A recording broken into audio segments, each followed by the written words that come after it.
Keith Stansell, welcome to the show. Thank you very much. I'm very humbled to be here. Man, I've been looking forward to this. I've been really looking forward to this. So thank you for coming. It's an honor to be able to share your story on what happened down in Colombia and in captivity. So I appreciate you being here. I appreciate you and what you do for the community. And that's why I'm here.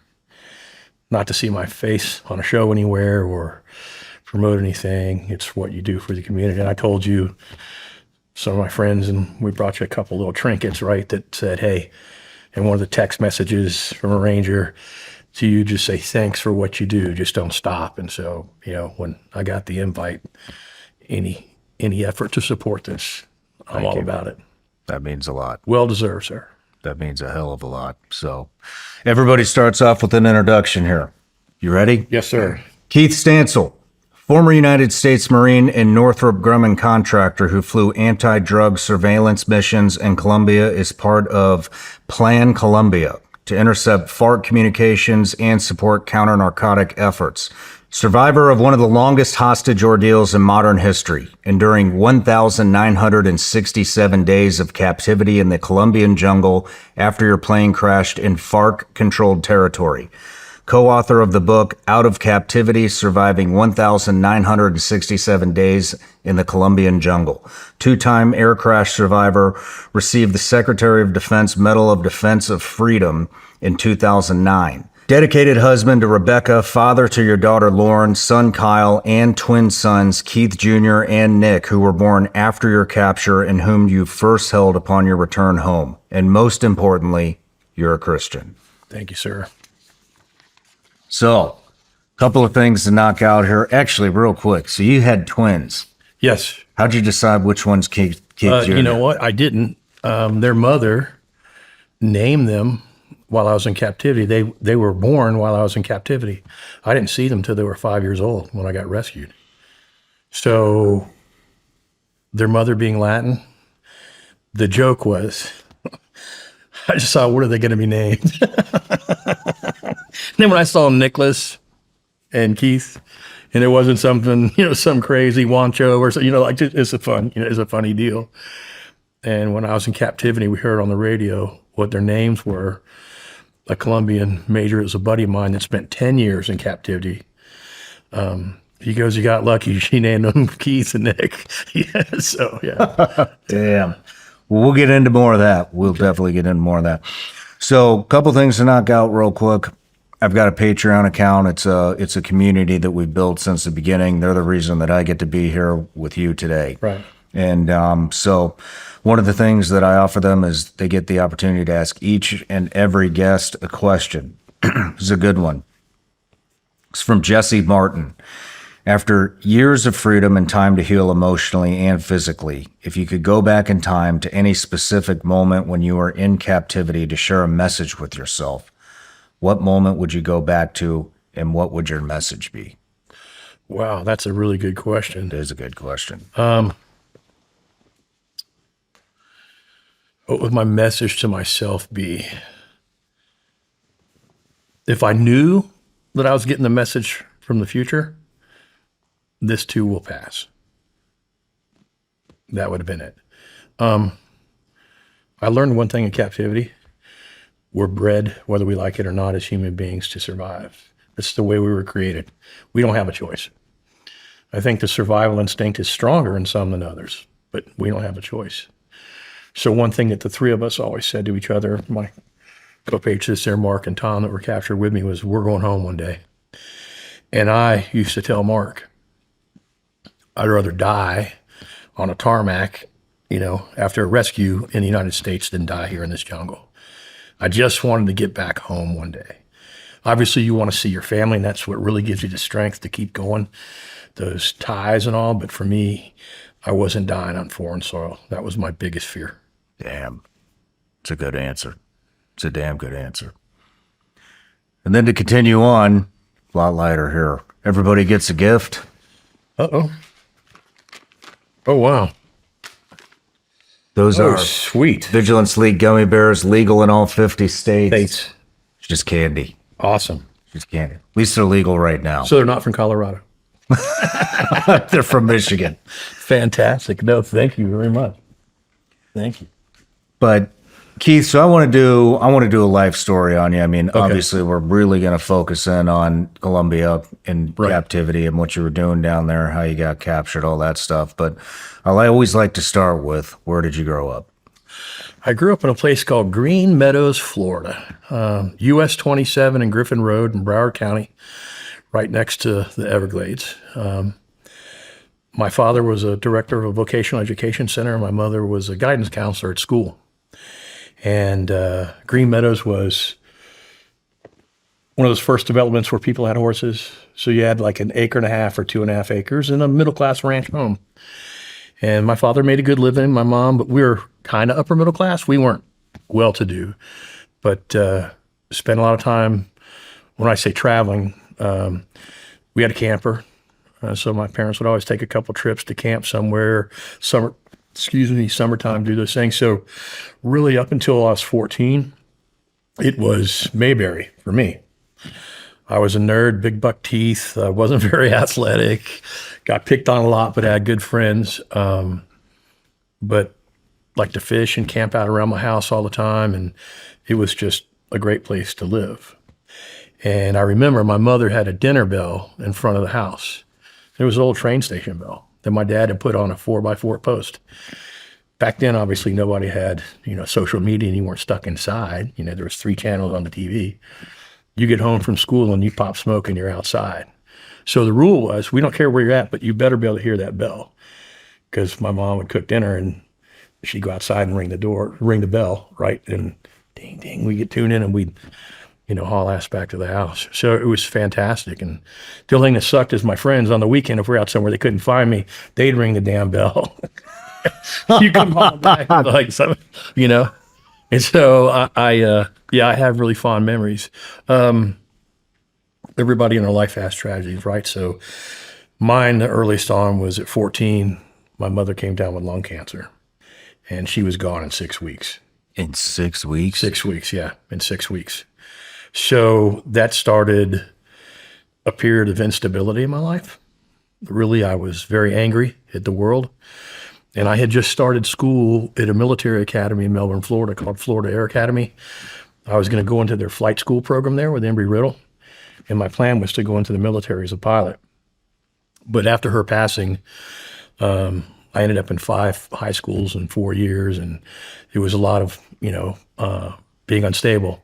My father was an old school Depression era kid. He wasn't Mr. Lovey-dovey, hey, I love you, yada, yada, just a serious guy, good provider. But all of a sudden he had 2 sons, right?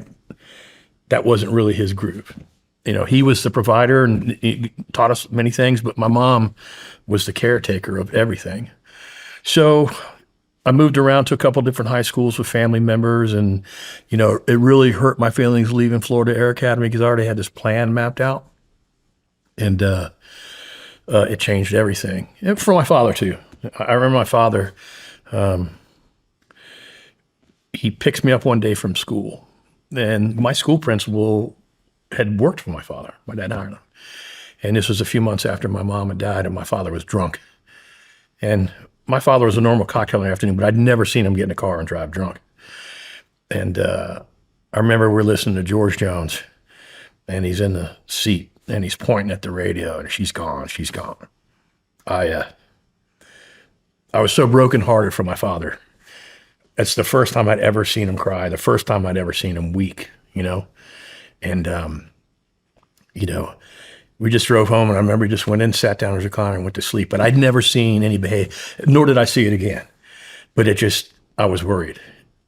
He'd had a few drinks and picked me up, which he would never do. And you could just see he was destroyed, And it marked me for a long time.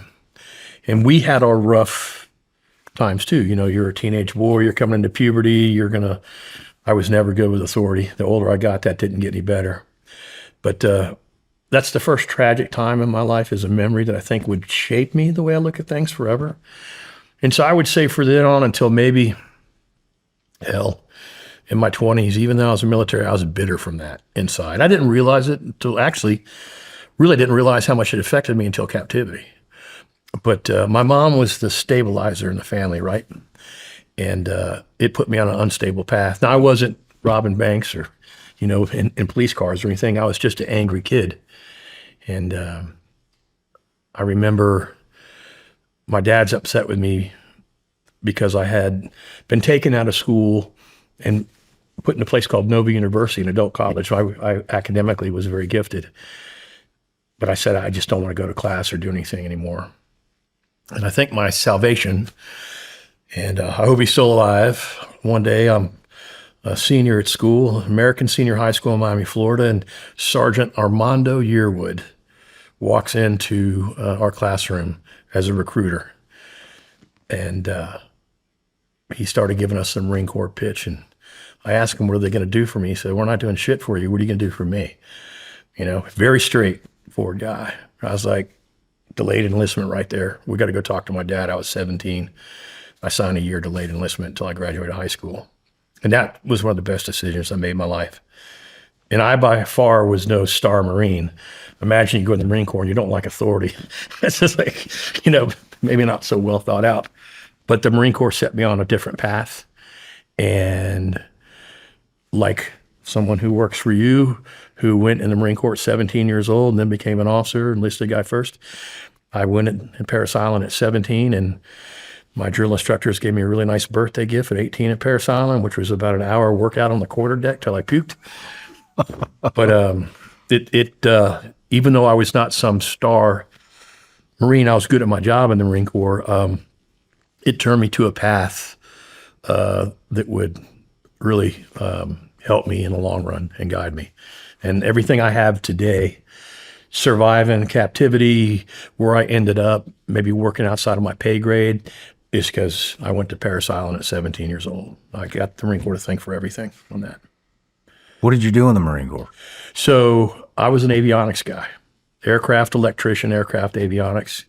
In the Marine Corps, when we went there, you do ICT, infantry combat training, no matter what you do, if you're in the wing or not. So went through there, then I went to Millington, Tennessee to my aviation basic course and started off in Cherry Point, North Carolina. And I was working on aircraft there. Then I got sent into the OB-10 Bronco world and was out in Oceanside, California for a few months before I finally got stationed at Marine Corps Air Station New River.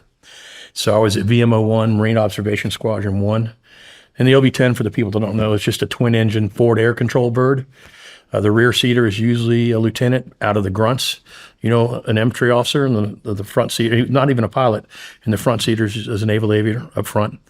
And that mission went away, but that mission of working and the association with OB-10 is what would lead me to the counter-drug operations in Colombia years later. So I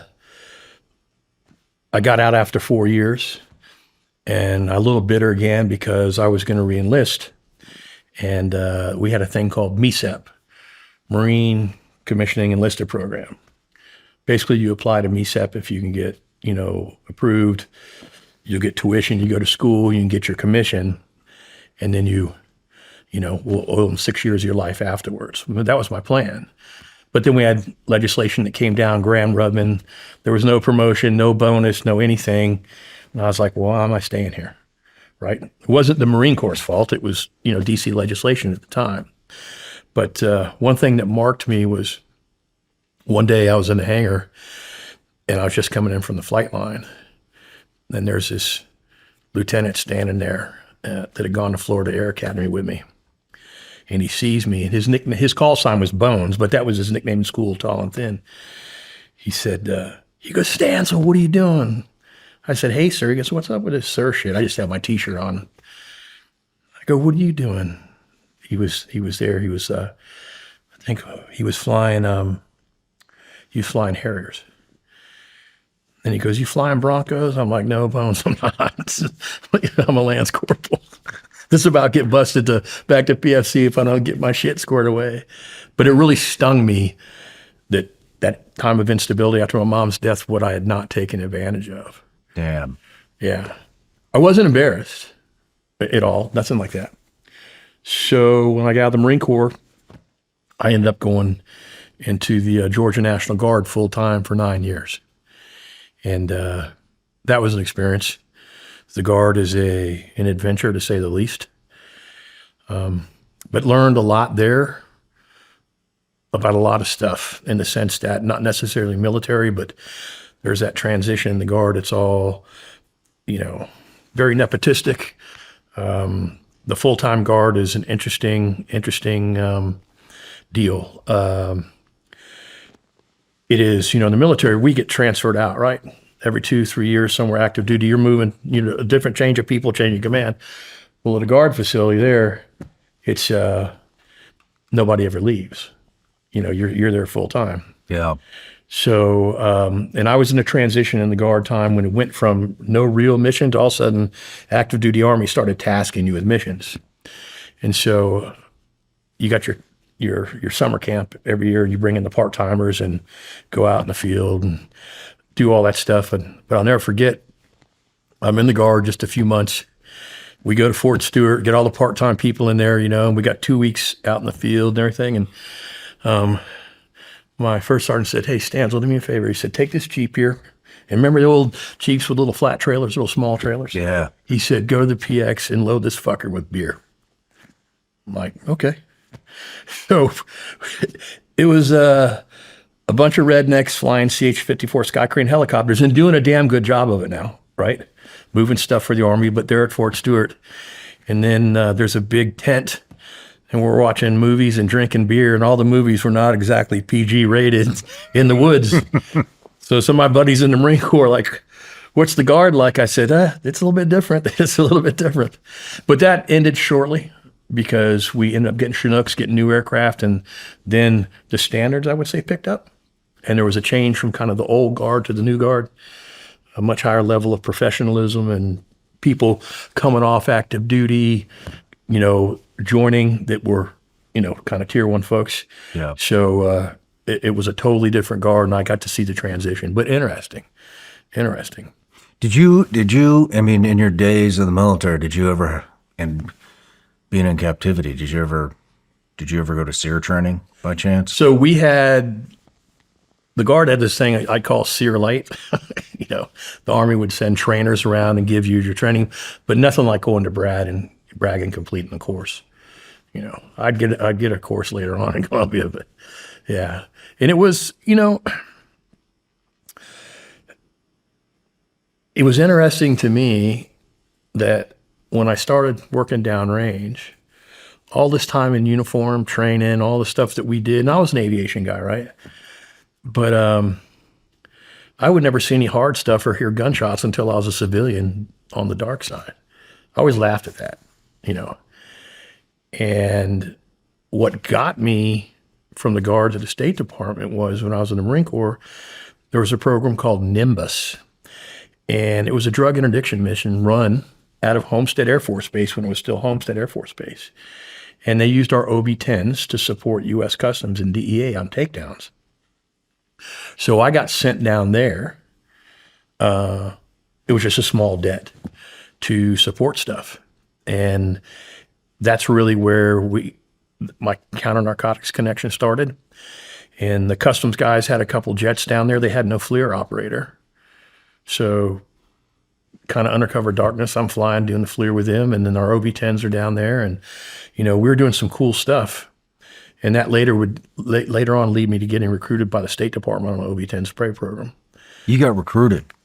Yeah, I had a friend of mine in the State Department. They were looking for OB-10 Bronco guys. There's not many of us, right? And so they were at a Patrick Air Force Base, and they ran the spray program in Colombia. And then there was another interdiction program going on. And so he said, "Hey, you're an OB-10 guy. You want a rear seat for us?" And I was brought on to be in a really small group of about 15 people to do interdiction and, just get in at night and chase guys. And, it was going to be a blast. So I signed the paperwork and came on, but in the middle of that got shut down. And so my boss from the State Department calls me in. It was DynCorp was that contract. And he said, "Hey, Keith, how about you go to Colombia and rear seat OB-10s in Colombia for me?" And I was like, okay, I'll do it. So then I wind up downrange in Colombia, and we're spraying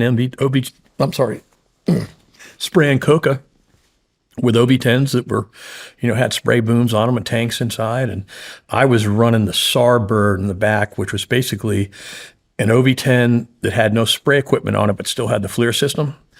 So with the spray package, I'd be behind and overhead with my pilot. Then you'd have a SAR package. There's a couple Super Hueys and some ex-folks like you that were riding in case somebody went down. You had to, take the penetrator down and get them out of the jungle. Then our spray package, it'd be anywhere from 3 to 6 birds. And So we'd what- spray what- coca. Sprayed them with what? Roundup. You're just killing Basically Roundup. cocaine. Yeah. And when I first started, it was as far as you could see. No shit. It was as far as you could see, yeah. Once you got over the rocks, down in the Andes down south, it was just coca everywhere. And what they did to counter that was they broke up the big coca fields into small coca fields. The big fields, we just come across with 3, 4, 5, 6 birds and just make a long spray run. It was a lot easier. But that again, politics, we'd be spraying and doing a good job. And we knew if our job that we were doing was too good, shut the program down. Something happened, we'd have to stop spraying because it was having too much effect. So Too much effect on what? on the coca, you're stepping on toes there, man. I mean, that's the thing. You think everybody up in the government there and La Casa de Niño, on the, that's the White House. Do you think that that's not influenced by the coca trade and the money that's there? And then the politics. So one of the spray pilots that I knew used to say, is it yucca in a coca field or is it coca in a yucca field? So they would always put on the news, this poor campesino, his yucca was sprayed. That's bullshit. The campesino was paid by the guerrilla to go plant some yucca plants in the coca field and pretend like that was his food source, and it wasn't. Wow. And it wasn't. So at every circle and turn, we were being stopped from being effective. But I flew with a great group of guys. Everybody from the maintenance people, the pilots, were just fantastic. And, What was special about the OB-10? It was a forward air control bird. So it was heavily armored, reasonably heavily armored, super maneuverable, and just a really capable aircraft. And I think because it was free also with the State Department, be able to hand that off down there and run it. But it was very effective at the mission. I mean, you want to fly a single engine crop duster with almost no armor spraying something, or do you want a high performance twin engine turboprop that's got armor on it, right? What's the survivability? Yeah. That was the deal. And we actually sprayed coke on MBGs. Didn't work very well because the OV-10 at the time was not MBG compatible. So you're going across at night across a coca field, you just see streaks of light, just attracted small arms fire. So did you guys take a lot of fire? Yeah. But when I say take a lot of fire, mostly small arms, AK, stuff like that. There's always a bullet hole here or there, whatever. A couple aircraft we lost, but they weren't OB-10s. I see the Air Force now with this air tractor, single engine air tractor. They've got it armored up and it's like going to be a close air support. I'm like, man, you're dead in that thing. I don't know who wanted to waste that money, but that thing it better be total air superiority, because anybody in a contested environment, that aircraft is not survivable. I don't believe it is. I've seen them down with an AK-47. Now, it didn't have all this armor, but it's slow and it's got one motor on it. And one of my Air Force buddies and I, he retired. We're talking about that the other day. He's a retired F-15 pilot.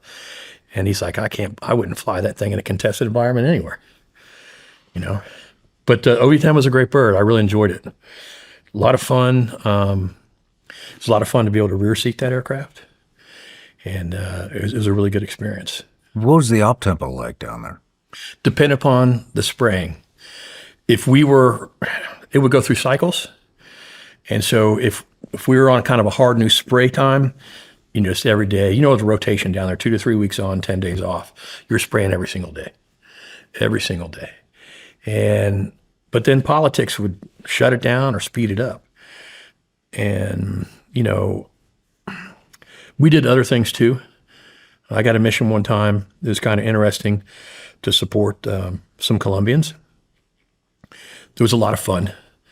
And we went out, basically we're using our systems to locate, targets for them at the time, just to record, not to actually attack at that second. So you got to see some other stuff, right? But we had some aircraft down there that were just doing mapping. We'd map coca fields. Everything would be geolocated, then we'd come back, and that would help us direct the spray on them. Interesting. So interesting program. I think my experience with the drug enforcement down there, just take the gloves off. Take the gloves off, and if we're going to fight it, let's fight it. But you can't fight with one hand tied behind your back. Sounds like every war I've been involved in. Yeah. Every single one of them. Every one. And, half of our pilots weren't military pilots. I remember I used to be MBG qualified to repair goggles and stuff, right? So I'm in the hangar at Patrick Air Force Base in the State Department, and my boss comes down and he's like, "Hey, Keith," he goes, "What, you want to train some pilots tonight?" I figure I was just going to give an assimilation class, right? Just hands-on. And so I knew they were crop dusters. These guys were from Louisiana. So sun's going down. I go upstairs in the hangar. They're there, and I'm like, "Hey, what'd you fly in the military?" Like, "Military? We've never been in the military." What do you mean? Right. So the three guys that were there were fantastic pilots. Now, I'm not knocking, but I thought I'd go upstairs and, you flew an A-10 or, I thought that was what was there, and it wasn't. And so we're out there outside of Patrick at night practicing. They were low-level MBGs, kind of do-it-yourself thing. I was like, damn, this had never happened on active duty. Yeah. But the guys were really good. But I used to mess with one of the lead pilots there. He'd say, "What can a military pilot do at 100, 120 feet that I can't do?" And I said, "Well, you're running 90 knots. He's running 400. That's what he can do." So there was always a friendly back and forth. And we brought in some experienced ex-military guys, fixed-wing guys.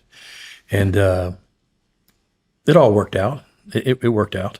It was a group of Americans down there that, although they were contracting, and you saw this in your life after, you got out, they still want to do the job. Yep. Everybody there wanted to do the job. I didn't fly with a pilot or work with anybody there that didn't want to do the job. Man, that sounds like such a cool mission. I did not realize this was State Department mission. Yeah. I thought this was an agency mission. No. State Department. It was run out of Patrick. No shit. Yeah. Where were you guys staged out of? LaRondia was one of our, San Jose and LaRondia were two of our bases that we were staged out of. And, we had some air tractors there and OB-10s and a mix of mechs from all different services and pilots and people that would do a job and do a good job. It was all patriots, right? And, Dying Corps used to get a bad rap about, you got a bunch of ex-enlisted beer drinking guys down there partying all over Latin America and doing a counter-drug mission. Well, yeah, that's what you attract. Yep. You're not looking for choir boys because you're not getting them. I've had this conversation so many times. But those same guys will do a kick-ass job, and they did. Yeah. Yeah. Were you guys, was it specifically Colombia? Were you going into Peru? Oh, no, there was Colombia. When I was on that was all. We never left Colombia. That would not start until I got on with Southcom Reconnaissance Systems. Then it was a different mission. But I mean, even sometimes I know you must have been in places like, man, this sucks. But if you think about it now, there were some lessons there you were learning, didn't realize, I've got some great memories of some really good people there. I've got some really sad memories of one of our guys getting killed by accident with a minigun by his own best friend there on the base, which was really, really sad. We had he wasn't an Indian. I can't remember if he was from Ecuador. I think he was Ecuadorian. He was one of our Huey mechanics, great guy. And one of his buddies was a retired Marine E-7, and they were armors, or the one E-7 was an armor. And so at San Jose, we had a little pad, and we had the aircraft there, and in that minigun, I don't care what it is. If you just turn those barrels, if there's something in there, it's going off, right? So they were best buds. So the Ecuadorian was standing right in front of the minigun. and his buddy just turned. We all heard boom, ran outside, and bullet went in under his right armpit. As I remember, it came out here, just dropped dead like a stone. You know, and it was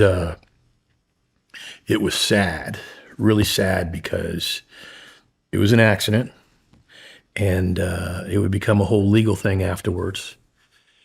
And but two really close friends, and the American, who was a former Marine there, he was stuck on base for months until he cleared it. It wasn't on purpose, right? You know, I felt so terrible for him, you know, because he was just crushed. I mean, crushed. So, you know, it was a reminder, this isn't a joke. You know, these SAR birds, and, you know, they get it on sometimes. There'd be somebody shooting at them and then just giving the guys in SAR aircraft a chance to get some rust off the miniguns. But, yeah, it was just a sad, sad event. Damn. You know, I mean, for base security, we had seen old yellow tugs on a flight line. You've seen them a million times, right? And we had to come up with a base security plan. So we got a portable power generator that we used to start aircraft with, hooked it to the tug, then got a seat off of a bass boat and welded a minigun mount on it. So we had power for the minigun and put ammo racks on the side, and when we passed the base security plan for that. Did you guys, was there a lot of engagements? No, not really. No? Any? When I would say engagements, it would usually be the gunships. If there was reported fire on a pass, they would dive down to engage, but who could you see? One or two guerrillas in the side of a jungle in the coca field? So full-on head-to-head combat, no. They didn't want that. Those guys in those helicopters were looking for that. You know, they took it very serious to protect the package. Yeah. So you'd come back, you'd even know you got hit sometimes. You know, there'd be one or two or three holes in the aircraft, but there was no full-up, you know, Wild West gunfights with that. Let's go into, I want you to educate the audience on who the FARC is. Okay. Fuerzas Armadas Revolucionarias de Colombia. Fuerzas is forces, Armed Revolutionary Forces of Colombia. So the FARC manifested itself in 1964, same year I was born, and led by a guy, a campesino called Tito Fio, which is fixed bullet or fixed shot. And in the late 50s and early 60s, when the whole communist plague was taking over Latin America, they were basically derivative of that. And you have to think about Colombia as two different countries at that time. Mm-hmm. You've got Bogota at 8,800 feet, where the wealthy and the political class lived. Then you had the rest of the country at sea level. No real infrastructure in the country to get and drive a truck here or there, mostly dirt. I'm painting 1964, right? So you had basically a campesino kind of working class, as they called it. You know, maybe the proletariat, want to pronounce that way, against the elite class that had the money, right? But then they also owned all the big ranches and property in the countryside. So the FARC came about as a way to maybe, or I would give them legitimacy there, to fight the political class and the elites for some fairness in the country. Definitely a class system, right? No doubt about it. But over the years, what infiltrated the FARC was the drug trade. So they became, I would say, I hate to use the word victims, but their revolution, you know, like any communist revolution is all a bunch of bullshit, right? You trade one ruling class for another, right? Mm-hmm. And it really, in the late 70s, when the cocaine trade started, and that became the big money, then it became just a cover for the largest cocaine trafficking network in the world. And that's all the FARC's about. It's all now that kid you've brainwashed as a 14-year-old campesino to become a guerrilla, he believes in the revolution. But there's an interesting thing when I got rescued in 2008. I saw a newspaper article that came out, and it showed the FARC leadership called the Secretariat, right? This was the brain trust, right? Where all their children were. Their kids weren't in the jungle.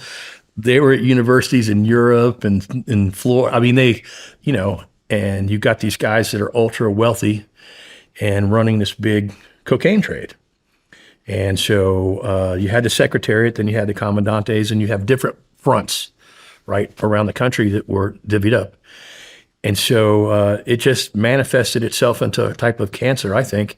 And what was once a revolution that I think they actually believed in. Now, from a certain level below, those worker bees believed in the revolution. But the ones up top, I mean, they were just corrupted with their own money. Yeah. My belief. I think many people support that. Is the FARC still active? Yes. This is what's sad. So, let me see, 8 years ago, we had a peace process. No, 9 years ago. So President Uribe, who was a hard-line, right-wing guy, basically brought the FARC to their knees. Then the president that followed him decided to have a peace process, which they'd failed before. So we take the leadership to Cuba. They get fanfare. Some of our major politicians go down there, and they negotiated a peace process. And I don't know what the number was, maybe 20,000 or so. They turned in their arms and they came out of the jungle, all right? But they really didn't do that. Some groups stayed and refused to turn themselves in. The FARC were promised 6 seats, I think. Now I can be off on this number, in the Colombian Congress, called a curul. So you take these guys out, you forgive them of crimes against humanity, then you put them in the Congress. Wow. And, this whole peace deal was... When was this? Gosh, FARC peace deal. This would be 10 years ago, 14 and 15, I think. So I'll never forget, Kerry's going to go down there and talk to him, and other people are going to talk to him. And I just saw our politicians going, man, you guys know nothing about these guys. And this, it's just kind of like the Taliban being a B team, right? And I was up in D.C. and I did an interview, and I can't remember if it was on CNN or Fox, but one of our senators, very famous, and he's deceased now and was a POW from Arizona. I don't want to disparage him, but he was making comments about the FARC and the peace deal, and I was on CNN, and I shot back at him and said, hey, would you like to debate this? Or could I at least talk to you? I don't know who's briefing you. And he wouldn't do a debate with me or even anything. CNN tried to get us to do it together. But the thing was, he was so far out of base and some of the things that Kerry said, I was like, who are you talking to? What's going on? And so it was disappointing to see that peace process. People that should be in jail for life at a minimum get forgiven, but I get it was for a greater good. Well, now what they call the dissidents fled back to the jungle and restarted the FARC. But now they're splintered. So they're not as powerful as they once were, but they're still there. And now we have an ultra-liberal government that believes in this talk stuff, right? And it just buys them time. And so the FARC dissidency is what they call it, has grown. And you can look up a guy named Mordisco right now as one of them. He's in leadership. They're backed by popular demand, And so it's just a cycle. I think the peace process gave a lot of FARC members a chance to escape the jungle, some of the young people. But in my capture, there's a guy, we all had nicknames, right? But he was a guy who had us in the jungle personally for longest. His name was Goffus. So when we got captured and he was captured, our government tried to extradite him, but the Colombian government wouldn't play ball. So Goffus was put into jail. He was released under the peace process. And the liberal president down there now wanted to make him a special envoy to the FARC dissidents, right?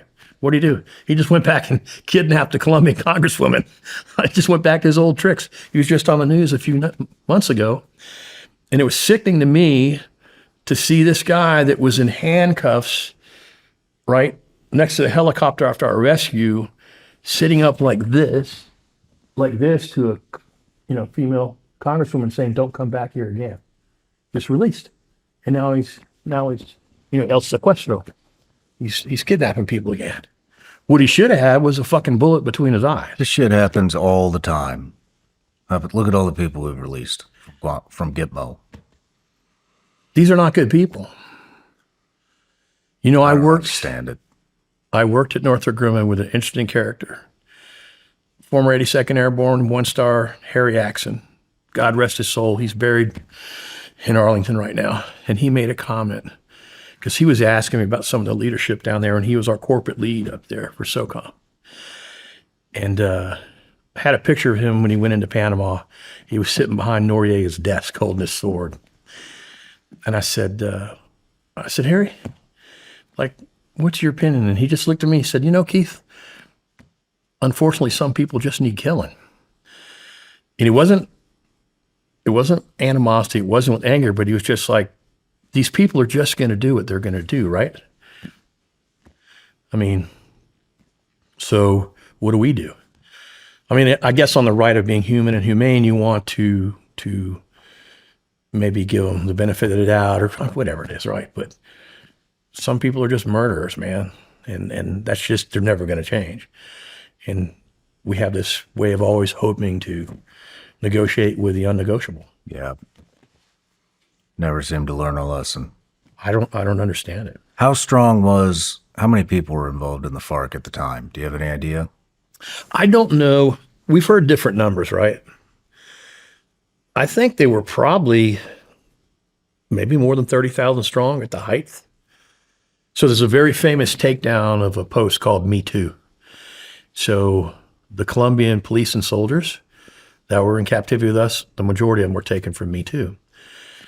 Way down south, there was no way for the Colombian military to really get down there. And they were much weaker. This is before Plan Colombia, right? They were much weaker then. So a few thousand FARC surround an outpost, man, and just start killing and capture them. And at one time in the Despeje, right, the FARC had over 400 police and soldiers in captivity. Are you serious? 400. Now imagine this. Let's just say in this county in Tennessee, you had 400 American men and women in captivity because you were some security force, and the government or the state of Tennessee had given it a Despeje, like, it was much bigger than this. I think it was the size of Rhode Island. And on the night, American families have to see their own kids and grown men behind fences in their own country as they negotiate. And then we have American CEOs and business people wanting to do business with the FARC and flying down there and visiting them. And it's just they just gave them their own state. So what did they do? They just used that to grow stronger. Then they let the few hundred go of the soldiers and police, and they kept the officers and the politicians that they captured. Damn. So they always wanted el intercambio humanitario. That's the humanitarian exchange.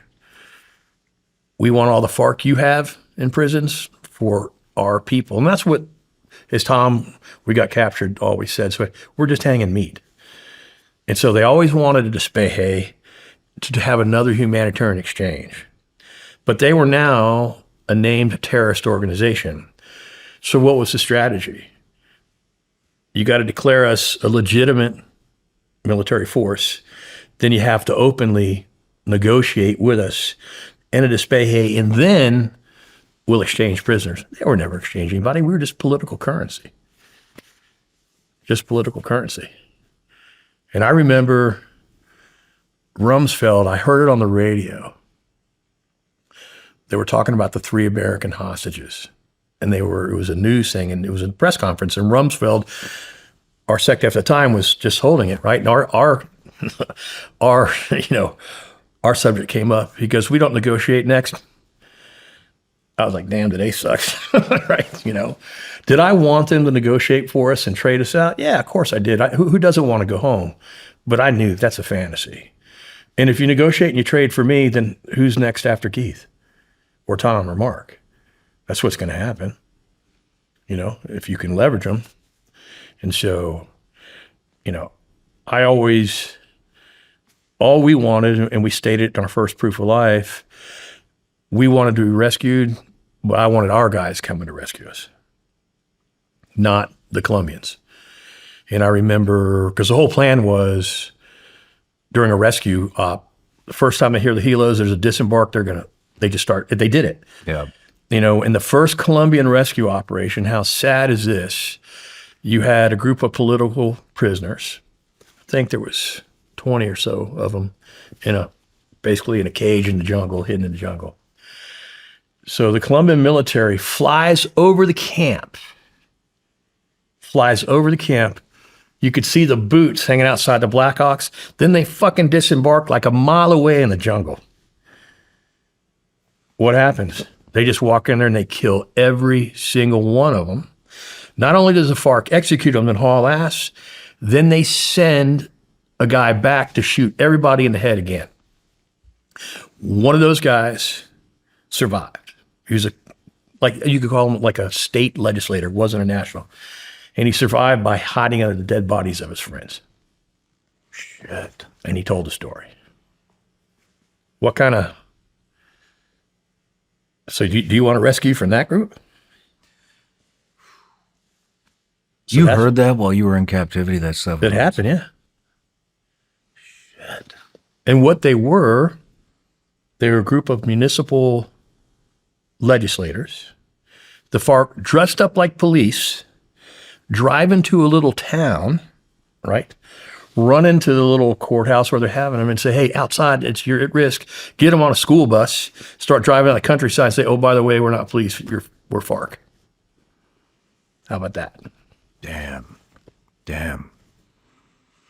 Well, Keith, let's take a quick break. Yeah. When we come back, I want to talk as descriptive as you can about the night you went down. Oh, yeah. And then we'll go through the next 5 years. And I will say one thing. They did come in to execute us one night, but the order got pulled off and we were this close. I mean, they were right there. Holy shit. We'll get into that. It went from terror to anger. It was so deep into it.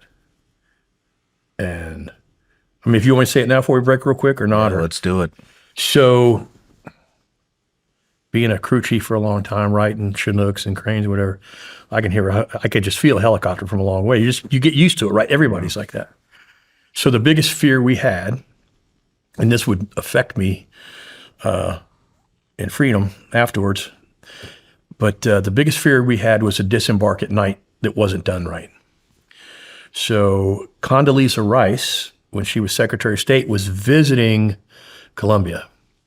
And she made a very poignant statement. It was on the radio. Plan Colombia, we're going to have government presence everywhere. And she was right. That's what they needed. She's 100% correct.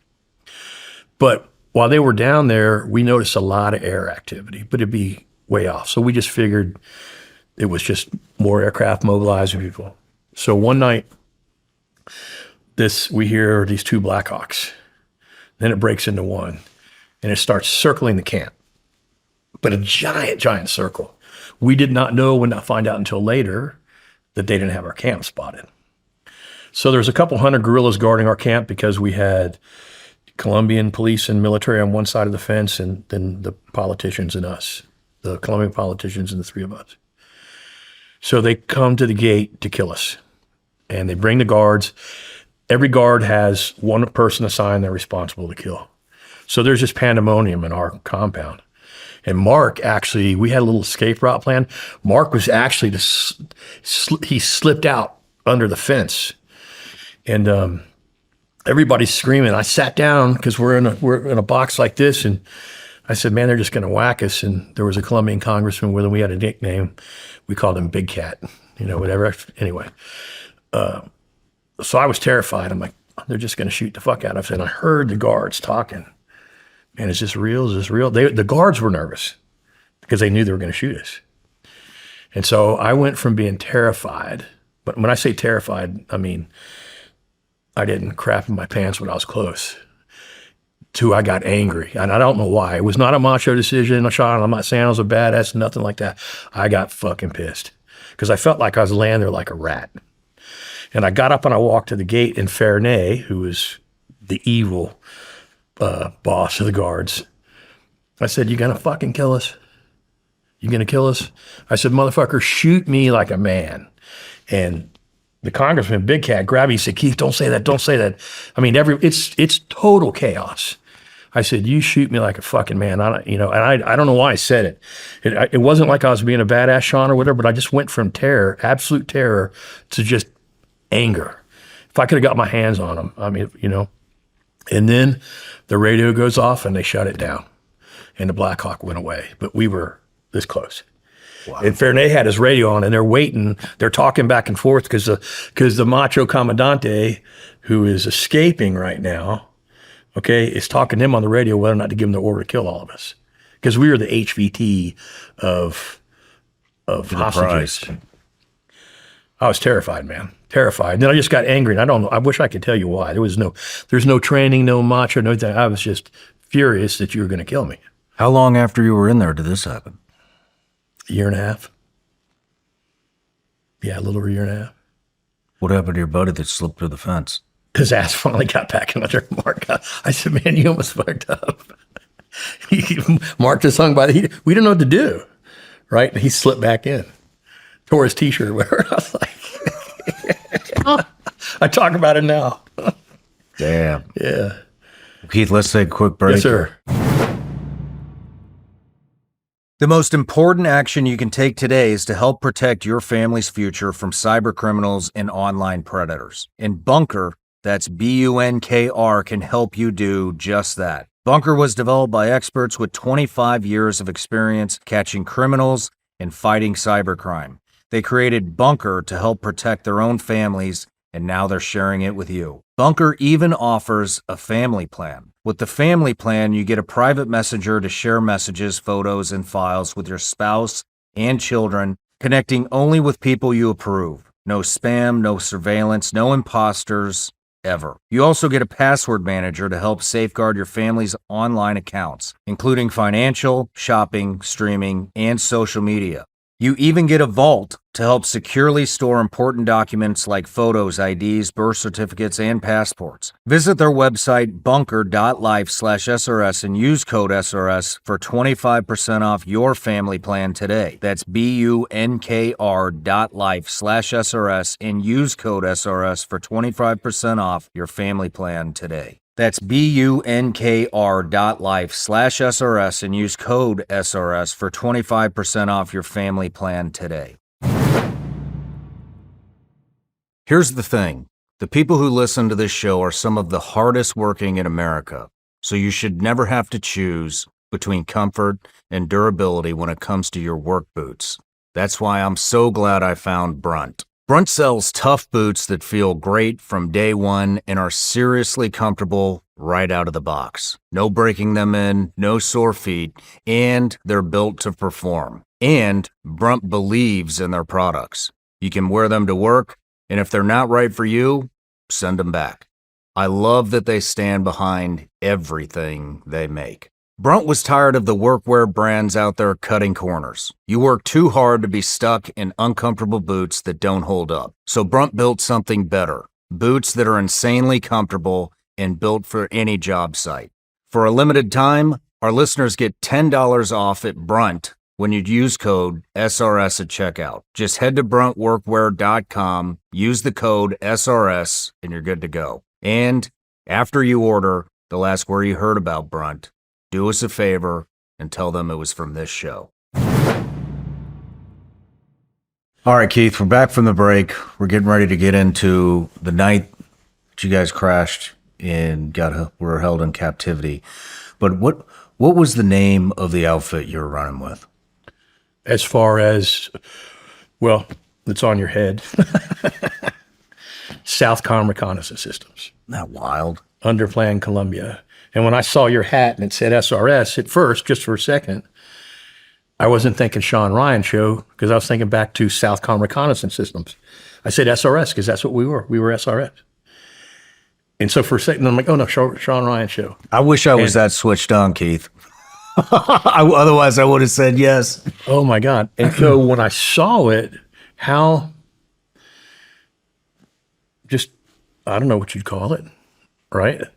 But I'm sitting here doing the show with you with basically the same hat that I wore when I got captured. Kind of a little different, right? Well, we got you one. These I are know, thank company you. only. Nobody you. else has them. Oh, really? Yep. Well, Yep. I won't share it. But small community, but it really is, it kind of boogered me up a little. First I said, did he do that for, oh, no, Shawn Ryan's show. Yeah, so. All right, Keith, let's move into it.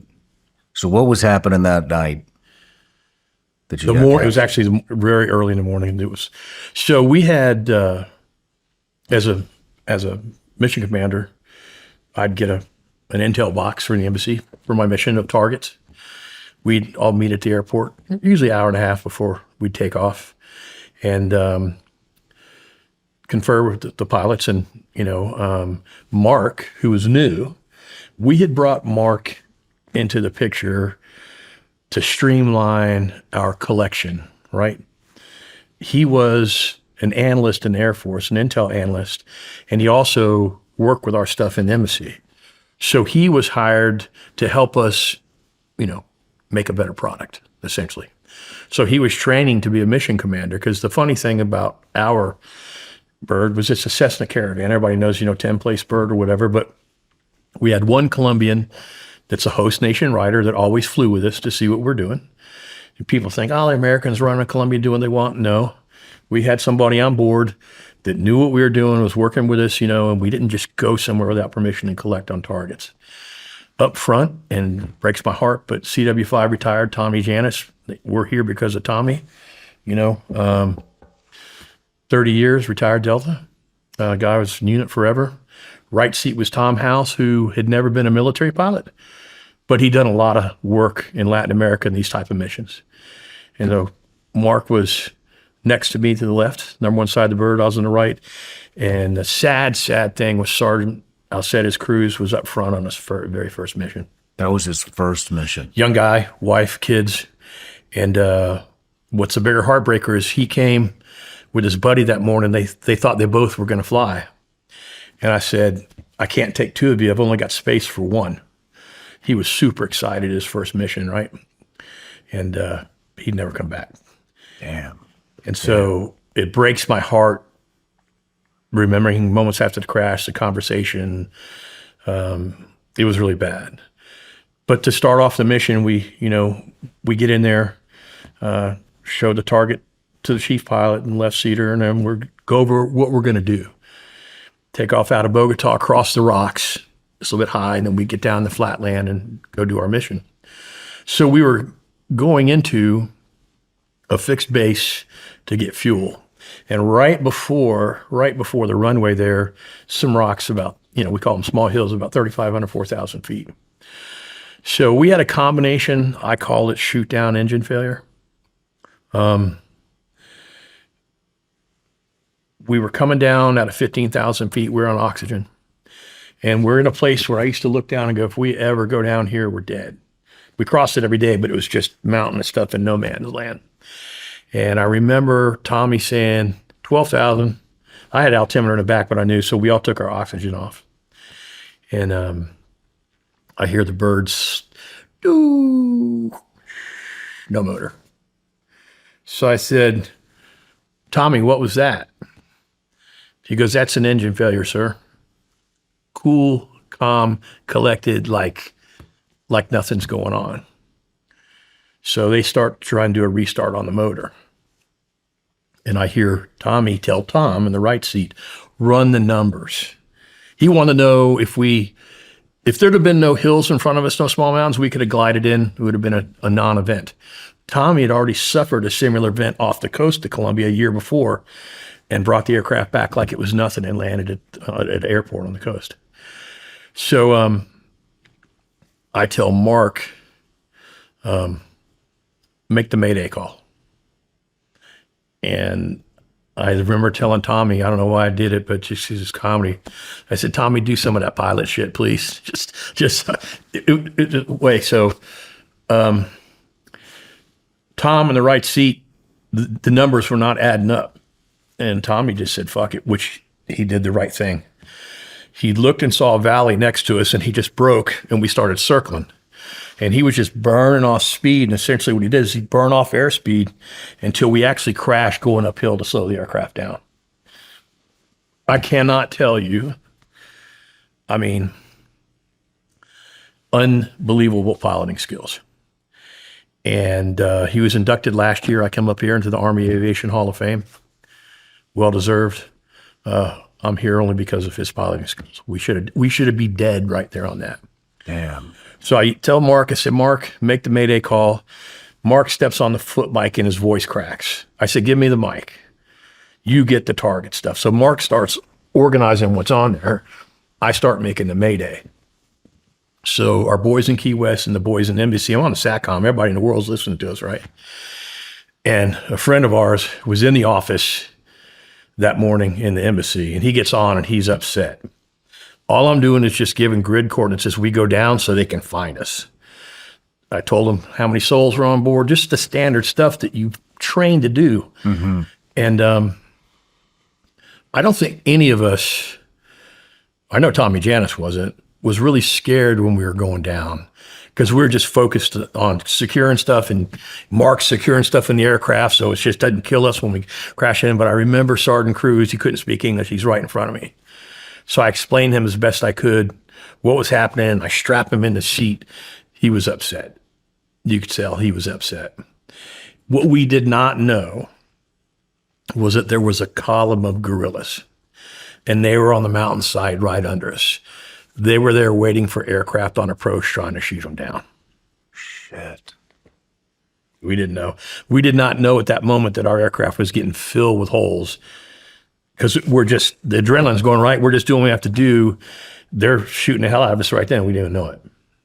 Now, did you guys have any type of a quick reactionary force ready to come get you? Yeah, they did. They had at the base, they had the spray reaction force. They had those guys, but no, we were in Indian country on our own. There was no QRF for us at all.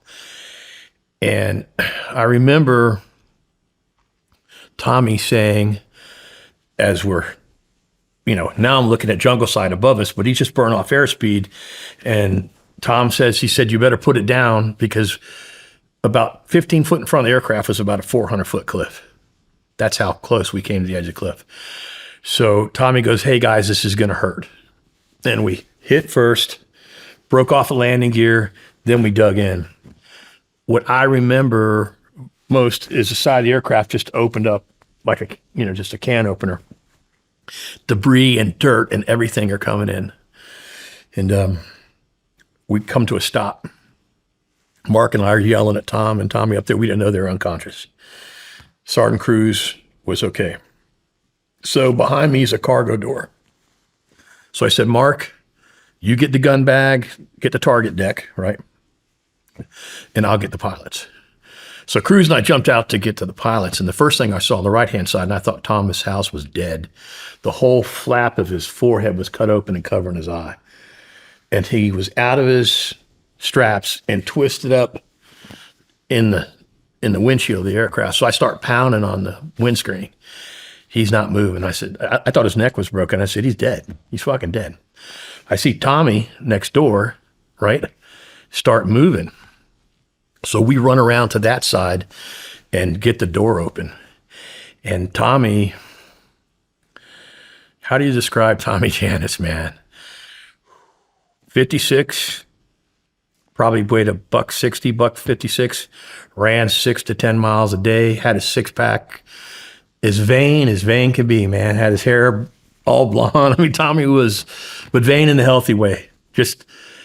Tommy Janis was a character and a half. And he's a product of his community. He fits in there. And we get Tommy out. He stands right there. I said, Tommy, fuck, man, thank you. Like, you just saved us, right? He just does like this. Then we hear him gunfire coming at us, right? He just puts his hands to his hair like this. He goes, how do I look? No way. I swear to God on my life. Then he reaches over and he always flew with polo socks over his danners. He straightens his sock up. He goes, how do I look? He jumps something down. I said, you look fucking awesome. Holy shit. That's Tom Janis. Damn. Like if you want to write a movie about a guy that flew, was, a unit guy for years, and that was Tom Janis. That's why he's in the Aviation Hall of Fame. It's not by a flippant accident, right? Who else does that shit at that moment? So Marc gets around and Tom comes up and Tom gets out. Tom's alive. Marc gives me just the gum bag of my M4, and we had our Berettas. I threw that fucker over the cliff. And Sergeant Cruz was getting mad at me. He's like, shoot, because there's like 60 or 70 guerrillas coming up the hill. I said, fuck, no, we're not shooting. We ain't dying today. We're not dying here.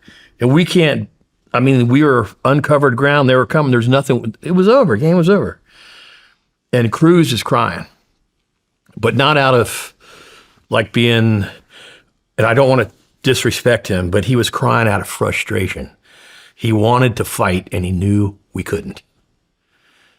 And he says, tell him I'm an American. Tell him I'm an American. I said, we will, but they know who you are, right? And the scary thing is Marc looks Latin. And at first they thought Marc was a Colombian too. So I turn around and then there's a couple guys in our face with AKs in our face. It happened that quick. Yeah. Oh, they were on top. We crashed right in the middle of about 100 and some odd guerrillas. The guys that were shooting at us, we crashed in the middle of them. Holy shit, man. So they split us up, right? And they took Marc and Tom and I down the hill first. And they took Sergeant Cruz and Tommy in another direction. That's what they do. They split you up so if a QRF or somebody gets there, they don't get all their golden eggs. And I'll never forget, I remember this. I looked over and I see Tom Janis dragging his right leg like he can't walk. He's got serious SEER training. He all knows one thing. That first 30 seconds, 60 seconds, whatever, if there's ever a time to pop smoke, you're going to escape. He had a plan. I knew it would end up getting him killed, but there was nothing wrong with his leg. My theory is this. Tommy was dragging his leg, trying to give distance between a group of guerrillas and just the two guerrillas that were with him, trying to buy himself time. That's what he was doing. Tommy's he was at a different level. And so we never heard the gunshots. But what we would later discover, Tommy popped smoke, they shot him in the base of the head and the shoulder. Cruz turned around, they shot him in the chest and through the hands and into the chest and killed them both. And we wouldn't find that out for months. So they take us down a hill to another side. Hold on, let's rewind. Okay. You speak Spanish? Sí, mucho. So what were they saying when they... Here's the problem. I didn't speak Spanish then. I learned it in captivity. Shit. So, but I watched Tommy. Tommy, once they separate him, Tommy's already planning, hey, I'm out. They take us down a hill to like a shack and there's a couple lemon trees and they strip us to search us and they make us flipping lemonade. A big bowl of lemonade for us, for everybody to drink. And we're sitting there in our underwear on the side of a hill, right? And I look up the hill and there's a girl who was leading the group who would later be killed. I've never seen a woman as physically capable as this woman leading a guerrilla group. If there was ever going to be a woman that, and people may not want to hear this, but if she legitimately wants to pass the Ranger course, this one will do it. There'll be no pushback on her. She was a physical freak and had been leading guerrilla columns for years in her early 30s and a killer. She was a fucking killer. We'd find out about it later. But we get dressed, we're finishing up lemonade, and all of a sudden you can hear wop, wop, wop, wop, wop. Here come the Hueys. They're coming to the crash site. And so she took an RPG and shot it through the bottom of the fuselage after they got all the stuff off of it. When the Hueys got there was two, but one was like in trail. One got there, starts circling us, right? But they can't shoot the gorilla because the gorilla grabbed up around us. As they circle around a head of bushes, they light up, I guess, I don't know if anybody died or not, but they shot at another group of gorilla. So they pushed us on the ground. Then the gunfight starts between the other guerrillas and them. And in the middle of that, I grab a tree to hold on. Marc and I on the side, we don't want to fall further down, just slide. It wasn't like a cliff where you're going to get hurt. And this gorilla looks at me, he sees my watch. In the middle of that shit, he steals my watch. I mean, right? So I've never talked to him, but I'm assuming the lead bird realized we're in the middle of that, so they just had to stop shooting, so they just start circling us. And I don't know how we got separated, but we were coming out onto a little coffee bean field on the side, and on the top of the field was a little tin hut that the campesinos lived in. And I look up and I see Marc and Tom making it to the hut. And they're telling me, go, go, go. So I'm pushing up the hill, and there's a giant, I don't know how big the tree was, but there's a tree stump that must have been about 4 foot tall, but probably 3 or 4 foot around. And all of a sudden, the bird gets back on top of us. Well, the gorilla are like 60 yards behind me and 40 yards ahead of me. There's all these guns pointing on me, and I get down next to the tree trunk because I'm thinking they're just going to shoot me before they let the helicopter, hoist me out. And I remember the gunner looking at me, and he's blowing shit all over me, right? We're this close. He just goes, "Sorry, man." And that fucking sucked. Damn. And then that just started a nightmare 3-week march into the Amazon basin. Real quick, before we go farther in, what were you guys collecting on these targets? Here's what really sucked on that target. God, this couldn't have been worse. We were collecting on coca fields and illicit runways and labs. So each of the bosses had their own area, but the worst boss, Manahohoi, who was their military leader, we were collecting on his shit. And they captured that. So, not good. Yeah. And I remember one last pass by the bird, and I think Tom and Marc and I were all together. I believe we were. We're on our backs, and there's a gorilla got his arm around each of us, like we're interlocked, and we're in a little coffee bean field. The plants are small. The helicopter comes back and hovers over us. What can they do? Right? Then we made it into the canopy, and it was just a 3-week death march. But I'll never forget the girl I said was a badass. Her name was Sonia. And I've just never seen a woman in the field this physically impressive. I mean, I've seen about 90% of guys I know could not keep up with her. We would find out who she was later. But I think she was the only female column leader. Had 75 to 100 people. And the sun is going down, and we are all just hunched up together. And you can hear aircraft everywhere, right? They're looking for us. And she goes, "Your fucking micro switch, your micro switch." We're all laying there on the ground. She said, "What?" She goes, "You have a micro switch?" Like, what? She goes, "If you have a micro switch, I will kill you." So she thought this was how, like dinosaurs they were, right? Primitive. But they're scared of American technology. She thought that we had micro switches in our bodies, maybe, injected somewhere, that could hear our conversations and locate us. No shit. And I'll never forget, I grabbed her hand. She had a Casio, like G-Shock watch on, and I said, "That's where your micro switch is at." But they didn't even know what a micro switch was, right? But our ass was on the line for it. That's quick thinking. And Tom, who spoke fluent Spanish, explained to her, "No, we don't have it." But that's not a good thing at that time, right? You just came up with that on the fly. I didn't know what to say. I just said, "Dope, you got a micro switch right there." What'd you do? Just kind of calm down. And then I watched, and I didn't want to say anything, but, we had our vests with our EPIRB and radio and all this stuff, right? One of those guys is carrying our vest, and I'm thinking, fuck, is the EPIRB on? Is it on? I didn't say nothing. And Marc and I, if I remember, I'm like, what? And then a few minutes later, I see him taking it apart and taking the batteries out of it. So I don't know if it was ever on or not. They had, I think, did we have a set of MBGs on? I don't remember. And then it just was a death march. It was just a death march. So, What do you mean by a death march? So I'll just say this. Take a 14-year-old kid, put a rucksack on his back. He's from the mountains anyway. He's not from the flatland. And just put beans and rice and bullets on his back, and all he does for 5 or 6 years is just walk the mountains every day, right? You're not keeping up with them.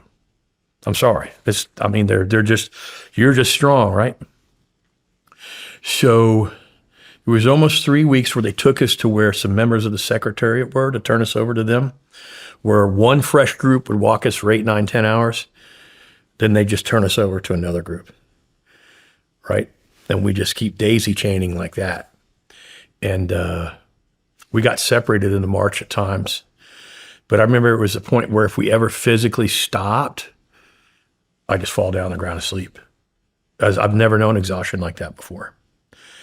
And my particular difficulty was I had a pair of Danner mountain boots on, and they were worried about tracks. And in Ecuador, they make these cheap-ass black rubber boots that even the Colombian army uses. They'll put their combat boots over their neck, but in the wet stuff in the jungle, you put that rubber boot on, it's worth $10, and it's that's what everybody wears, right? And it works in the mountains. So they couldn't get me a pair of rubber boots that were big enough. And because they're all small people, I wear a size 12. So they took a pair of rubber boots and they cut the front of the rubber boots off and made me wear those. And I lost 8 of my 10 toenails in that 3 weeks marching like that. 3 weeks. Yeah, we never stopped. We stopped to eat or something or whatever, but just never stopped. Yeah. And so I always thought, and Tom did too, we're like, are they just going to take us somewhere and try to interrogate us and kill us or something? We didn't know. We didn't know really how primitive they were, And so I was super weak on the march, and I kept getting weaker every day. I didn't know I had internal injuries. And my ribs were separated from the front here, and on my 2 lower ribs, you could take and just stick your fingers through the ribs into my stuff. Marc was really strong on the march. Tom was much stronger than me. I was just going downhill like every hour. I couldn't figure out what was going on. But I knew I had to have something internally screwed up with me. And at one point, like 2 weeks into the march, I just laid down. I told Sonia, you can shoot me. I can't move. She goes, what do you mean? I said, I can't move. I can't do anything. Just shoot me. I can't do shit. And I couldn't. I didn't want to stop. But there was nothing. I wanted to survive. Right? I physically was incapable of doing it. I was broken. Those guys built a stretcher for me and put 8 guys on it, and they carried me through the damn mountains for almost 2 days. And I wouldn't know what kind of injuries I had until I got back, was rescued, and we got, were taken care of. But I had some pretty severe intestinal and injuries in my ribs. And then for comedy, if you want to hear a light note, right? We're all waiting for Tommy J and Sergeant Cruz to show up, right? We didn't know that they had been executed. And so they stop at this one spot, and the 3 of us lay down, and the way they make a bed is they cut these palm trees, just like, it's like a, piece of wood, a stump. They stack it up about 2 feet high, then they fill it with dirt and put palm fronds under it. Then they'll put like a little, just a tarp over it, and that's what they sleep and live in. So we got to an old camp that had been young, but they put Marc and I and Tom in there, and they just lay us down in there. So they get me and take me down to the stream, and they take my clothes off. I mean, they left my underwear on, they take my clothes off. And there's like, a dozen gorillas just looking at us like, oh, these are the gringos, right? Because we're like aliens. And these 2 young gorilla girls take their clothes off and just have their bra and panties on, and they start giving me a hand bath in this fucking stream. I'm like, is this like, it was nothing physical, but they're just cleaning me up. We didn't know that we're just like pets to take care of and keep alive until they can trade us, right? But I can hardly walk. And so I'm thinking, fuck, I bet they're going to take pictures of this, of them bathing me in a stream. So it's just my mind's, something like that. So I go back up the hill, and I'm just like, what the hell? This is surreal, right? We're 2 weeks into the march. We don't know, this is La La Land. And Tom's grumpy, and I said, Tom, I said, what? I said, you're an old man. I said, go down the stream. He goes, what? I said, a couple of girls down there, they're just in their panties and their underwear. They're about 18. They're going to give you a hand bath. Shut up, motherfucker. Like, it's like, he didn't know. Right? So Marc got a bath and came back up. And Tom, the next Did he day. ask you how he looked before the bath? Oh, God. So the next day, Tom's like, really? I said, yeah, motherfucker. But I think especially with Americans, with our sense of humor in the worst moments, sometimes you just make a joke, right? Yeah. But yeah, the death march was unbelievable. And, we were going to be turned over to a group that was going to take care of us from there. Well, I call it taking care of us, right? Just keep us alive for the next few years.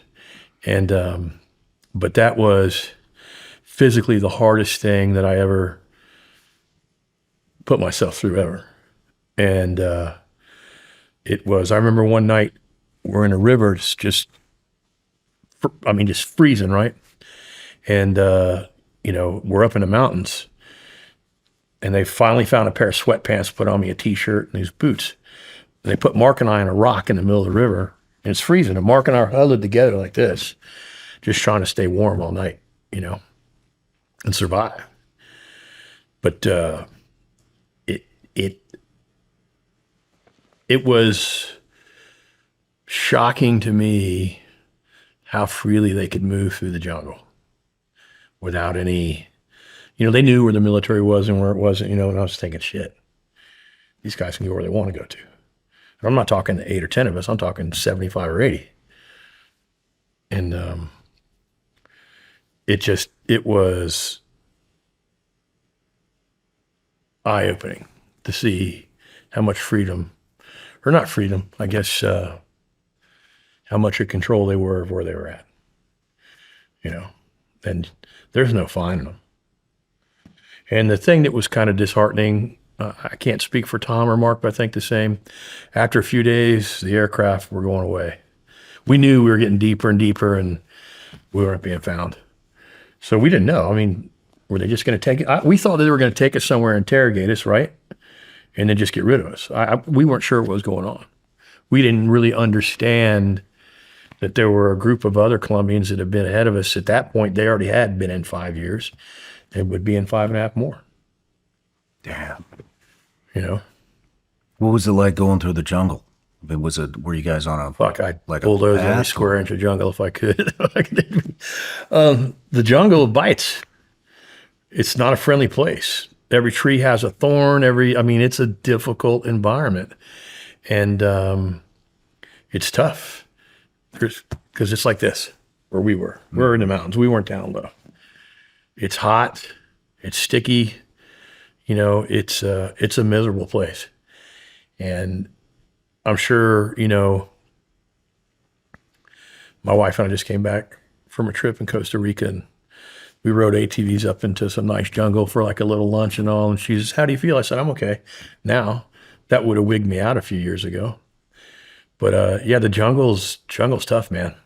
And that was really, our opinion was, people said, well, why didn't you escape here? Why didn't you escape there? When we got deep into the basin, the jungle was the real jail. It wasn't, what do you do when you're hundreds of miles from nowhere in a basin in the jungle? You have no anything. You don't know where you're at. You don't have a compass, GPS. You don't have squat. Where are you going? Even if you get away, where you're going. So Marc and I came up with an idea that we would never just, at some inopportune moment, if we got a moment to escape. We would only try something if we knew our chances were good or we were near something or we weren't just going to blow out, And I think it proved to be the right choice. But it's a harsh environment. Well, especially, even with those guys that had grown up and humping around those mountains in the jungle, they're going to get you. I think if we could have got enough separation, we could, because it's so vast, that we could have got away from them, but then what are we going to eat? Right? There was stuff there we could eat, but after a while it'd make you sick. which direction are you going to go?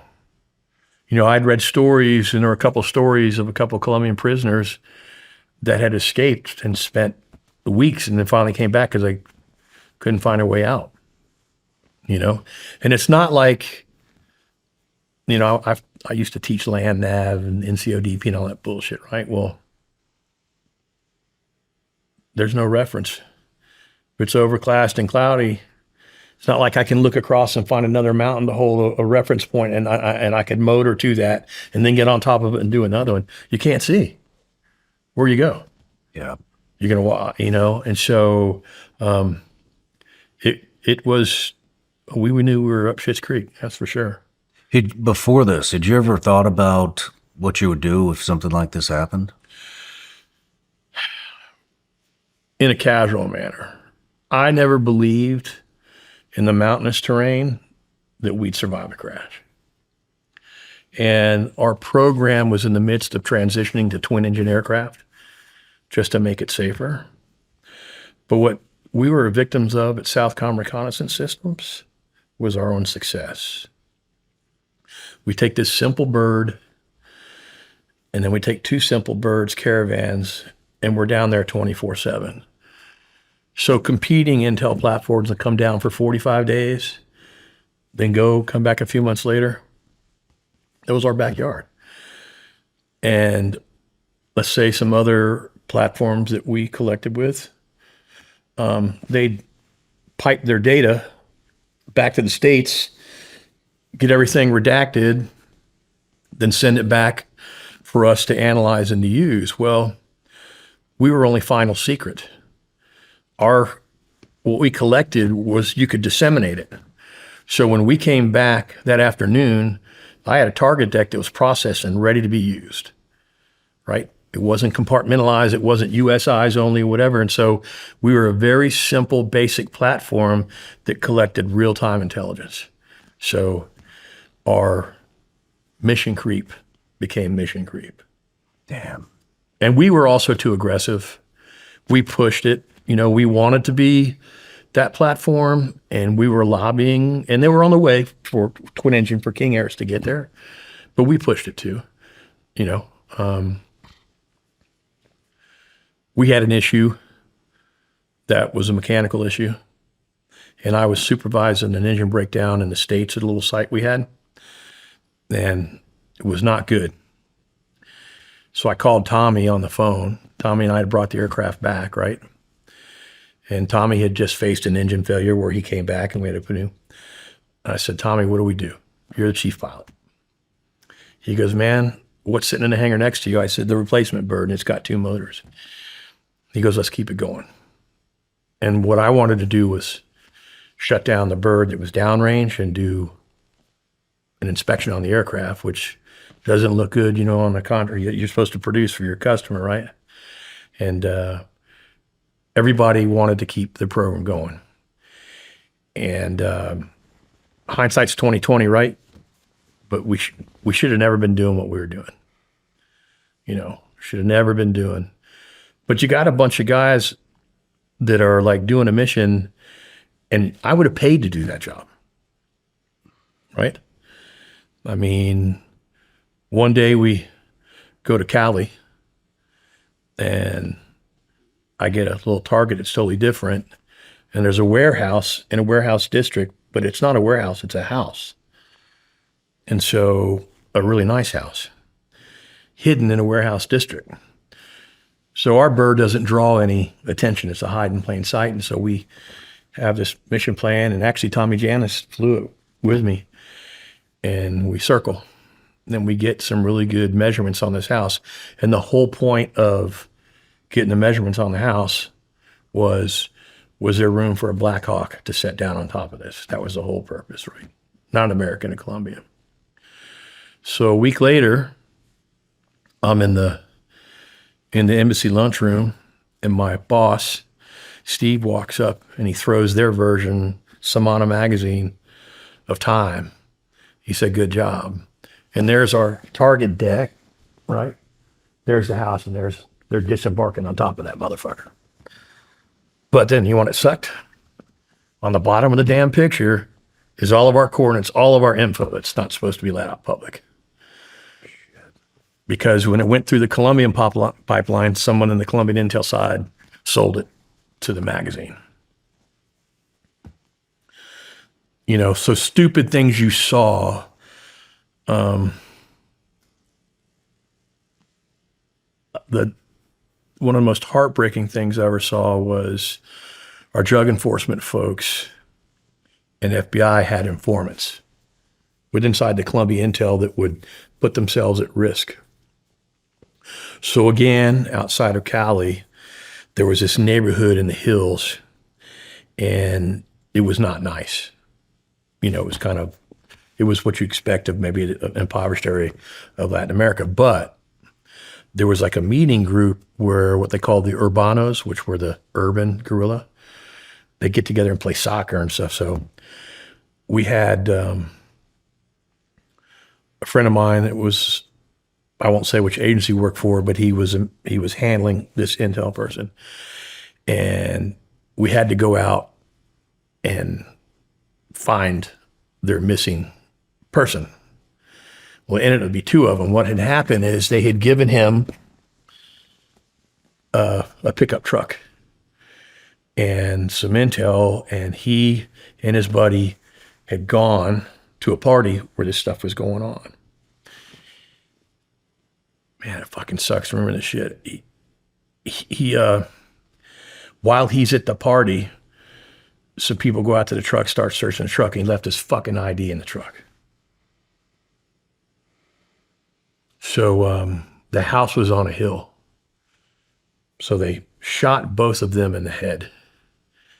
And it looked to me like the truck was halfway on fire, but it didn't burn.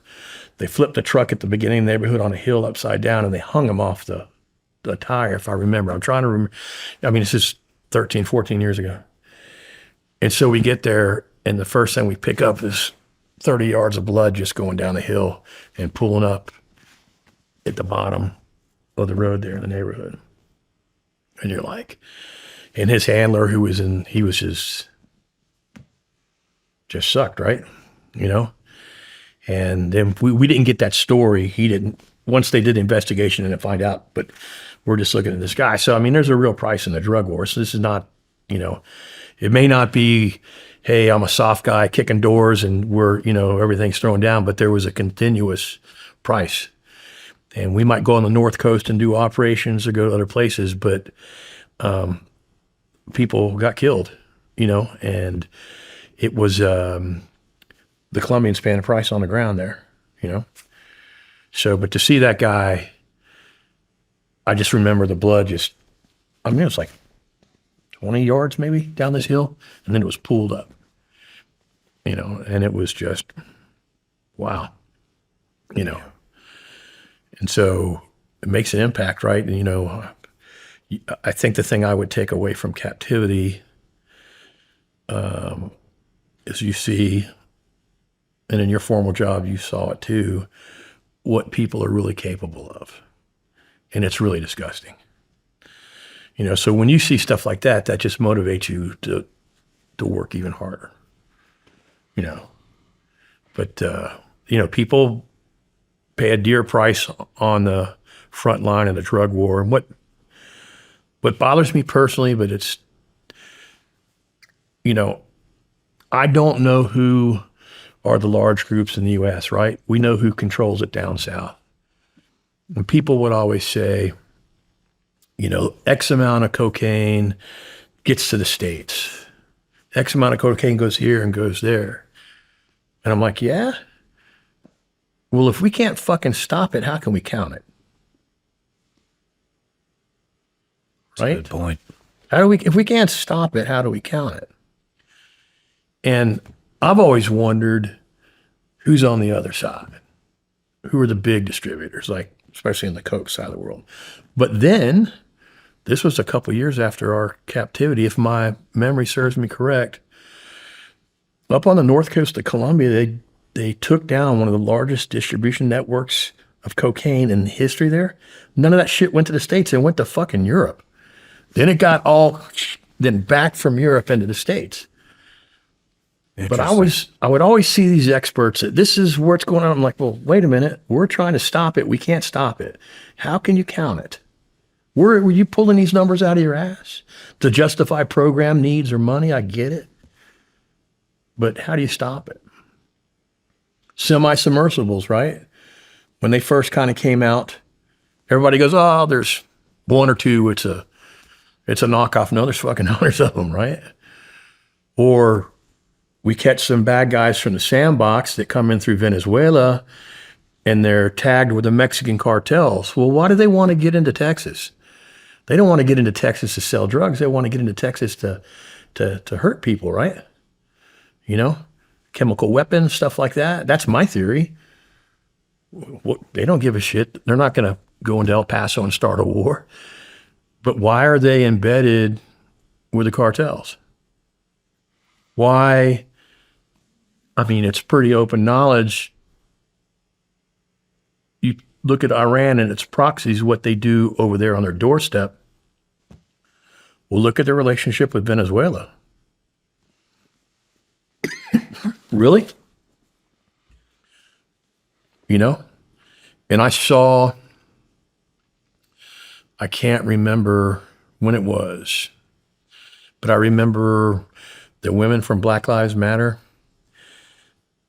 Either they went to Venezuela to meet with Maduro and Shawn and all those guys, you know, they're talking about, look at this, you know, Maduro, you know, and then it's uncovered that they have a plan to distribute cheap drugs into minority neighborhoods in the states to destabilize local political infrastructure. But you're down there kissing ass to this person because you want 5 minutes of fame. That's destroying your own community. It's part of their, you know, they fight the long game. We don't. Yeah.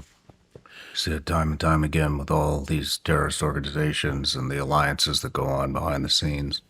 What has come through? Look, I was raised a Southern conservative Democrat. They don't exist anymore. My parents were Dixiecrats. They were conservative educators, Democrats. I'm a Republican.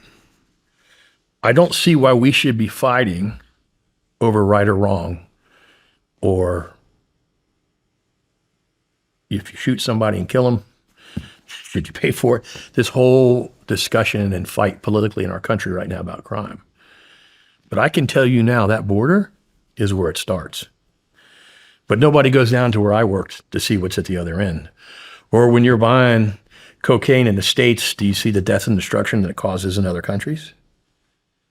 And I'm not talking about guerrilla versus government forces. I'm talking about death and destruction on kids, on small, poor people, on what it does to them. You know, it's when they say drug war, it's a war. It's a very serious thing. And there's very serious consequences paid for it. You know, but then go down and see where the stuff starts at.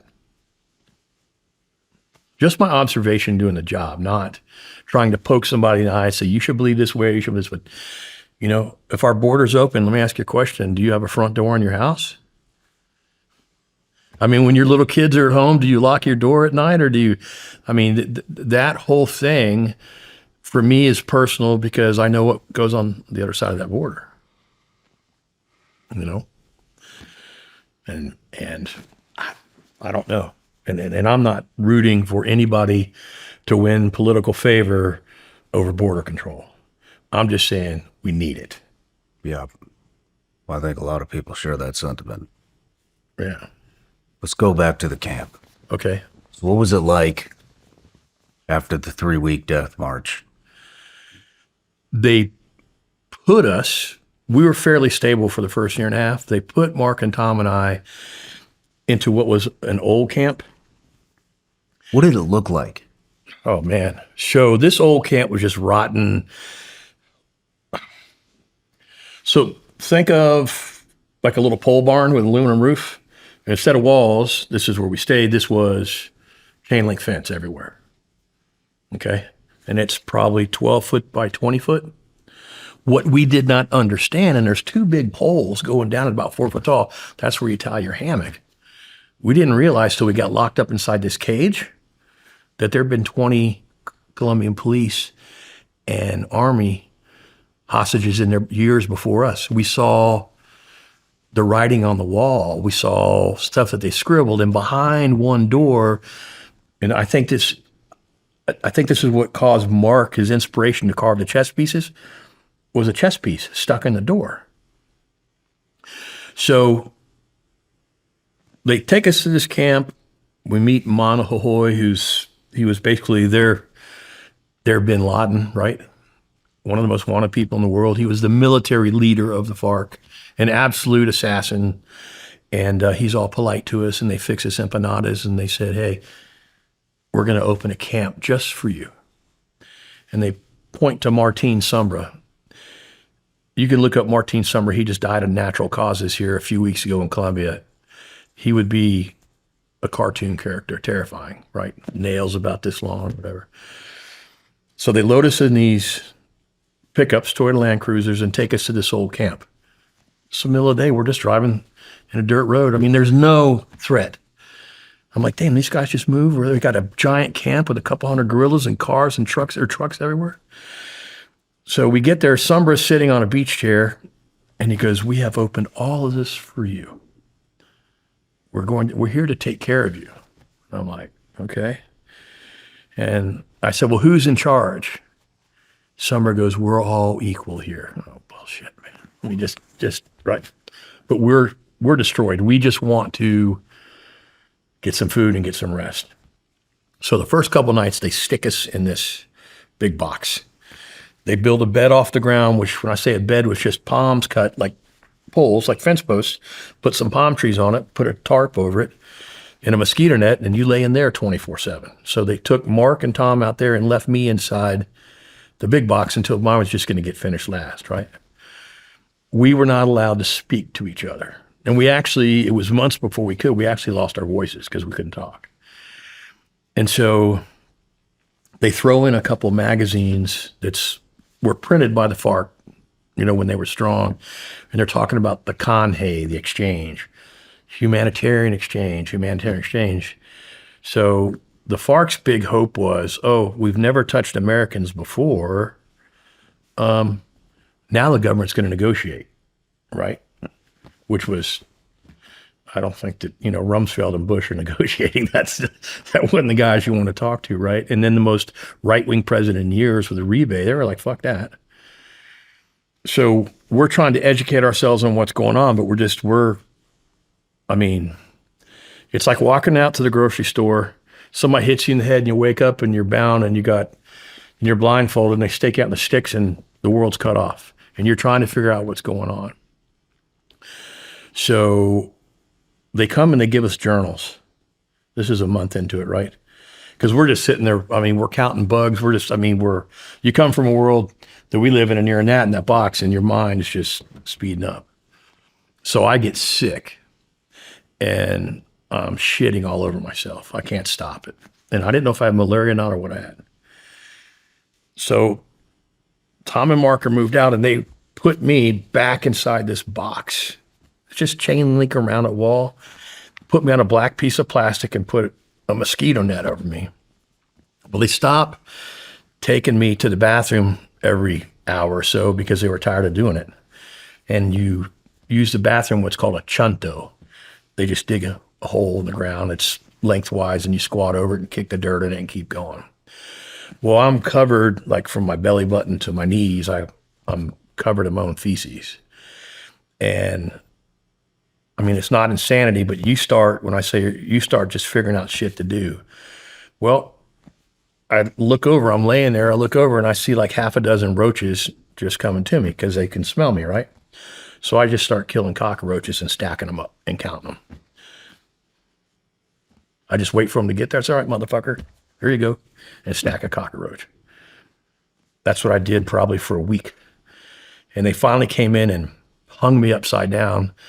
They tied ropes around my stomach and forced me to drink this shit and hung my feet up on the wall and would hang me up there for hours thinking that was going to cure my stomach. It's insanity. I don't know what else to say. It's just pure insanity. What was it? What were you drinking? I don't know. Some concoction they came up with. And finally, after, 4 or 5 days, I started feeling better.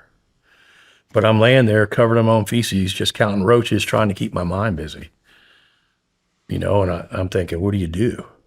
Like, what did a POW do somewhere in Vietnam or somewhere else? We was just in a 7x7 on a concrete floor. And you just start daydreaming. You want to keep this turned on, right?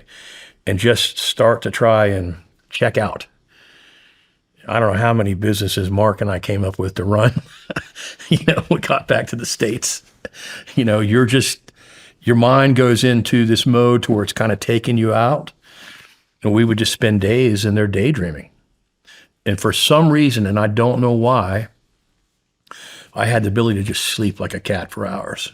So I just sleep, wake up for when they fed us, and then that'd be it. And food then was lentils and rice, maybe some fried yuca, Kool-Aid. They loved Kool-Aid. They use sugar water to power themselves when they're marching, right? So there was always sugar, and Kool-Aid. But luckily my stomach got better and I was able to eat. And then they moved us about 5. We heard chainsaws going, right? They were building a more permanent camp. So they moved us probably maybe a click away to 3 little buildings inside of like a horse corral, if it makes sense. And we were locked in there at night. And we could sit, obviously we were undercover with guards with guns, but then we could sit outside of those they had an old plastic chair or something during the day.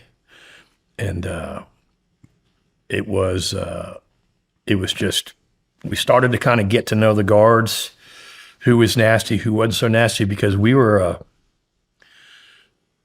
like something out of a movie to them. And these are young guys, men and women, but only the men guarding us. So we were like, it was like being in a zoo, but on the other side, Damn. And I remember some would creep up at night and they would bring us cigarettes, right? The boss would bring us cigarettes like we wanted to smoke. So the guards would come because they wanted the cigarettes, at like midnight or whatever. And they might bring us a couple of pieces of yucca and we'd trade them cigarettes. It was just crazy. And in that camp is where we got bombed. There must have been, and I'm only guessing because of the trails and the activity, but about, I don't know, I'm going to guess 500 yards away. Must have been an old camp. Because one night, there were Kafirs, jets, then the OV-10s, and they came in and bombed the shit out of the camp. And that was pretty scary because you'd hear the shrapnel from the bombs just ripping through the leaves and the trees. And Marc is locked in a box, Tom's locked in a box, I'm locked in a box. They weren't letting us out, and they're bombing the shit out of the camp right next to us. Well, it wasn't like the U.S. with precision-guided weapons. Shit can go astray. That was pretty terrifying. Scared the shit out of me. I'll bet. And what started scaring me worse was how open these guys were to detection, but I was surprised that nobody was detecting our camp. So they had a cistern.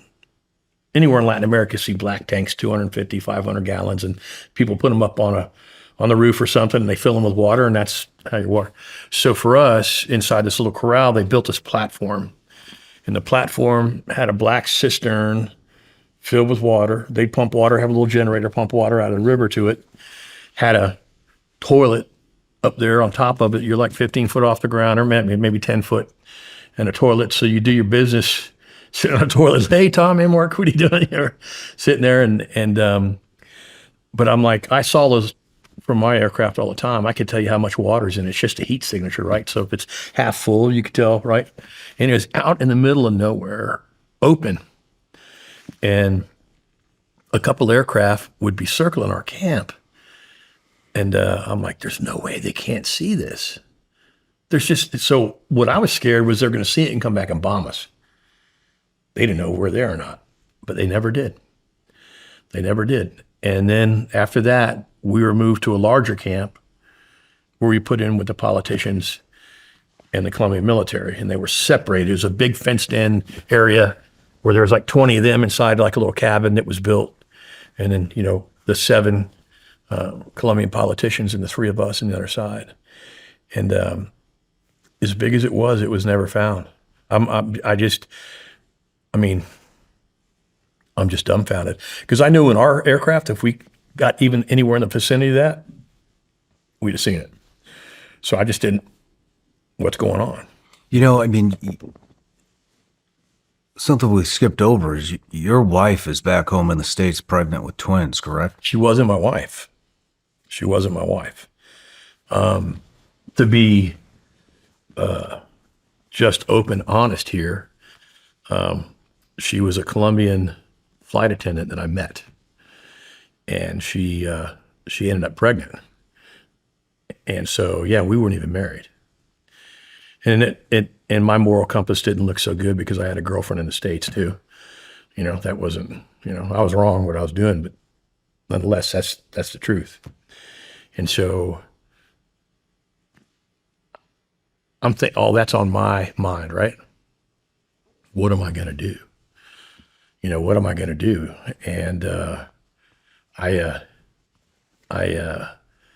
was a lot, and all you could do is think, right?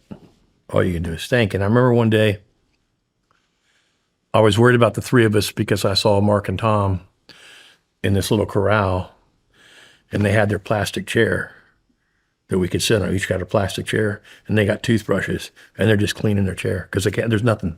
It's like, where are we going here? Shit. And what I understand now, it's almost like decompression in a sense. You're having to get used to and cope with your new environment, and that's a learning process, right? And I think as Americans, we are used to being in control of our environment and making decisions. There's absolutely no control. You're a rat in a cage, and you have to make an adjustment. Some people call it prisoner brain. That might be an accurate statement, but there are big changes. Thank God at the time that somebody didn't say, hey, you got 1,950 more days. I wouldn't have wanted to known that. So I would say... Did you have any idea of the concept of time? Yeah, we had a rough idea of time. Wow. The guards had watches. They'd tell you what time it is, whatever, But dates, weeks, months, no. We had a rough idea, but the concept we live on a day-to-day basis here, or you live here, whatever, no. And the thing for us is we have no information. We would not get to where somebody had a radio and some news for 9 more months. Holy shit, man. So we had no idea what the status of our families was. It would be, let me see, a year into it, year and a half, till we did our first proof of life. Then we found out Tommy was dead. Sergeant Cruz was dead. We had news about our families. How'd they do the proof of life? They took us into a village, and there must have been a couple hundred FARC, little town. We drove in a truck. They had us in the back of a truck. But they took us by river through the jungle, and I'll never forget the bridge. And I thought, if I ever get out and I'm back airborne again, we find this fucking bridge, I'm going to find this motherfucker. It was over a river. I'd recognize it today. And there, Enrique Botero, who's a liberal left-wing reporter, had been in the States trying to contact our families, but then he brings us newspapers, Miami Herald and all, from the airport in Miami when he flew back, because he knew he's going to film a proof of life with us. Didn't give a... What a piece of shit. Left-leaning reporter. And so I remember they bring us to this, just a jungle kind of cabin, couple cabins, and we see these important people or people who we knew, or, and Botero comes in and talks to us for the proof of life. But the night before, Sombra comes in and goes, hey, if you hear airplane tonight, don't worry about it. It's all good. So he flies in here on a Cessna and lands on a strip, bringing gifts for us out of the airport in Miami and shit. What? Yeah. He's a reporter that works with the FARC. They let him come into the jungle and film us for political purposes. Yeah, he could have dined him out and yeah. How about that? How about that? You fucking kidding me? Nope. You know, and we get there and they make us mashed potatoes and steak and, you know, we're still in the jungle, right? And they're giving us what we want. And we saw ice for the first time in almost a year. Here's ice water. Like, the fuck's going on? It was just a setup to do the proof of life. And what do you say? What do I know about my family? What's going on? Who's alive? Who's dead? You know? And it was just for propaganda purposes. But sick to me that a reporter has this much info and doesn't. Have you ever met him? Yeah. How did that go? I'd kill him if I could. I mean, it's yeah. Have you met him since then? No, not after that. Not after the interview. No. He actually wanted to after we got out. I was like, no, I'm sorry. What would you say to him right now? I fucking kill him. What's his name? Botero. I think it's Jorge Enrique Botero. Yeah. You know, and he thinks he's doing some kind of job, but he's a lefty, you know, out communist sympathizer. Tanya Niemeyer, she's a Dutch girl, and I believe she's got a red notice on her travel. I just talked to my FBI supervisor. Basically, they watch us a few months ago, and Tanya she's Dutch, and she taught English. So she came to Bogota and became an urban guerrilla. Are you shitting me? Nope. And joined the fucking guerrilla. And yeah, Tanya Niemeyer.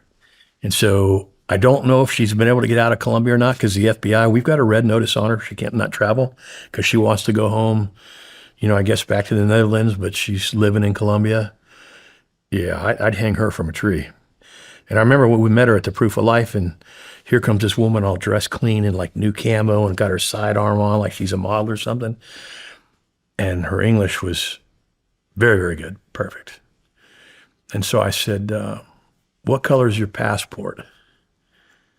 She was like, that's funny, isn't it? I said, what color is your passport? I know you're not Colombian. What I thought she was the Cubans train students, right? And then they bring them in.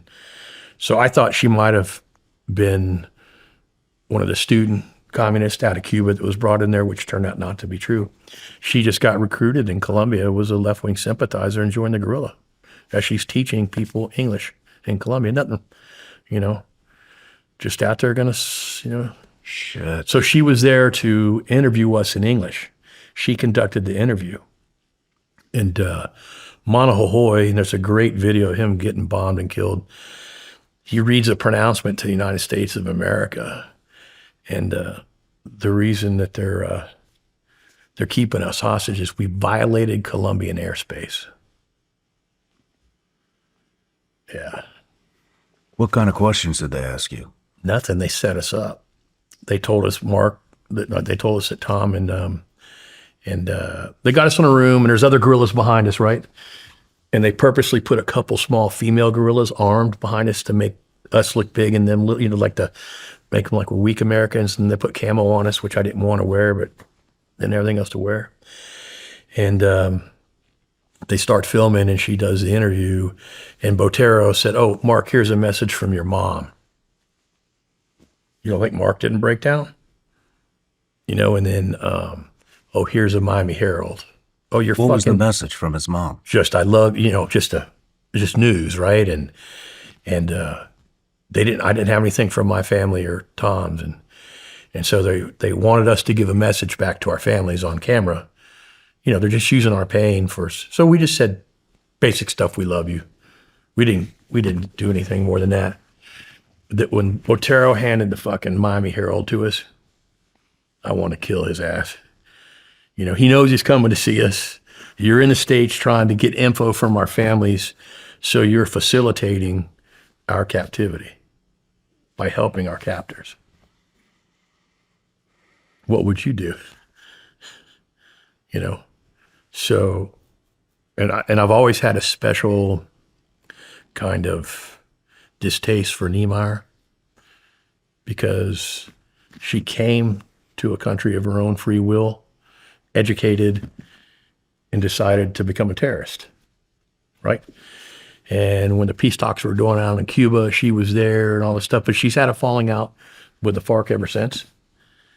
And I don't know what she's doing, but last time I saw a couple of years ago, one of the liberal universities in Colombia gave her a fucking honorary degree. Wow. That's fucking enraging. That is fucking enraging. So people say, do you hate him? I'm like, no, because it would eat me alive. I had to let it go. But, you know, when I see a guy's in a Supermax now and you got a American lawyer saying he's a victim and he's all this stuff, and I'm like, a victim when he supervised what's been done to us? And then you see all these people get online and they're just, I don't know what they are, protesters, whatever, you know, and I'm like, there's a reason he's in a Supermax. It's not because he's a sweetheart. So for me, if you get too wrapped around the axle, it's just going to drag you to the bottom, right? You got to step back. You know, I've talked to other POWs from Vietnam because I was a hostage. We weren't.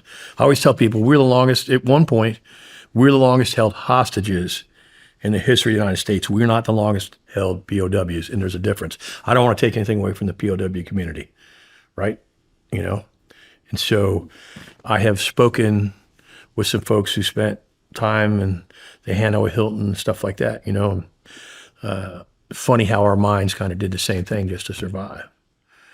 But, you know, you know, we're just lucky to be here, man. You know, I mean, 2 of us didn't make it after the crash. And then a few of our friends afterwards died in another crash looking for us in Colombia. Close friends. When did you hear about that? I didn't hear about that until I think the Proof of Life, but I'm not sure. I mean, we're in a box. So How did they tell you that your comrades that they assassinated your comrades? they just let us know. I think, I don't know if it was Botero or if it was Tanya speaking English to us.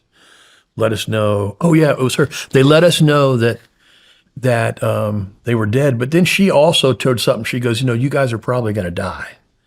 And I'm looking at her like, what do you mean? She goes, well, we had some other folks that were killed during a rescue, and they're planning to rescue you, but you're probably going to die. You're probably not going home. That's what she said? Oh, yeah. Yeah. Yeah. Yeah. What would you do? I mean, like, well, you know, it's beyond insanity, Shawn. It's not like, you know, it's you're sitting here, this shit is actually going down. This isn't a story or a movie. We're here in the middle of it, you know? So that's when I say the cruelty of people can be, you know, unimaginable. Yeah, you guys are going to die.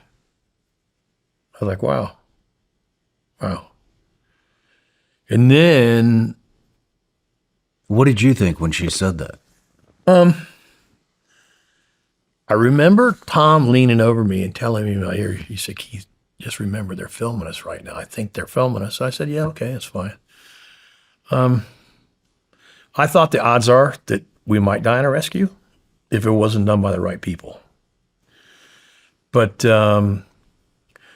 we were so overwhelmed with emotion at that moment that you're over a year in captivity, whatever, and here's information on your family, your buddies are dead. It just all hit us at one time, right? So I was just trying to process everything. Where did you think your buddies were at before that, before you found out? We didn't know. Well, maybe they're in another camp. Maybe they just separated us. We didn't know. We didn't know. Why did they kill him? Because they tried to escape. I knew Tommy and Tommy would have never survived captivity. Hell no. He'd have killed him. You couldn't put Tommy in a cage. Sorry. You know, I actually, his wife just recently passed. And I was talking to one of his sons, and, you know, I said, Tommy would have never made it. He couldn't have,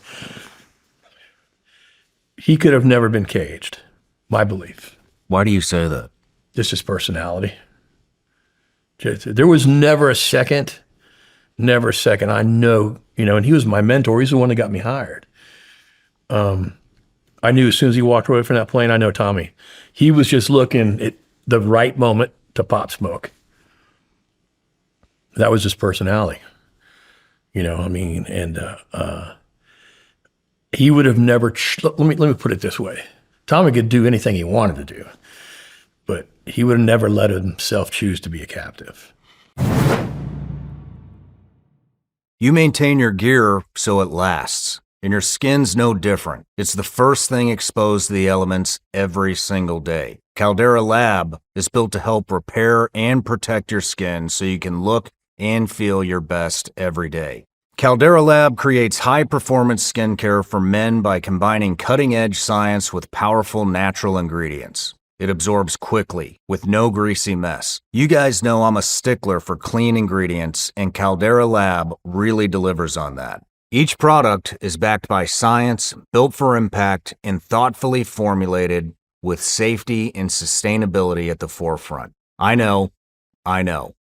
Guys don't have time for a skincare routine, but Caldera Lab makes it easy with 4 simple steps that actually work. There's the Clean Slate Balancing Cleanser, the eye serum that helps reduce dark circles and fine lines, the base layer, that's a deep, hydrating moisturizer, and then there's the good, a powerhouse serum that has over 3.4 million antioxidant units per drop to help reduce signs of aging.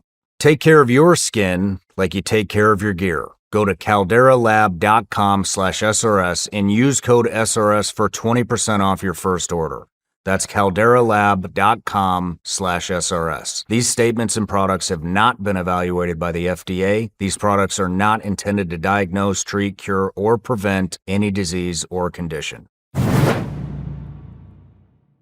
When I started this podcast, it seemed like I had to figure it out all on my own. It was overwhelming. When you're starting something new, it seems like your to-do list just keeps growing and it can overrun your entire life. Finding the right tool can be such a game changer. For millions of businesses, that tool is Shopify. Shopify is the commerce platform behind millions of businesses around the world and 10% of all e-commerce in the US, from household names to brands just getting started. I use Shopify to power my own business so I can keep bringing you Vigilance Elite Gummy Bears. With hundreds of ready-to-use templates, Shopify helps you build online and is packed with helpful AI tools to accelerate your content creation. And, like a marketing team, Shopify can create email and social media campaigns wherever your customers are. Shopify is your commerce expert with world-class expertise in everything from managing inventory to international shipping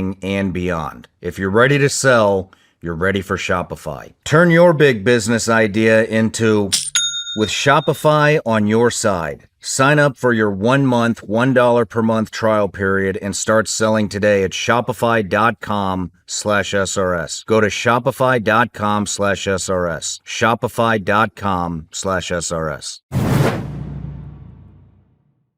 What was the, sorry for all the questions coming up from previous, but my mind's just spinning. When you threw the M4 and the Berettas down the hill, and I know the Indige guy that was with you was pissed off. What did the rest of them think? Nobody was really. It was just Cruz and I. Look, are you going to fight a fight you can't lose? Right? Fight a fight you cannot lose? No, fight a fight that you're.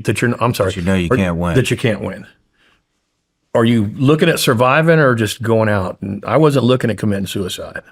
I get it. I'm just curious. I wanted to live to fight another day. Yeah. And so that was just, I looked, Cruz is like, we got to start shooting. I looked and I'm like, no, we don't. I mean, there were ants everywhere. I said, no bad decisions.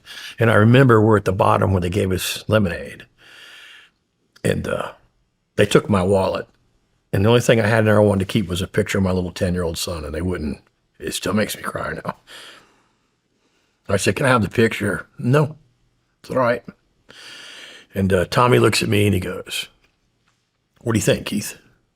I said, we're fucked. He goes, what? I said, we're fucked. But maybe tomorrow we're not. But all we're going to do is fucking live. My mindset was, Marc's was the same way. Tom, all of us, we just wanted to live. So I didn't care what it took to survive. I wanted to live. I mean, it's not complicated. And you have a choice.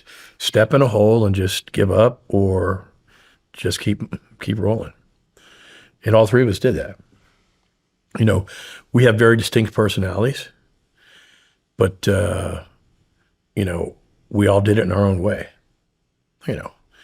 And so I remember the three of us being tied up in a box a quarter the size of this room that was just a cage, right? You know, hard to get along that way 24/7, isn't it? You're going to have some arguments, you know, that's just the way things are, but we made it out. And What kind of stuff are you guys arguing about? stupid shit. Like what? You're in it. Marc and I had an argument one night over which fighter was better in World War II. It's like something stupid, right? But it's like, you're like this, you're this, no motherfucker, no, fuck you, no, fuck you, you know. Like, it's got to let off somewhere, right? And I remember we finally got a radio because we started negotiating with the guards, and you know, we had a covert headphone, and it's really sick, but there was a radio station called Voices of the Sequestros, Voices of the Hostages, and it was run out of Bogota. A guy did this. And on Sunday nights between 12 and 2, everybody's family would go down there and leave messages, and it was shortwave. So you get messages from your family. We didn't get any, not for years, only occasionally. But how sick that every Saturday night or whatever, you go down at 1 o'clock in the morning and you leave a message for your son or your husband who's been held in your country for 6 years. We live for those things. Shit. Yeah. That's the political situation, right? What kind of messages were coming in? People dying, birthdays, Christmas, love you. You know, hey, your father died. You know, we had a police captain. He was dying. And the Pope and his daughter got on the radio live, begging the FARC to let him go. He had been captured when she was like 7. And he was a fighting motherfucker, but now he was sick. And I don't know what the condition was, but his legs were purple all the way up to his chest. And when we had real pressure on us, and we were on a death march, he was marching with us. He couldn't march, so he's crawling through the jungle with a chain around his neck on all fours, trying to keep up with a column. So the Colombian soldiers were going to go fucking nuts. It was too much for them to see. So they took him out of chains. And he's sitting on the ground next to me and Marc. And we had, in our little bowls, we had 5 spoonfuls, basically, of watery red beans and rice, like every 24 hours to sustain us. Then he goes, here, you two eat mine. And we're like, no, what the fuck's wrong with you? He goes, I'm dying, man. You guys aren't. I'm dead. I'm already dead. And he fucking died. Soon later, we were separated. They wouldn't even, he was a skeleton. Couldn't just let him fucking go. He had no political value. We weren't eating his red beans and rice. We forced him to eat it, but he was giving it to us. He knew he was dead. He knew he was dying. Then you hear his daughter on the radio, please, can you just let my father go? And the Pope himself asked. That's crimes against humanity, you think? So you see this stuff and it's like, mercy on you motherfuckers? You know? When you got to the final camp, where they had the politicals. Yeah, what a welcome that was. Like? So it's a big fixed fenced-in area with a fence between it, living on one side for the soldiers and the police, and living for the 7 politicians. So we get there by boat, and they bring us up. And I remember as we're walking up, we see all the Colombian police coming up, right? And they were playing soccer, little soccer ball. That's all they did all day long, and inside a fucking cage. And Marc goes, look at the chains. So outside the gate to get into each side was a rack. And these chains are not like something you have a dog on. I mean, these are big, heavy chains. Chains and locks, chains and locks, chains and locks, chains and locks. I was going to bring it to show you, but I don't want to lose it anywhere on an airline flight. But I have my lock that was around my neck, and it's a paperweight on my desk. And so I'll send you a picture of it.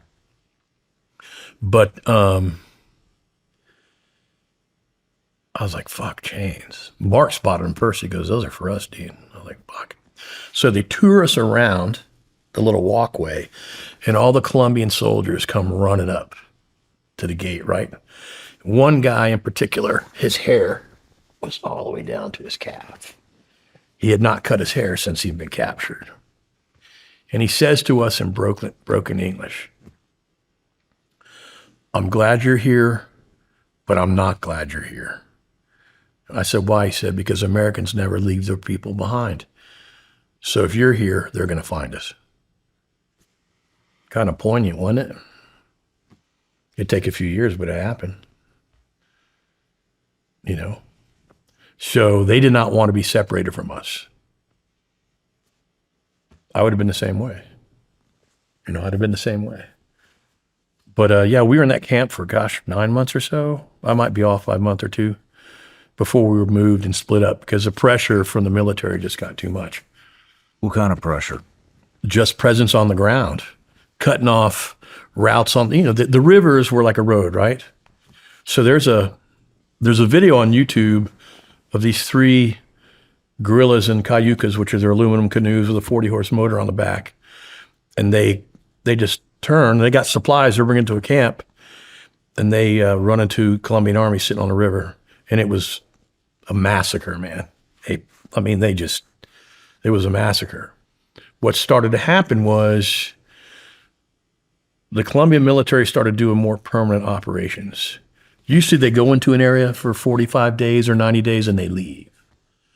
Well, now they were moving into areas and we ain't going over. We're here for 6 months, right? But it upsets the logistics network for the guerrilla who need beans and bullets and rice, and you need Kotex pads for women and uniform. Like, you break up their ability to live comfortably, and they started pushing. Now, I don't know if that was pushed by our people, but Plan Colombia changed a lot because it put the money and the horsepower behind the Colombian army to do things. But I think that we, the 3 of us, are one of the big factors that everybody got rescued. And it's not because Keith and Marc and Tom were politically important people.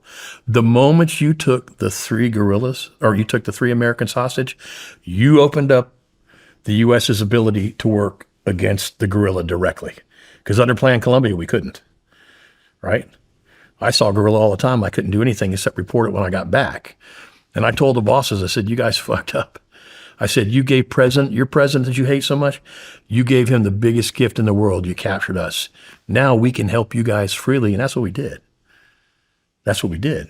It was a total miscalculation on their part. If it would have been me and I was running the FARC, I would have hand-delivered us freshly shaved and showered with some extra cash in our pocket to go home to Disney World, right to the embassy steps and said, sorry, I'm not fucking with you.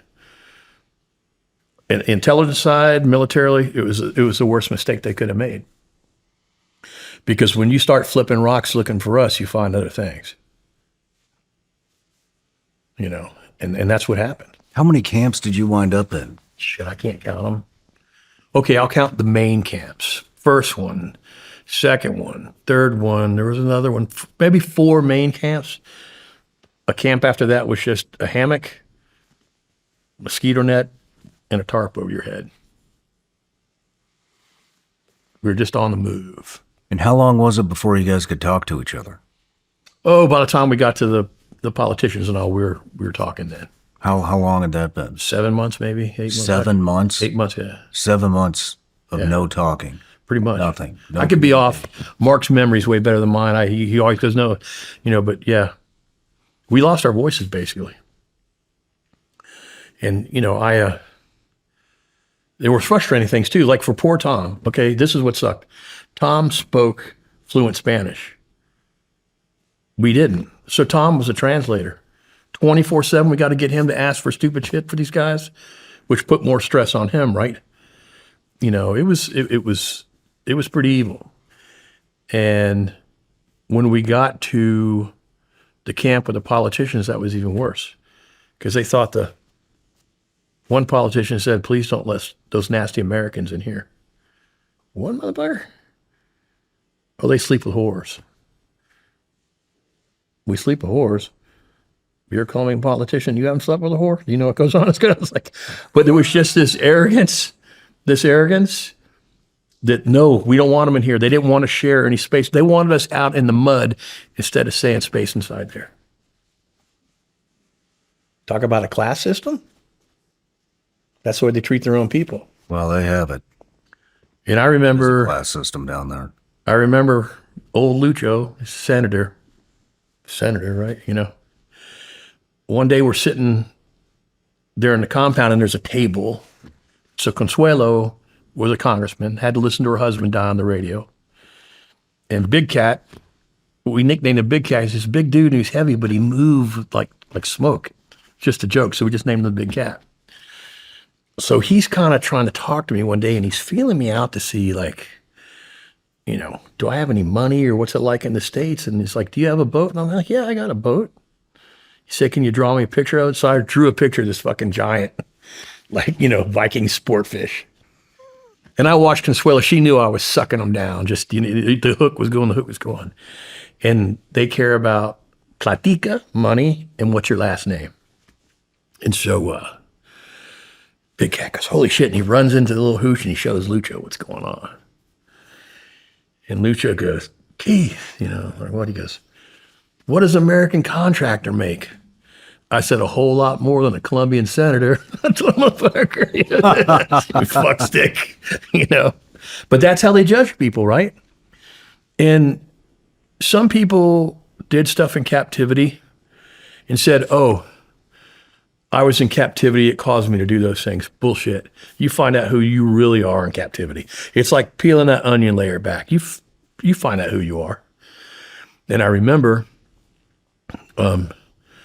they would bring bowls. This camp, we actually could sometimes get like tomatoes and onions. They bring a big bowl of like cut tomatoes and onions and maybe some yuca, then a big bowl of rice and, you know, a bowl of lentils, which I still love. Hate them or I love lentils, man. So we get into a line. The dirtbag Americans, right? We're not politicians or any stuff. And so if Marc and I are there, we're like, okay, we'll just take what you need, right? We get there, everything's gone. We're all living in a box together, right? And so finally, the guerrilla put a stop to that and said, hey, fuck that. And one of us would dish out the food so we could do it fairly. And they take, a couple of the politicians would take vegetables and all, not even eat them, let them rot. We're starving. Well, I need those. I'm different. I thought we're all human beings here. So it was very disgusting, you know, some of the elitists, what you'd see them do. Now I said, no, I know how they kidnapped your ass, you know, but disappointing too in humanity. You thinking something like that, we'd all kind of bond up. No. No shit. No. I never would have thought that. I don't want to sit here and like disparage them personally or whatever, because I've said some very nasty shit about one of them in particular, but it's like, hey, what's wrong with you? You know? And that's where one of them was pregnant. That's where I was going next. And how she stayed sane, what she went through. I mean, we got into if you want to ask me the question, set it up, but, you know, we got into that camp and there's a few women there, right? And so Clara was an attorney and she was working on Ingrid Betancourt's presidential election. And then you had another woman there, Consuela, who was next to us. We called her Big Mama, but just like she talked to Marc and I, was very kind. Like she had to listen to her husband die on the radio, or her daughters tell her your dad's dying. And then, you know, another woman, one of the senators. So Claire is a little eclectic. She's a little different, right? But she was a decent person. And Marc goes, "Hey man, take a look at her." I'm like, "What?" He goes, "Look." And she had sweats on. She had that little egg shape. She's a very small, petite woman. Marc goes, "I bet she's pregnant." I said, "You think so, man?" He said, "Yeah, she's pregnant." Marc saw it first. And so as it became obvious she was pregnant, she got no care, no anything. I think her prenatal care was an extra box of crackers and some fucking canned milk. And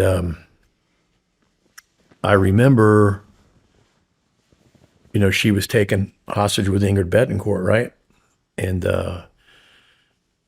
just trying to protect reputation, Betancourt's like, "Oh, no, there's some other hostages, civilians, and they had a relate." No, she slept with a gorilla. She was just trying to get free. She thought, if I get pregnant, they got to let me go. Fuck no, they don't. And so they didn't rape her. No, it was a plan. No, it was a plan. That wouldn't have been allowed. Not allowed at all. Not given the credit, but that wasn't allowed. So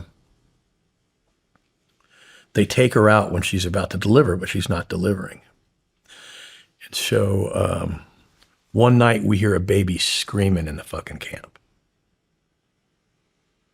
Now, of course, the women that are with us are either grandmothers or moms, or their radar's up.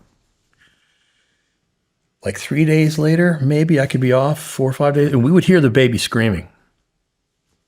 They bring the baby back with Claire into the camp, into the camp, right? And the baby is wrapped up from head to toe, and they give it to us. Well, here's how Claire gave birth. They got a guy who's supposedly the medic that's never had medical training in his life, just self-taught guy of a book. They shoot her up with morphine, stick her on a fucking table, and they cut her guts open and try to get the baby out. Holy shit. I got to give a woman strength. You got to get whatever, man. You got to give. So in trying to get the baby out, Milton, who would later take over for us, never spent a day in a school or anything, broke the baby's arm in half trying to get around her stomach. So when they bring the baby back to us, the baby's drugged up and the arm's wrapped. Emmanuel is what Clara named him. How Clara stayed sane with that, I give her kudos. And so Clara, eventually we couldn't stop the baby from crying, and Marc goes, "I think they're drugging the baby up." Marc was pretty onto it. There's a reason that he was an intel analyst. He would pick, I was pretty good, but he sees they're drugging the baby up. So they took the baby from Clara. So here's Clara laying in a bunk next to me, just hard wood. When I say bunk, it's just wood pallets, right? And the baby's crying at night. And she'd go call his name at the fence, Emmanuel. And then you see another gorilla girl carrying your baby when we're marching and leaving, and you're sitting there on the ground, and they won't even let you touch the baby. And you fucking stay sane. Give that woman credit. We didn't agree on a lot of things, but give her credit. They cut her. Yep, They cut her open, C-section. did a C-section on a table in a fucking jungle. How the And when they fuck? sewed her up, it was like this, oh my God. And she survived. I got to say, tough, man. She survived. And here was the worst thing, or no, it was the best thing. They went and gave the baby, when they separated Clara from the baby, they gave the baby to some campesinos that were FARC sympathizers. You know what the campesinos did? Straight to the fucking government and handed the kid over.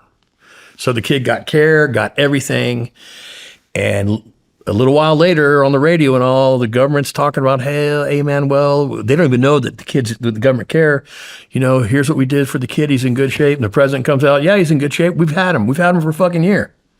So mud on the face of the leadership, right? And they released her on just like trying to gain some, but they released Clara. But I don't care. I thought Claire was a little odd and a little different, but she's an attorney. And, but to see a woman go through that, I got a lot of respect for her, man. Got a lot of respect for that.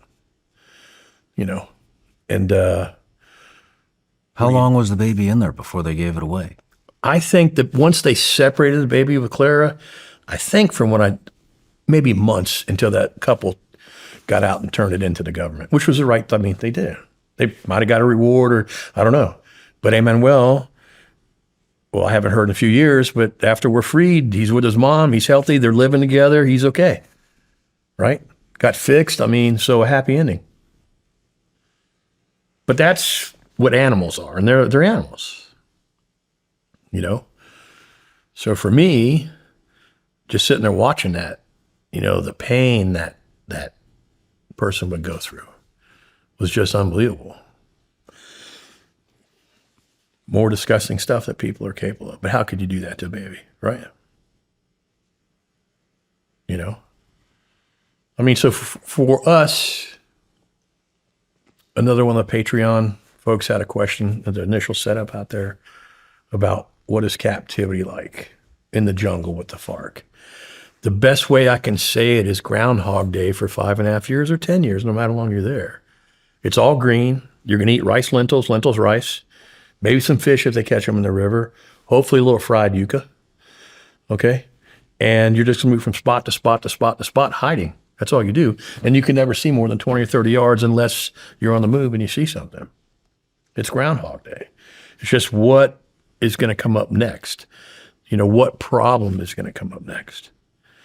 We were being moved, and my company I retired from, I have to say, Northrop did the right thing for the families, Northrop Grumman. I can't say enough about what they did for the families while we were gone. But what did they do for the families? A good example, my son said to me, he said, Dad, you want to know how to tell what size corporate jet you're on? I said, what's that? He said, the size of the flat screen TV, making a joke. But they took care of the families. They paid us, which they didn't have to do. The government and Longshoremen's Act could have come in and paid it. They said, no, they're going to get full pay. They have their jobs. They had a family service person that would come and visit with each family regularly, update us politically. They did all that they could do. And they could have cut us loose. The government was like, well, we'll take this over. And they're like, no. They're our employees. We're going to do right by them. So I have to give them credit. They did right by us. And I remember, we're on the run one day, and this is getting close to the end, to the rescue, maybe a year out, maybe less. And so this guy, we're sitting there on the side of the damn river, and we're just going down a river. We're running though. We know there's pressure on us. And this guy walks up with this tube, and he said, the commandant wants to know what this is. Well, it's a camera system that sits on the ground. You guys install in places. Well, this one was called Scorpion. And it's made by my company, proudly so, right? So I was like, fuck, where did you get that? So he's trying to take it off. And I said, don't do that. And he goes, well, I said, because it's pressurized. And he said, well, will you explain this to us? And I said, yeah, can we have some coffee? Small trade. But this is one of our little ground sensors, right? You can just Google it it's nothing, it's no big classified system, but I was thinking, fuck, our people are here. And we had just heard on the radio, and the U.S. government admitted that some of your folks in 7th Group were on the ground with the Colombians. I was like, shit, they're finally fucking here. So there's a GPS antenna that goes with it or whatever. The office is there, and he's like, can I plug this into my GPS so make it better? I said, no. And he goes, this is one of your cameras. I didn't say it's one of North that we made. Or I said, yeah, it's a camera system. He said, well, how many do you guys have, I said, thousands. I was trying to, right. But essentially what had happened was, but I found out later that the Colombian team had put this camera in, and I will leave. You don't just have one camera. I'll just leave it that way. You're walking into a net of shit. But what's fucked up, this camera was still white. They didn't even fucking paint it green or black or anything. And so it's buried in the riverside or in some leaves, and the gorilla goes to take a piss and he's peeing on it. I was like, fuck. So Goff is just looking at me. He goes, Keith, is this good? I said, not for you. What do you want me to tell you? I mean, I've been with him for years. I mean, he says, okay. So they gave it to a Cayuga to take to the bosses. I learned later that Cayuga got whacked and they got the camera back. But it's, you know, it's a ground sensor. It's no big top secret deal. Really, employment stuff is stuff that I'd never talk about, but it's, you know, but I was like, fucking hey, motherfucker, someone's here. And that made them nervous because the Colombians would never operate in small teams, you know. You know our doctrine being a little bit different. Everybody was like, holy, and as soon as I got back, I told everybody what it was, you know. And so there were some mistakes made in trying to get the stuff, and that camera actually didn't even get good pictures of us, and we all passed by it. So it's even better that they found it, because the psychological impact on the guerrilla was, the boss was like, oh shit, they're in our backyard. They're fucking here. And we were like, I had a Woody, dude. I was just like, hell yeah. How many years in was that? 4.5.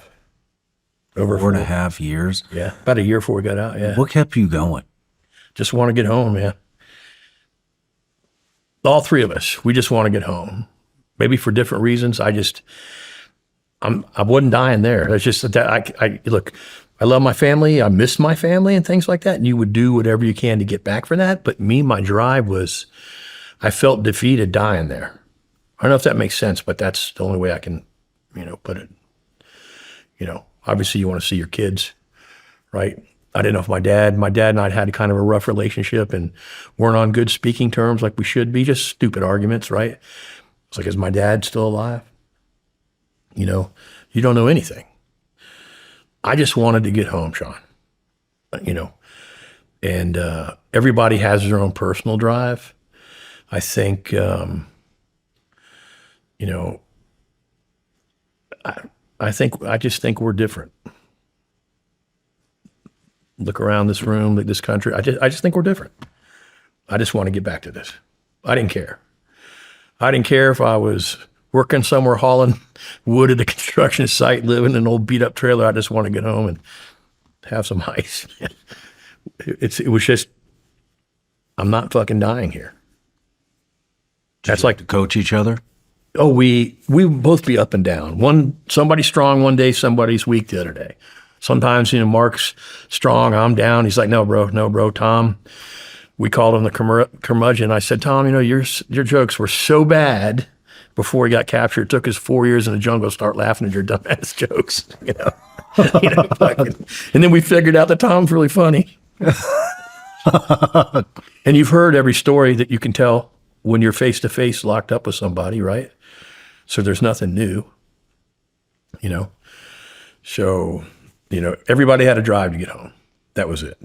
And I'm not necessarily going to say it was just their loved ones. It was just something amongst the three of us that we're not digging a hole here. I don't care. We're going one more day. You know, and that was day to day. That's the way you get out of it. Yeah. Any torture? So what do you call torture? Planned torture like our POWs went through in Vietnam? No. But I remember like one day I'm sliding into the river and through my boots, all these spines, they're about 2 inches long, go into my bed. There's like 7 or 8 of them embedded in my bed. So the medic there was a real asshole. What they called their medic was fucking with me when he'd take the spines out of my toes and my feet and all, just making it, they're like blades on them, just making it, you know, just making it hurt on purpose, shit like that. But I think torture comes in many ways. It's not necessarily breaking somebody's hands or hooking a battery up to them like in the movies or something, or, you know, torture is denial of basic, you know, human needs. Going 5 years. Right? Torture is no food, no medical care. You know, there's a psychological component. I guess I've been interrogation type torture. No, they didn't give a shit about what we knew.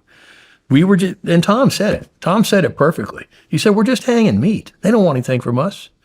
We're just a commodity, and that's all we were. I would have thought like I told one of the commandantes, I'm like, you think we didn't see you all the time? They wouldn't believe me. We could be over you, and I just have one push of the SATCOM, and I could report live position, hit it with a laser, and give away your coordinates. I wasn't allowed to do that. We were on a plan. We couldn't do that. We couldn't fight against the guerrilla directly. We were against drug targets. And the moment they captured us, that rule, handcuffs were off. They didn't believe it. I've seen them a million times. No, not a million. That's exact. But we saw them frequently. And I really didn't realize until captivity, some of the stuff we saw that we didn't think was guerrilla activity. Like what? I can tell you what a cayuca, which is a big aluminum canoe, you'd see it, then where they're dressed, you thought, oh, that's a couple campesinos. Nope. Those are guerrillas dressed like campesinos. I could tell by the way the boat is, what they've got in it, what they're hauling, and you could look a little closer at them, and especially the area where you're at. They're the only ones operating there. So, sad story was, I think it was 4 or 5 fishermen were murdered because of us. They saw us. So, did you see it? No. One of, I would say, the most intimidating guerrillas I ever saw, hands down, was Gentil Duarte. Supposedly he was killed about 10 months ago. Marc and I are wondering if it was fake. He was part of the peace process in Cuba, but then went back to the jungle. He didn't agree with what was going on. He left Cuba to go back to the jungle to talk some guys into some other leaders, hey, quit fucking around, get a part of the peace process, and he just stayed with them. But we meet Duarte one morning. We're all uncovered, just in hammocks tied to trees right next to a river, and they're going to move us. So they put us in a boat. It's like a runabout, some weird, but it had like 4 benches in it, 200 horse motor on it. And they put me right behind Duarte and Marc right behind Duarte, and then Tom was next to us. And I look over there, and the whole fucking floor, there must have been a dozen RPGs. Their boots are on top of them. A couple M60s that I remember, ammo, and I'm like, fuck, I didn't know who this guy was. But he had a presence about him. I'm sure you've seen guys that you know are serious guys. There's no, and he was one of those. So he was joking around and kind of laughing. And he took us and dropped us off at this spot on the river, which is basically the island, felt like it was floating. We're just going to be there for a few days. So a few nights later, they pick us up at night and they're running us down the river. We're in the same boat that was his boat, but there's nothing in it.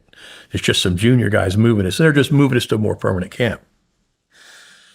Well, somebody yells, helicopter, helicopter, helicopter. And we look behind us. In the jungle, man, there's no ambient light. You're not around a city or town, right? It was a bright, full moon, but it looked like a fucking spotlight from a helicopter. It was unbelievable bright. And the guy that was driving just beaches the boat in front of this fisherman's little shack. And they take us out of the shack really quick, and the fishermen walk out, and they see us face to face. They hide us behind the shack, and everybody goes, no, it's the freaking moon. It's not a helicopter. We get back in the boat, and everybody's looking at everybody. And the fishermen are 2 feet from me, looking at me. I'm like, hey, amigo. We get in the boat. And another fisherman comes up in a little canoe. And they're saying, well, the Army's here, because they're questioning, where's the Army? They're trying to avoid the Army. So they take us to this little place that's like a concrete boat ramp in the jungle on like a little field, but had, canopy over it. And they put us there. 3 days later on the news, on that river, it's live. 5 fishermen executed by the FARC. And so I look at Big Head, who was one of our guards. We nicknamed all the guards. He had a big old head on him. He goes, yeah, I know. Big Head didn't feel good about it. But they killed him because they saw us. Shit. Did you develop relationships with the guards? Yeah. What were How those can like? you and I can hate each other, and they can chain you to that chair and chain me to this chair. At some point, we're going to start talking, right? Do we have Stockholm syndrome? No. But when you got a guard that's like 17 years old or 18 years old and he's with you for years and you watch him grow up, right? You're going to develop some type of relationship. Our theory was if we could treat them with respect, number one, we'd stay out of chains, which didn't work. But maybe that would buy us a second or two of hesitation for them killing us if a disembark came and they're trying to get us out in a rescue. That was our theory. And so a few of the guards secretly apologized for us being there, but said, hey, it's not in our control, right? But we were together for years, so hey, if we had extra smokes, because I didn't smoke, but I'd take the smokes they give us all the time, pass it off to the guard. Well, if the guard's girlfriend is small, take 10 pounds of her rice and sugar, put it in your ruck, he's sneaking you in leftover food at 1 a.m. when he's on guard duty. You know, just basic stuff. And I remember one of them that got killed, he went looking for food. His name was Mono. Little, you know, if you're dark, they call you Negro. If you're light skinned, they call you Mono. It's just a Latin culture. It's not a racist thing or whatever. And Mono got killed. And he was walking with one of the bad guys, Rogelio. And I have to admit, I felt a little like, damn, Mono, you could have been, because he could have been something different, right? But I remember one night he comes in, he sneaks in. If he would have get caught sneaking in, man, it would have been his ass. He brought Marc and Tom and I some sausages. And he goes, this is all I can do, guys. And he said, if you heard that I said something about it in our little communal meeting, if I said something bad about you guys, well, I have to. He was risking his ass to give us food or sneak us a radio or batteries for a radio so we could hear the news. You can't have a little empathy for that? He's never going anywhere. We get rescued or not, he's there for life right there. He's never going anywhere.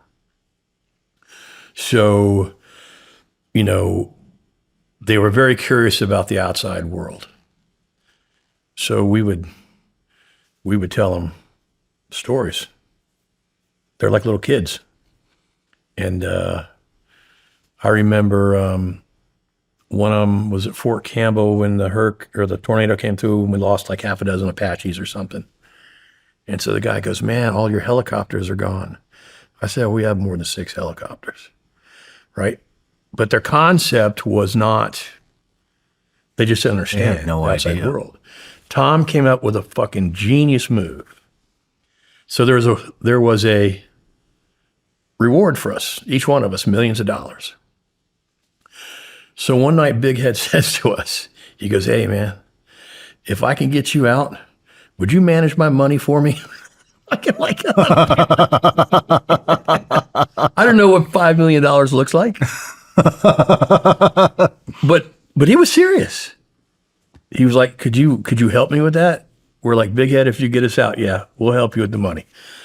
And but he was dead serious. It was just like a business there, right? So Tom realized, we knew it, but Tom came up with this genius thing. He starts drawing in his book. He drew like 10 pages of just cows, little bitty cows, 10 pages of cars, then a few pages of hot women, right? Trying to go, you see all this, Big Head? That's what you get with this money. Boom, they got it. And so we thought, oh, we'd be Big Head's money manager, right? So I will never forget, I'm giving a debrief, and this is political correctness gone fucking just stupid. And there are 2 women from the agency. And one was a handoff from England working with, it's like a trade. And so I'm telling the story about what Tom wrote. She gets pissed off because I mentioned the women. The Tom drew women, and you could have women, right? She just gets all offended. I'm like, the fuck? I'm not putting women down. Tom figured out a way to connect with these people, right? And what do you think a 19-year-old guard wants? I can tell you what he wants. He's in the jungle by himself for years, hasn't had a date, right? But I thought Tom's idea, and they were furious at a briefing. Are you serious? Yep. Dead serious. I couldn't make that shit up. But I thought, what a genius idea. You know, he drew boats. You know, he drew cows, women, trucks. But I thought that was pretty heads up, right? But they don't know anything. They asked us one time, this was really when I knew one of the guys that I have a distaste for, only because of his stupidity, but he was like a recruiter. So he would go out in the countryside and he would spread the communist word and recruit these young people in, right? So one time he's sitting there and he goes, hey, we want to know about your special forces. And, well, what do you mean you want to know about our special forces? We need to know something about your special forces. Yeah. Did your special forces people teach Keanu Reeves those moves in the Matrix so we can't shoot them?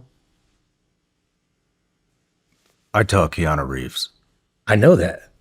But in the movie, when he's going like this and the bullets are going past him. They really fucking thought that? He was serious. Holy shit. What? I'm not bullshit. Ask if you get me, Marc or Tom, we're like, are you shitting me? Now, not all were that ignorant, but that was it. I mean, that's what you're dealing with. So I would say now, 15, 16 years later, it's not like that. But they were still pretty primitive. And it was, I came up with a torture, though. I came up with a torture for Martine Summer, the ignorant guerrilla guy. Martine comes to give us a pep talk one day in front of the other guards, and he wants to impress them. And he's talking about riding in a box. Like, what? Riding in a box? Well, he had just built a box over us. It's barely enough for 3 guys to lay down in, which was barbed wire and a chain link fence. And he said it was to protect us from the leopards. It was for our own protection. So he sits down and he tells us a story about he was in Bogota, or I don't know, it was Bogota, one of the cities one time. He got to ride in a box. And all his little minions around him, like, tell us about the box, tell us about the box. He said, yeah, we went in the building, we just push a button, we go up, we get up, and then we're on top of the building. It's a fucking elevator. Wow. Sounds like Afghanistan. I'm just saying, you don't know. Yeah. We assume that somebody else uses our logic. That's our first mistake. That's our first mistake. So we didn't really understand. I don't think that we really understood the guerrilla like we should have. I think we do now, but unless we're going to gauge against them directly. Well, I mean, what would you guys were planning stuff a little bit. How would you do that? Were you monitored all the time? So here's what I thought was our hope one time. So one of the guys comes to us and he's got a little handheld GPS, a little Garmin. And he also has a radio. And so he goes, I got an idea. It was Big Head, actually. He said, when we have our communal center, which, every night they get together and do their little cultural hour and talk, it's brainwashing, right? He said, I'll get weapons and we'll kill everybody here. And I've got this radio and GPS and we can leave. And I'm like, how many people all armed during the thing? He said, there are about 30 down there armed. I said, okay, so where he is? He said, I get 2 AKs, we'll just kill them all. Do you really think that we can walk down there with 30 armed motherfuckers and just kill them all in 2 seconds and walk out of here? And there's other camps around us, right? They're going to hear the shooting. I'm like, hell no. Marc and I looked at it, that's not a good idea. It's not like we're on a mountain with 5 people and we could just shoot them and be dead. We're surrounded by, there's other, Yeah. And I'm like, Big Head, you got to come up with a better idea. So I said, here's my idea. And Marc, I don't want to take credit because Marc and I said, we get the radio and the GPS. We don't go towards town. We go deep and we go high. And we'll get on the radio. Because they were going to think we're going to town. And we don't kill anybody. One night when you're on guard duty, we're just gone. How about we do that? Because that way, if we get caught, we're not going to get executed ourselves. I didn't think it was possible. I mean, do you really think it's possible for a couple guys in that situation to go into about 30 guerrillas at arm and just kill them all and get away smoothly? I think it depends on who you're with. Well, like I'm saying. But with all those camps around. Right? So I said, why do we have to kill anybody? Why attract attention? Why don't we just disappear? There's a little confusion there. But then he didn't want to, he backed out on that. You know, then they come by one day and they say, hey, why are you Americans down here flying around? I said, what do you mean? Well, all these helicopters are manned by Americans because they're speaking on the radio in English. I'm like, it's not Americans. Said they're doing spray operations and they're talking to different aircraft. Well, the number one language is English. Even here, it's not Spanish, right? But they thought it's Americans over them. No, it was Colombian pilots in a spray package communicating back and forth in English. So just strange stuff, Shawn, out there. At what point did they present you with the M4 that you had tossed? They never presented it. We went to Miami and we're in there. I don't mean them. I mean the guerrillas. Oh, so this had to be a few months into captivity. We're being moved, and this guy rides up with the ponies, and he's on it, and he's got the M4, and he goes, "You recognize this?" It's like, "Oh fuck!" He's like, "Thank you. I'm going to kill your guys when they come." So he was carrying it, you know, and then they were asking about horses, and we were each getting on a horse. So I had horses. I was making fun of being a pony, not a horse. And the guy had a sense of humor, right? But he wanted to talk to us. He wanted to engage because we were like this oddity, right? They've never met Americans before. And so I got up on the horse and he goes, I said, man, this is not magic what you guys do. I said, everything you do in the jungle, you could teach us in 2 or 3 weeks. I said, what we do in the outside world, you couldn't do it in years. You know, they're very simple. It's not a, you know, so I don't know, you know, but to see the M4 in the evidence room, Miami, that was, especially with a hole in it, that was nice. We'll get to that at the rescue. Yeah. I want you to talk about Marc and his carbs too. Oh my God. And now Marc's, he's all super fit now.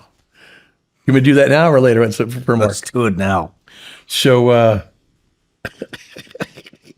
we're starving, and what we did to keep just, if you stop, you rot, right? So we would build what we call the jungle stair stepper, and it would just be 2 steps. And you get on it for hours. Just up, but you could work up a real good sweat if you're hauling ass. You built the steps high enough. So Marc gets some vines. The guards would give it to us, right? And they want to see us occupied. They're good at keeping people like this, right? So Marc ties up a pull-up bar. And he goes, I'm going to get to 20 pull-ups. And he did. He got to 20 dead hang slow pull-ups, right? And he's lost all his weight.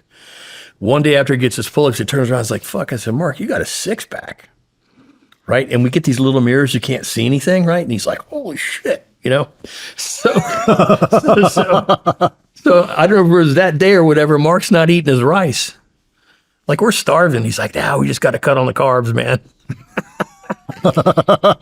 He's like all yoked. We're skeletons, you know. And he's lentils, man. It's good. The lentils. No, we got to ease up on the rice so I get fat.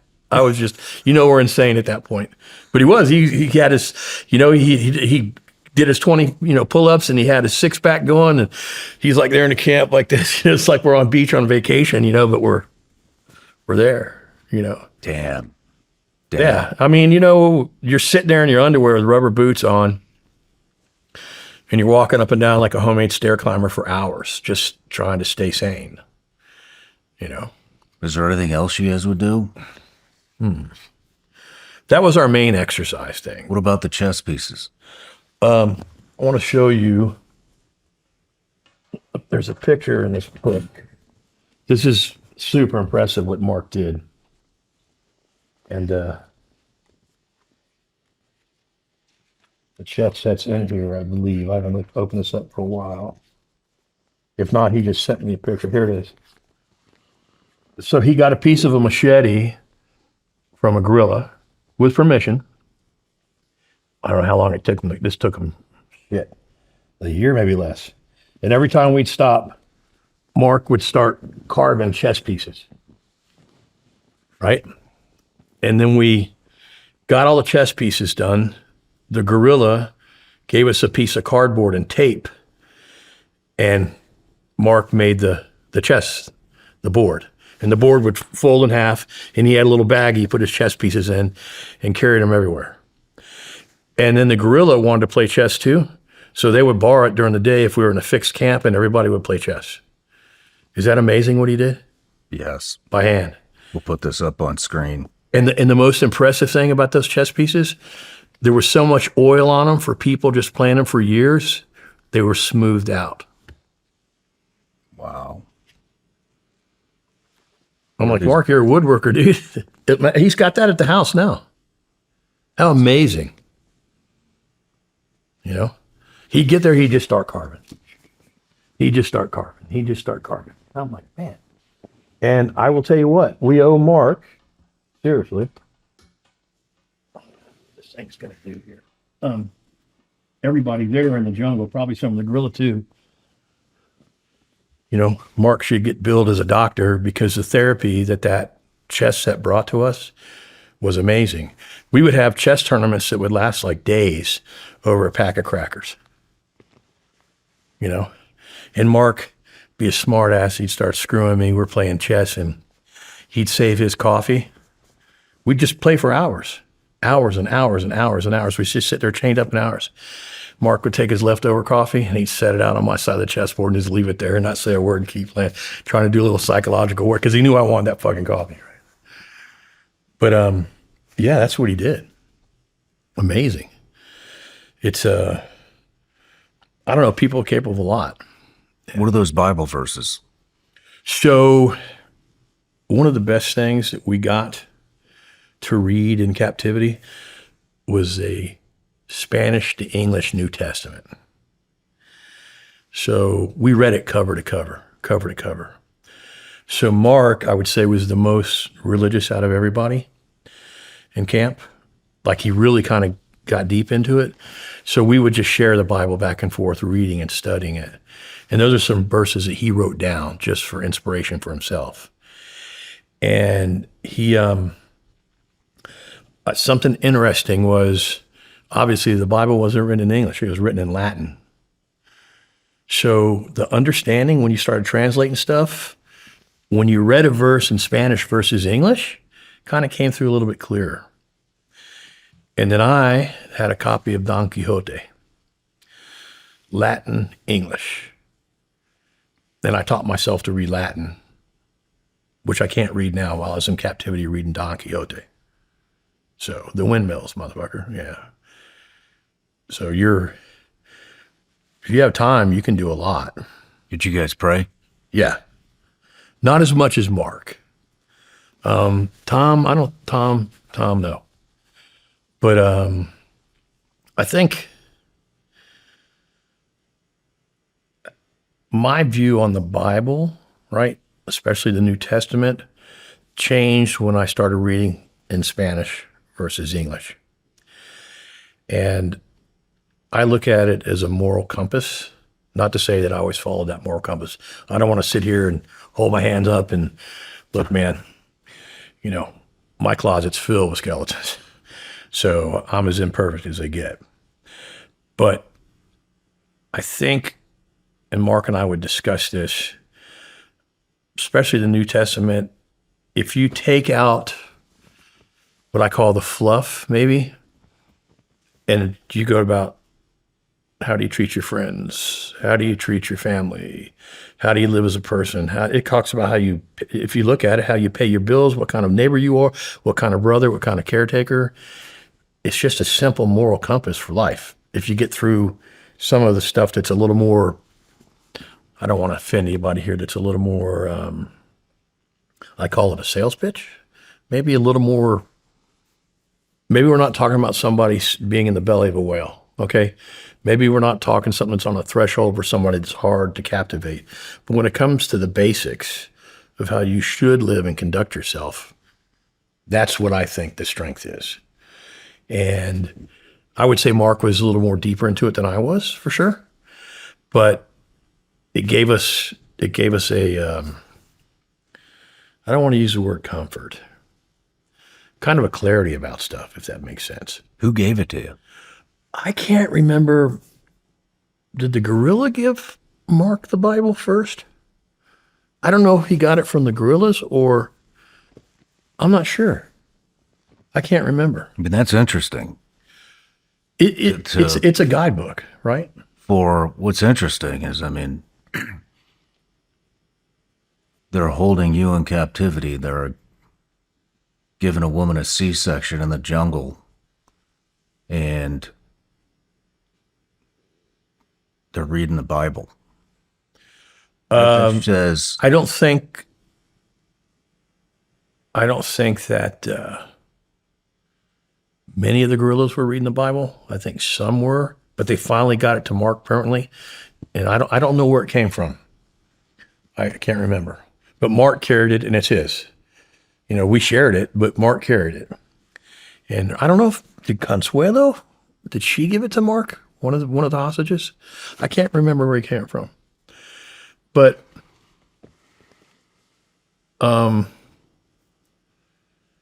yeah, it was a strengthener for sure. There's no doubt about that.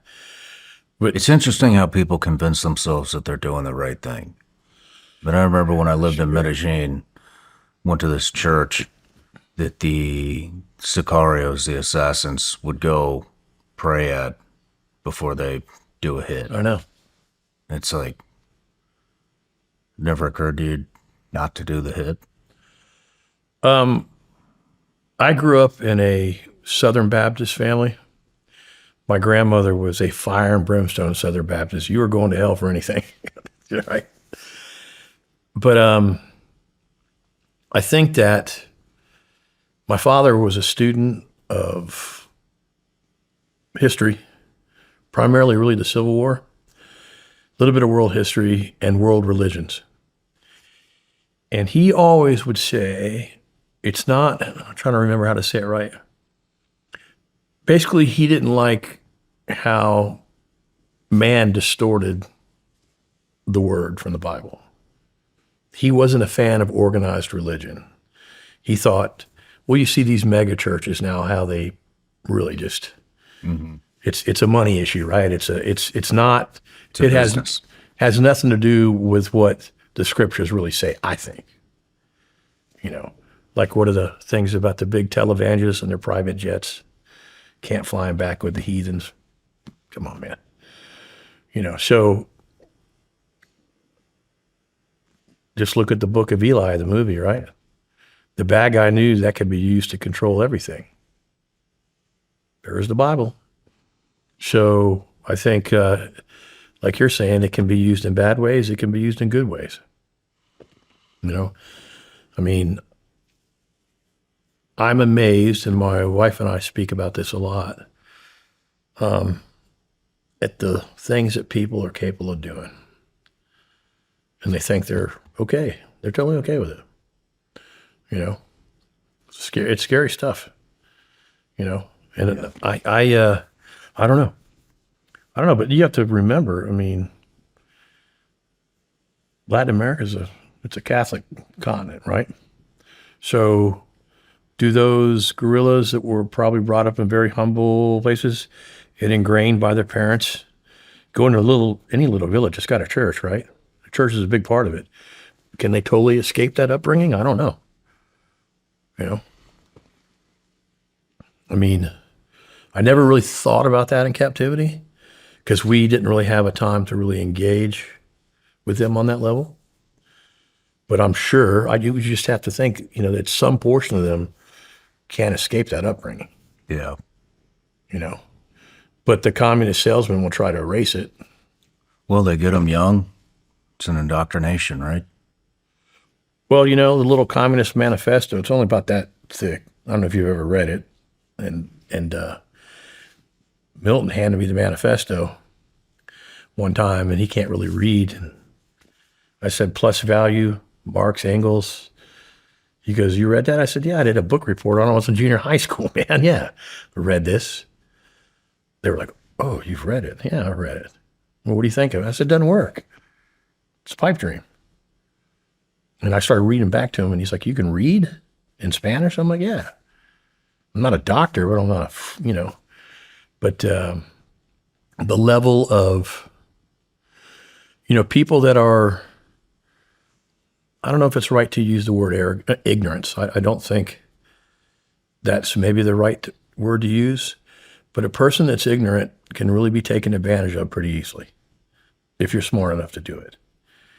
And so that's what I see much of what the young guerrillas were. Basically just sold a bill of goods and brainwashed, Yeah. How often were you guys chained up?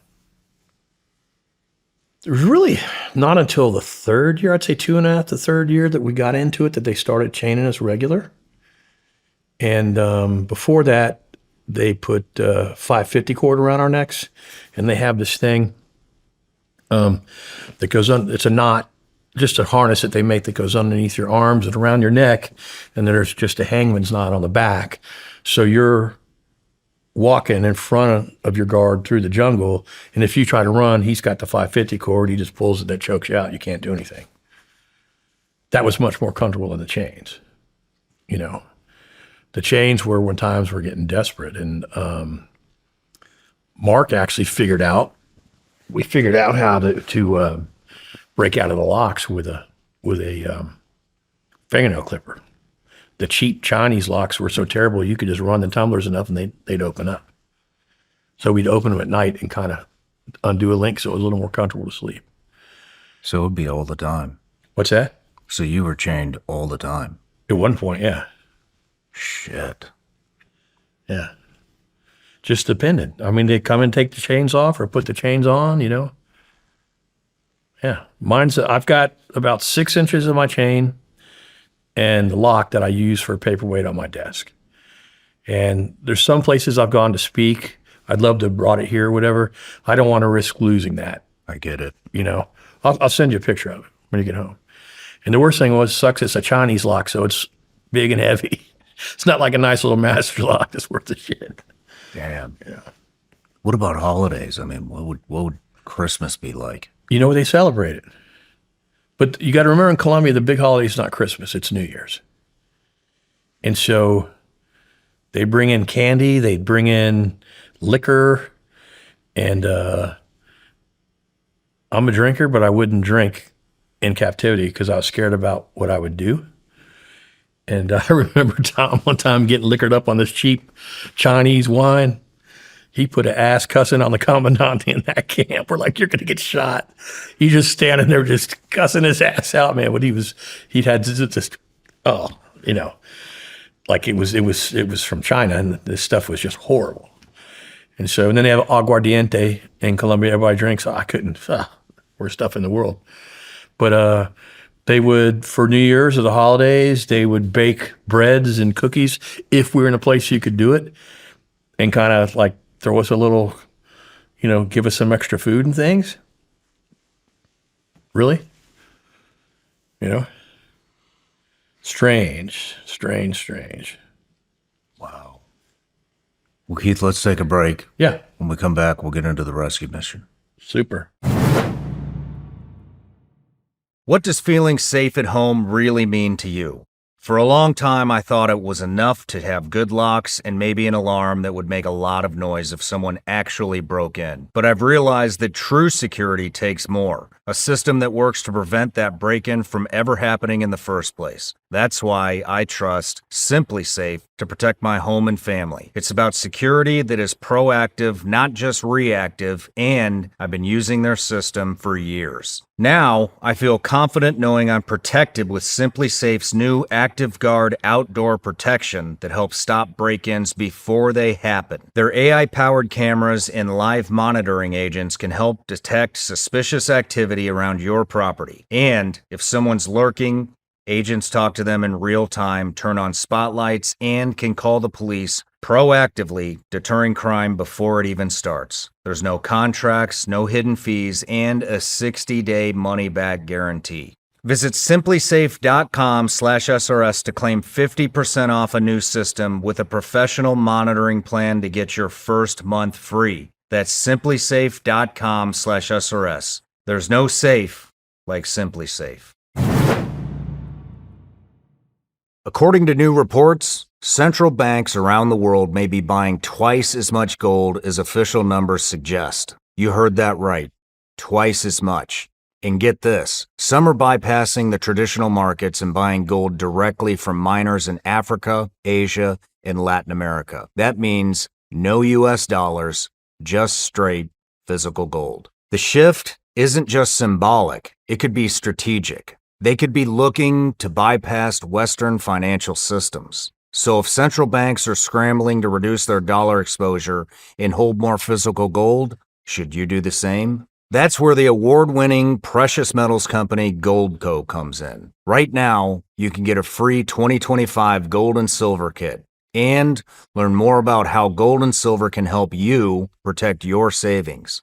And all you have to do is visit ShawnLikesGold.com. Plus, if you qualify, you could get up to 10% back in bonus silver just for getting started. Go to ShawnLikesGold.com. That's ShawnLikesGold.com. Performance may vary. You should always consult with your financial and tax professional. All right, Keith, we're back from the break. Want to get into the rescue op. All right. How it went down, what happened, as descriptive as you can. Okay, a little outline on the rescue. I went back in the FARC capturing us, opened the door for the U.S. government, especially Intelligence to buddy up with the Colombians, right? And help them rebuild their intel system. I mean, they did a lot of stuff. But what happened with the rescue, we had an enlisted guy, and he had a suggestion, and it was about communications. And the way the FARC handled us, and this is something we don't do anymore, and I worked on it afterwards, we don't HFDF, high freq direction find, radio signals. So every FARC group that we were with had an HF radio. They'd use an extension cord they'd cut up and go string an antenna, because it's got to be long, the HF waves are much longer, and they would talk, all right? And they would talk to the commandantes run by the Secretariat, and the Secretariat would talk to our guys, and they say, you guys move here, you guys move there. They had their code, right? But that's how they handle our movements. Or they would send a person in a certain area and just, paper to paper. And I remember Cesar, who's in the first front commander, he's in the Supermax now. He said, can you guys hear everything? I said, yes, sir. He said, what's the best thing for me to do? Just write an order on a piece of paper and send it to my guys? I said, that's what I do. And so the official story goes, which is true, I believe it was a sergeant, that he basically said, hey, folks, why don't we cut off the communications link? Let's talk to the Secretariat, to the commandantes, and pretend we're the guys that have the hostages, all right? And then let's talk to the people that are holding the hostages and make them think that we are the Secretariat. Right? Just cut it. And then we'll just tell them to let the hostages go. No shit. That's a simplified version of what happened. So they broke the comms link and they started talking to the bosses, because you got to remember, they listened to them every day. These analysts knew who the individual people were, what was going on, and they basically broke the comms link and then made some experimental moves with us to see if we'd follow the orders. And they found out that they had broken it successfully, and that was what was going to morph into the rescue. And you got to remember, well, you can't remember stuff I've talked about here. Every little small group, the commandante of the group will have a girlfriend, and she's the radio operator, right? So even in camp for years, I would hear other groups talking. If the radio was up, it'd be the same voices and the same names. So essentially, it was just a really good intel spoof by, I believe it was a Colombian sergeant. I know it was enlisted, but I think it was a sergeant that did that. So the story and the debrief that we got was we were moved a few times, and then our guys were told that they were going to take us and turn us into the Secretariat. Now, here's what was interesting. During that time, President Uribe let it be known publicly, and this was part of the spoof, that they were going to allow the Red Cross to come in and get access to us and assess us. They were going to allow the FARC to do that. And that came out in the news. So then our guys who were physically holding us, who weren't talking to their bosses anymore, like, oh shit, this is true. We're going to go turn these folks in. They're going to see them. So I think it was one of really the best intel coups ever. Wow. It's a really interesting story. That's slick.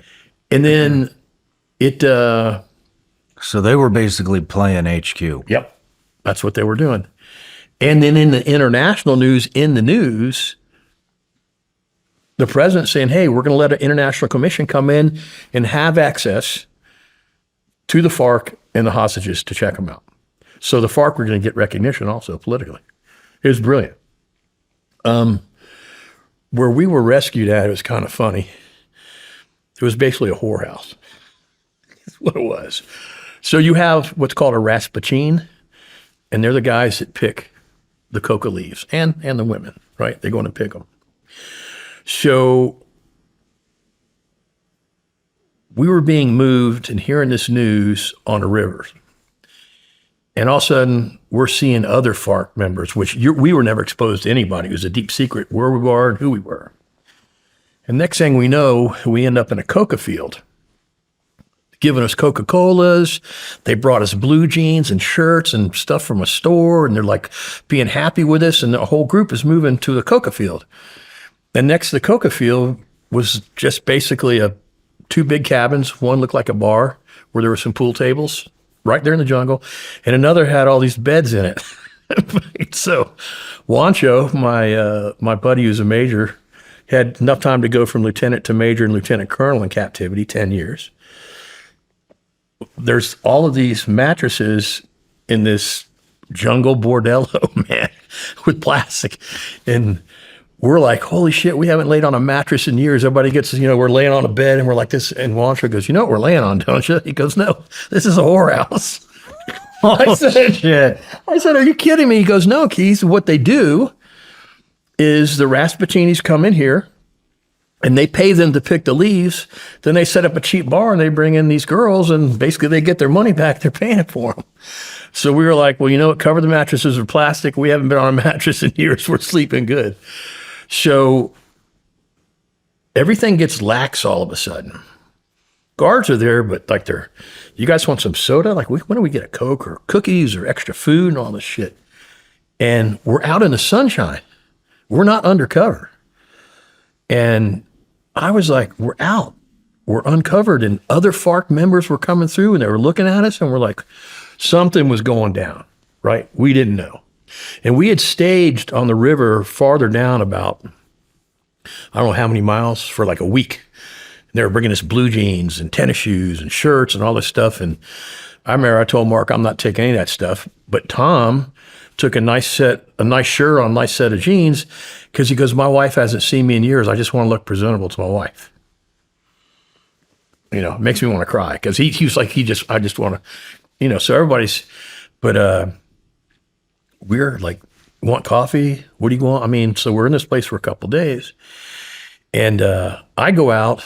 I hadn't seen sun forever, and I take my shirt off, and I just basically got a pair of underwear on, and I'm sitting in a chair in the sun, just cooking like a clam.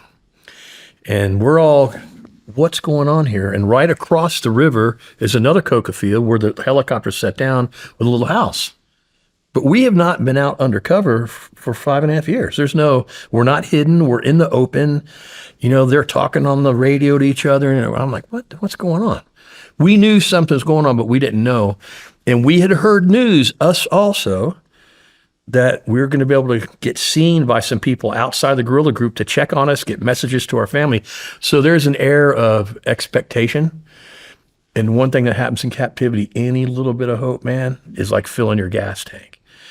So they come in, tell us that more just to make sure we're packed. And one thing they did is they took our rucksacks from us. And we just had little bags, nothing to carry, nothing big. And they come over, and the death knell for us was hearing helicopters. It was terrifying, right? Because we knew that's a disembark, infill, whatever. So they get us up one morning, and they put us out there. Everybody get in a line. Everybody get in a line. And then there's a guerrilla hostage. And the commandante goes, hey, folks, if you hear helicopters, don't worry. It's cool. There's no problems. I'm like, what the fuck is going on here? Marc and I are looking at each other. We're just trying to process this, right? All of a sudden, here they come, helos. So we see the MI come overhead, just doing a circle. There's no panic, there's no anything. Other guerrillas were there standing around watching us that had never seen us ever before. So we're like, holy geez, what's going down here? And did they look like Red Cross birds? There's been a lot of criticism about that. Yeah, they did. White and red. I get it. And I'm glad they did. So they go down and get us in the canoes, and we cross the river, and we go up into the coca field, and we're all standing there. And there's a film of us. There's a film online of this going down, of me, FARC. We're all talking. So helicopter lands while we're all standing there, and a fake news crew gets out. We're like, and the lead Colombian officer from the operation, and you got to admit, this is all volunteer, right? So you just had a handful of guys and a woman who was a nurse, a Colombian, was she naval or army? I can't remember. A woman married with kids volunteered to go in as a nurse. They're all in civilian clothes. I think the pilots, all they had was a pistol stuck in their boot. That was it. They were on their own, man. If this cover was blown, everybody's dying. So the crew walks up and starts interviewing Cesar, the commandante, and Goffes is there, and we're all like, what's happening? And he walked away with the commandante for a little bit, and they came back, and they had large zip ties, which we'd already been trained to break out of, right? But still. So I said, man, look at that. So some of the Colombian soldiers said, you're not putting those on me. A couple of the soldiers said, I don't care. You're not zip tying me before the helicopter. So this one guy is in front of us. He's got red hair, and it's Marc and I and Tom. And he walks up to me, and he's almost in tears. And I said, who are you? He said, I'm from Australia. So I grabbed his ID, and I said, this is bullshit. I'm about to blow the whole thing. Actually, up at the unit, when I did the briefing, the Colombian colonel was up there with the General Hutmacher. He said, yes, Stansell almost ruined the whole fucking rescue being a dumbass. So Marc gets next to me. He goes, I'm from Australia. I said, Marc, you're not Australian, and you're not from Australia. And he gets nervous, and he starts to almost cry. And he goes, look. He said, yeah, you want to go home? I said, yeah. He goes, he was almost in tears.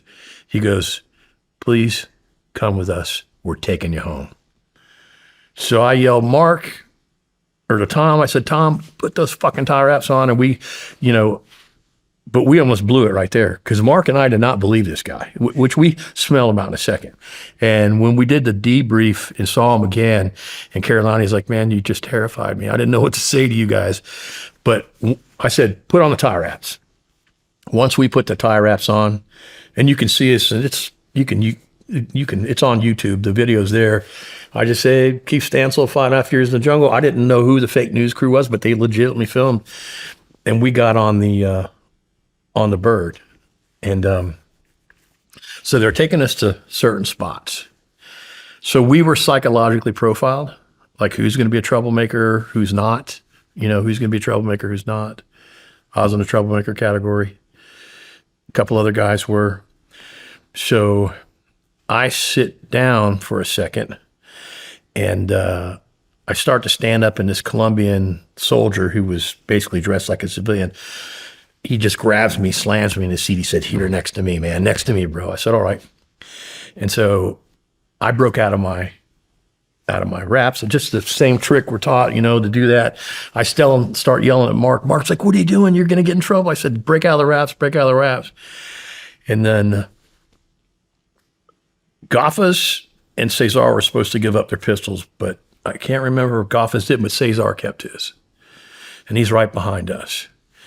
And so it was just a flurry, right? Everybody gets on the bird, and then they drop a case of beer off next to the aircraft for the guys and wave at them, and they pulled up the doors, and we just pulled up, And I remember the guy looking at me next to me. He's Colombian SF guy, but he's obviously, and he's like, Colombian Army motherfuckers, right? So we just all jump on Cesar because Cesar pulled a pistol. And Marc has the med kit next to him, and they're yelling at Marc, take the needle out and stab him with the needle. I just happened to be closest to Cesar, so I got on his chest, and that's what your assistant was showing, my bloody hand. I mean, they got pictures. I hit him in the head a couple times, and then the Colombian really took over doing a number on him. But he had his hand with the pistol, and he disarmed him. And it was 30 seconds, and it was over. I mean, it was over. And we're clapping and yelling. They're yelling, Colombian Army, police. And I mean, the euphoria. I mean, I got to be careful not to cry right now. It's just incredible. And I look at Tom. I said, Tom, man, we're on this Russian piece of shit helicopter. I hope we get back. It was a high, right? Then Goffas, the abuser, the nasty guy, right? The old man Cesar he was going to go down fighting in the helicopter. Goffas just like a little bitch, just hit the ground, and they pulled his pants down around his ankles. And he's in his underwear, his little bikinis, and they're holding him. He didn't put up a fight at all. And he had been very abusive to Tom, making Tom put 15 meters of chain, 3 5-meter chains around his neck and marching, and threatened to shoot Tom one time. And so it's a couple minutes into it. Everybody's kind of calming down. We're all hugging and high-fiving, and they basically shot, I don't know what kind of sedative they gave to Cesar, and, they're taking pictures and everything. And Tom goes over to Goffas, and Marc and I are looking, and he kneels down. I know, man, he's gonna and Tom's an old curmudgeon, man. He grew up Cape Cod, Coalhagen, paid for flight school that way. He's a grumpy old bastard, man. He's just a no shit kind of guy and stuff. I thought for sure that Tom was gonna do something to Cesar. He just leans over, gets in his face, he taps on my chest. He said, "Good luck." It was the coolest thing in the world, man. Wow. And then we're just, then they flew us to a FOB there, and we got off of that, off the helo, got onto a 130, then we went into the Capitol. And I remember, I'd like to know who the guy was. I think all the guys there, I don't think there were any SEALs. I think it was all Delta that was on the ground right there for our bird. I'm not sure. Big old dude. He had an American flag on. I just walked up to him. I just put my arms around him. I saw that flag.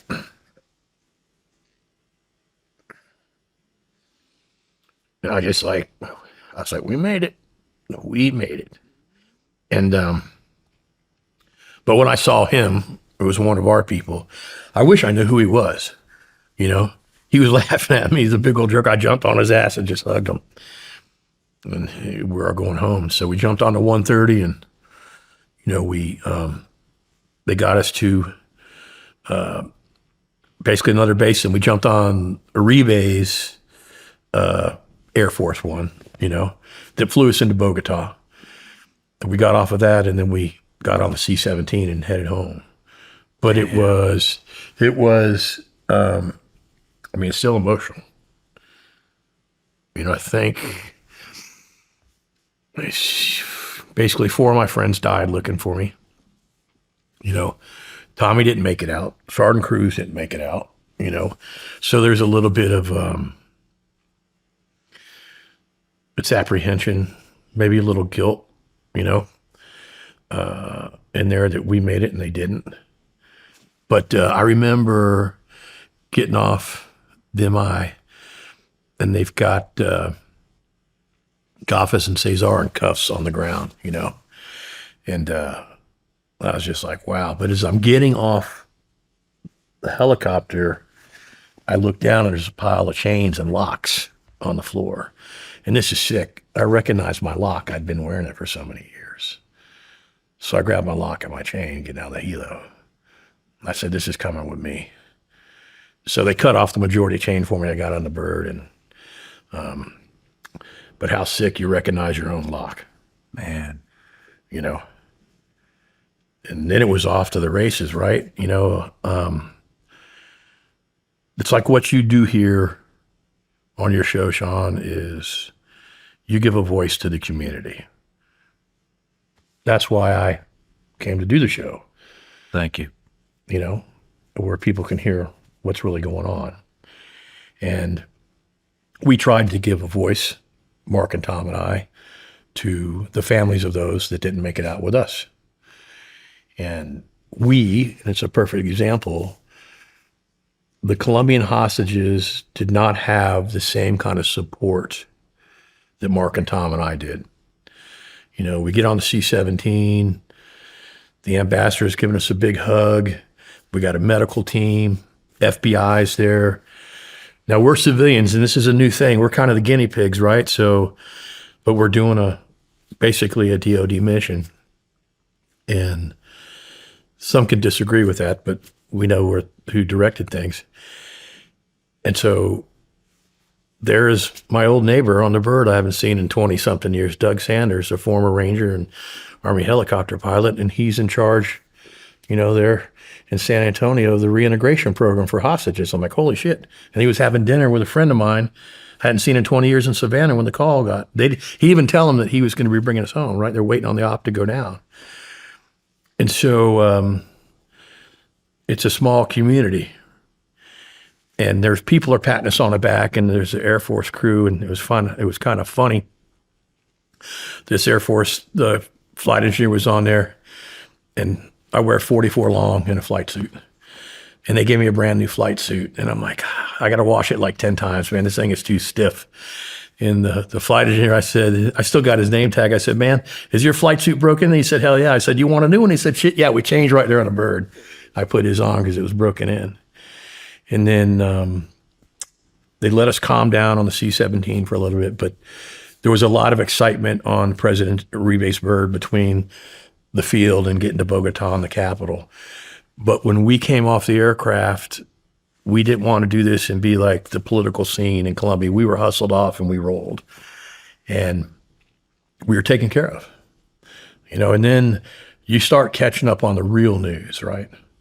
Stuff that's been going on since you've been gone. And, you know, that's a whole nother wave of reality.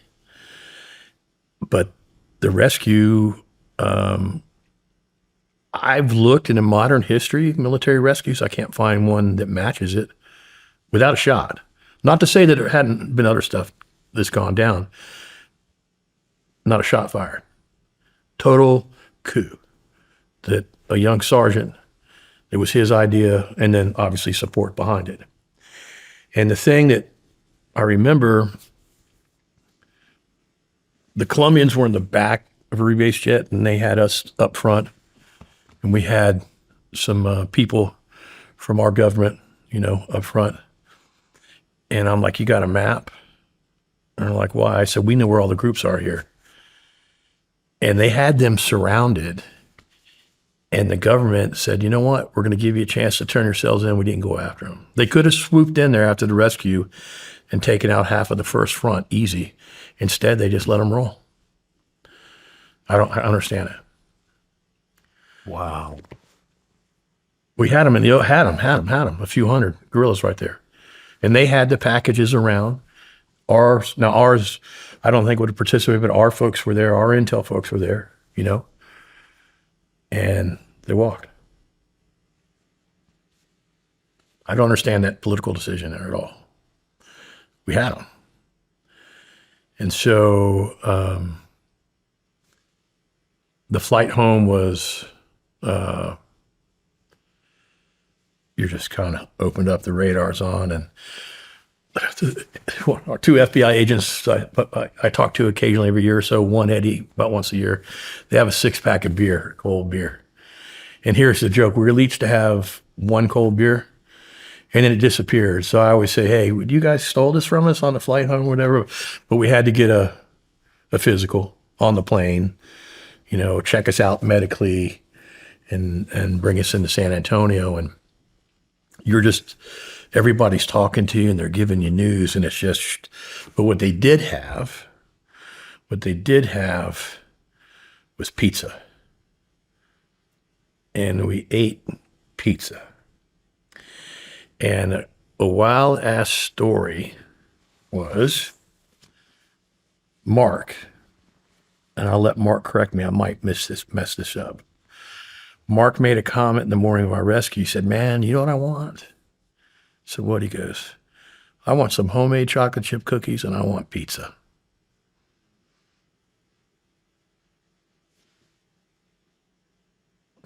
I'm sorry, it just brings the moment back, right?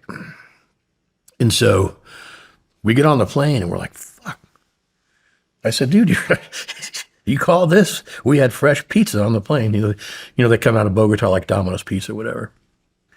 So the pilot in command was a female. And I remember, if I correctly, there was also a training flight going on. So I think they had an exchange pilot that might have been a Marine. But she walks back and she goes, hey guys. I go, what? I don't know if you want these, but I got a gift for you. She says, what? Here's a bag of chocolate chip cookies. Oh, shit. I don't bake. I don't know why, but I baked these and I brought them with me. Wow. How about that, man? The cookies were the shocker. That's why I like it. It was a very intense feeling. That's why I tear up.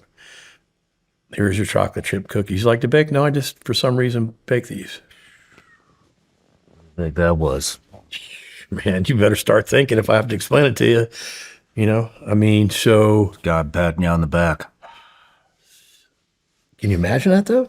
No. And it wasn't me. It was Marc. It was Marc said, yeah, I want pizza and chocolate chip cookies. I was like, dude.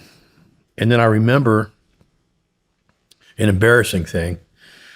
And my wife is upstairs watching. I don't know if I've told her this before or not. So I look like a bag of shit. I'm a skeleton. I'm 230 now. I was 154 or 156, maybe 154. So there's a flight surgeon. There's like a little room on the C-17 behind with 2 bunks. It's just a crew rest room, right? So we each have to get checked out. So we walk in, there's this flight surgeon, probably just this young, very attractive female flight surgeon. And she closes the door. She goes, you got to strip down. And I'm like, in front of you? I said, you have a fat girl on the plane? I'm sorry, whatever. I was like, you got a guy? Like, you have it, like you look like a bag. I'm like, ma'am, really? Is this, it's like, this is, I'm wearing fucking bikini underwear, like jungle.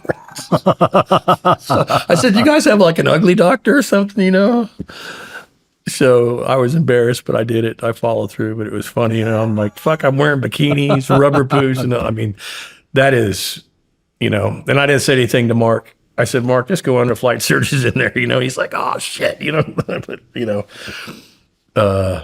and, it was just a little embarrassment there. You're like, really? No shit, like an old guy, it's like an old 06 with a big beard or something, but, and then Doug was laughing about that. And so we get through this and it's all happiness on the plane. And it's really kind of just a blur getting into Texas. And we land and I remember General Huber getting on the plane and, here's this big ass Green Beret and, hey gentlemen, and we roll to the Black Hawk and just news cameras everywhere, right? And I'm like, shit, it's just everywhere, news, and it's dark, but there's line up in the flight line, and we get on the Black Hawk, and boom, we pop to head over to BAMC to the hospital. And I remember just looking down at all the fast food places. Just going across town, going, I'm going to eat there, I'm going to eat there, I'm going to eat there, And we got down on the ground and got into the general's, I don't know if it was a Suburban or whatever, or was it a van or something? But I remember the SecDef calling him while we're riding over to the hospital. I said, damn. I said, Marc, it's a SecDef checking on us. I said, this doesn't really happen that often, right? So we get into the hospital and they put us in a room. And it was funny, as we're walking down to the ICU, these guys are in spacesuits, like to handle us. They don't know what to do with us, what we have or whatever, right? People are from behind the glass. And each one of us, they kept us in the same room. They're worried about separating us. They had to evaluate us, right? They're worried about separating us because we'd been together for so long. But the TVs were on without the volume. So they were introducing stuff to us.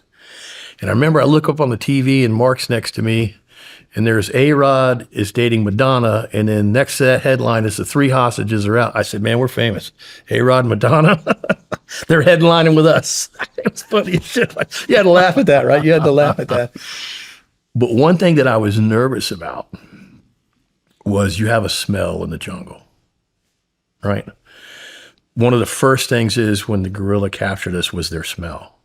You could smell them. That's a group, a big group, right? And it's just a smell of, you know, BO in the jungle and whatever deodorant that doesn't work. It's a human's, it's something you had to get used to.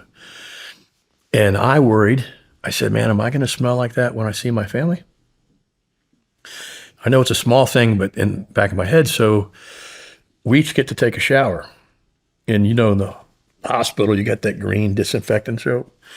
I got in that shower, man, and you got the handicap handle up there in the showers of the hospital. I wet a towel and I tied that towel. I hadn't had a hot shower in 5.5 years. I bet I was in there an hour. I turned the shower off. I got out and I was like, I went right back in. I took 2 showers. I took 2 showers. And so we all got showered. And General Huber comes up and there was a black female colonel. She was an Army doctor and very kind. And so Huber's like, gentlemen, this French restaurant's open. He had all these really nice restaurants open at midnight for us. And I'm like, sir, I appreciate it, but I don't want that. He goes, what do you want? I said, I want a cheeseburger, fries, and a fountain Coke. That's what I want. To me, it's just the American meal. That's the thing I could think of.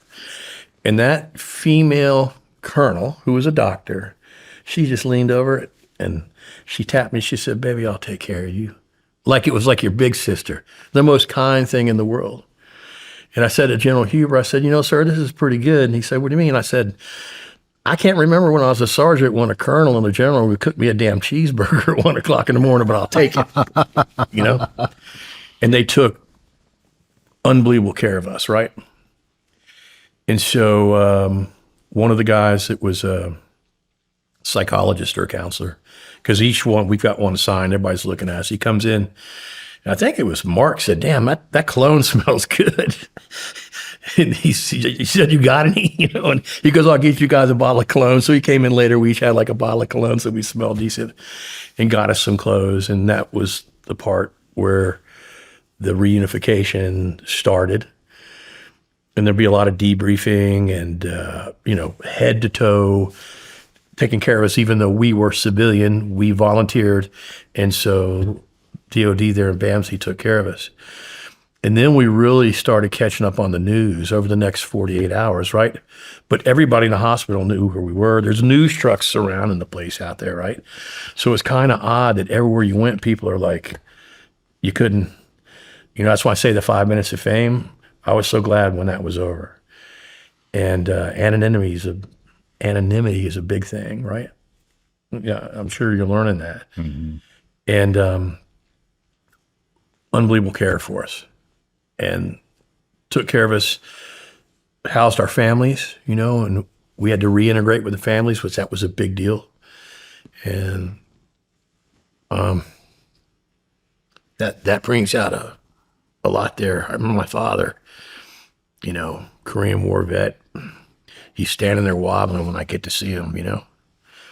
And I just put my arms around him and he said, son, I knew you'd make it. I knew you'd make it. But what do you do when I heard a message from my son. My son's 6'7", he's 245, he's a big dude. He was a little 10-year-old when I got captured, in a year and a half till we got into the jungle with the politicians. I hear a message from him, right? He's 11 years old, and he's apologizing for missing my birthday and Christmas. Like I've done, or he's done something wrong. It broke my heart in captivity. But that was the big thing there. I knew, we were going to have a hurdle, an emotional hurdle for the first time to get past. And even now, I'm not much of a crier, I don't think, but the emotion comes up, and you kind of relive that. And we, I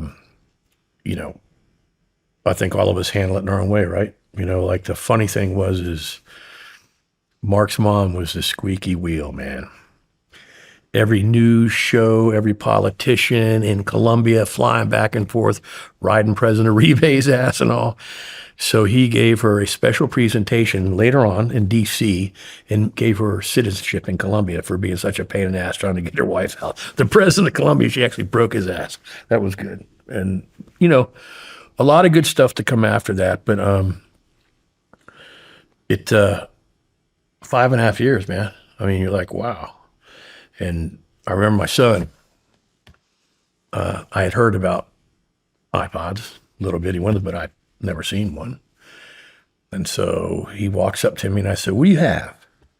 It's an iPod, Dad. I said, give me that son of a bitch, right? I said, I just mean, he said, Dad, he said, what? You might not like all the music that's on there. I said, I'm good. Don't worry about it. But technology had also passed us by. Do you remember back in the day, a Motorola little Starlink, not the Starlink modern today, opened a flip phone, I don't know, 60 or 90 characters of text, and I carried a big sat phone. And that was like cutting edge, right? I remember my company coming to the hospital, bringing us each a laptop, and they're like, log in, and I'm like, well, how do I do that? We had, things had happened. And so it took a little time for the wheels to catch up, I think. And there's a picture here of Tom on the phone in a restaurant that opened on a Sunday that was closed. And he's on the phone. A guy that I want to give thanks to, Chuck Norris, he calls us. He goes, hey, guys. And we're like, what? He goes, listen, a lot of people are going to be coming at you, dues and everything. And he knew the reintegration folks. He's a behind-the-scenes supporter, doesn't say a word. He said, my ranch is ready for you guys and your families if you need privacy. You can meet me there or not. It doesn't matter. You're welcome to come here. You're welcome to come here if you need a place, a safe haven. Wow. He wanted nothing out of it. Nobody even knew he called us. But the funny thing is, here is a funny story. I didn't know how much Marc liked Norris as an actor. So as we say, we're arguing about everything. We're laying in the jungle at night, and this starts a fucking war. Marc's talking about how awesome an actor Chuck Norris is. And I'm like, Marc, he's a B movie actor. He's not an A movie. He said, he's the shit, man.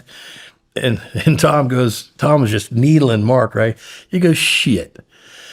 That's all bullshit. And Marc's no, because, Norris is a legit karate guy, right? It's legit. Tom's house, he says, shit, if I saw Chuck Norris, I'll whoop his fucking ass, right? Marc's like, you could never kick his ass. Right? So they're yelling, right? Tom's like, if I ever get to see him, I'm kicking his ass. Well, then on the phone, holy shit. Tom confesses to Norris, he said, Chuck, I got to tell you, I'm sorry. So when I told Marc in the jungle, if I saw you whoop your ass, he said, I'm going to take that back. So, come on. Damn. Come on.